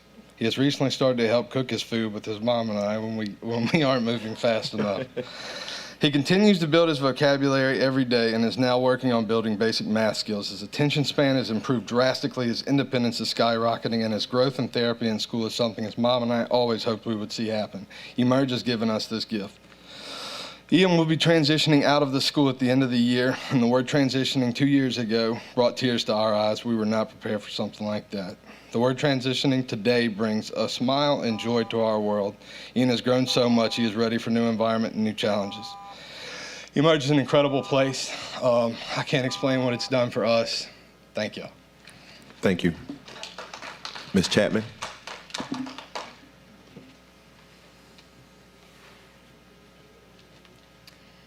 Hi, my name's Amy. I'm an Emerge mom. My son is 6. His name is Kane. He was diagnosed at 2.5. We've been at Emerge since 2020 at the center and now in the school. And since we've started the school, he uses his AAC device, which we call a talker, a ton more. He's learned so many new words. He's hit so many milestones just since August that I really didn't feel like he was going to hit in kindergarten, but like he's already hit them, and I didn't feel like it was going to happen at all. Sorry. And I just support Emerge and the whole concept, the school, everything 1,000%. Like, there's really nowhere for our babies to go that we feel safe and that we can trust the people and know that they're not going to be bullied or anything happen to them while they're there. And it's a big thing for a child with autism to trust somebody and feel safe. And not one day has Kane not wanted to get out of the car to go to school or to the center or anything. You don't see any of the kids that don't want to get out. They all love it, and the staff and teachers are just amazing. Thank you for your time. Thank you. This time, Mr. Ken Campbell, is he still inside of the room?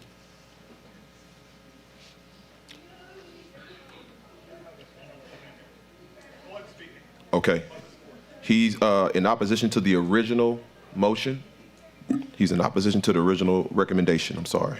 At this time, seeing no further comment cards, no one else to speak from the public, we will go back to the board. Are there any public comments from the board? I'll just be really fast myself. I think hearing everything from our superintendent and also from our board members tonight, no one, I think, is in opposition to what we see or what we need from Emerge. I think the bigger picture here is making sure that we get better delivery of services for the special population of students. And as I said before, as much as we can support the Emerge families, students, and the school members, we absolutely will. So at that time, I'll stop there and I will deflect to our secretary. Please call for the vote. Please vote.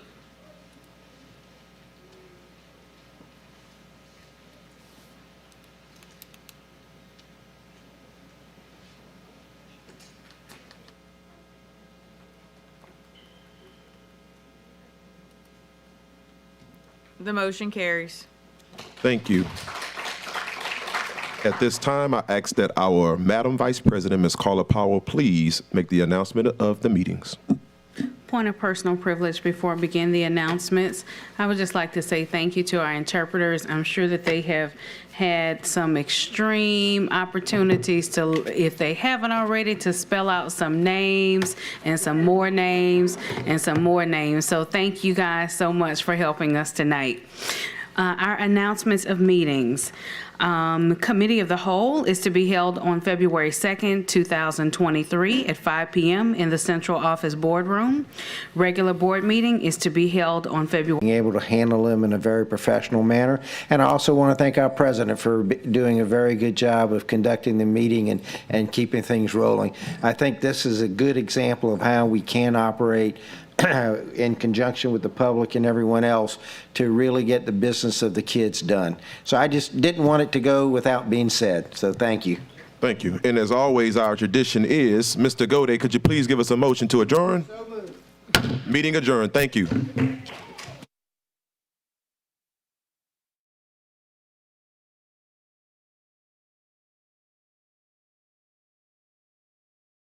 Aye.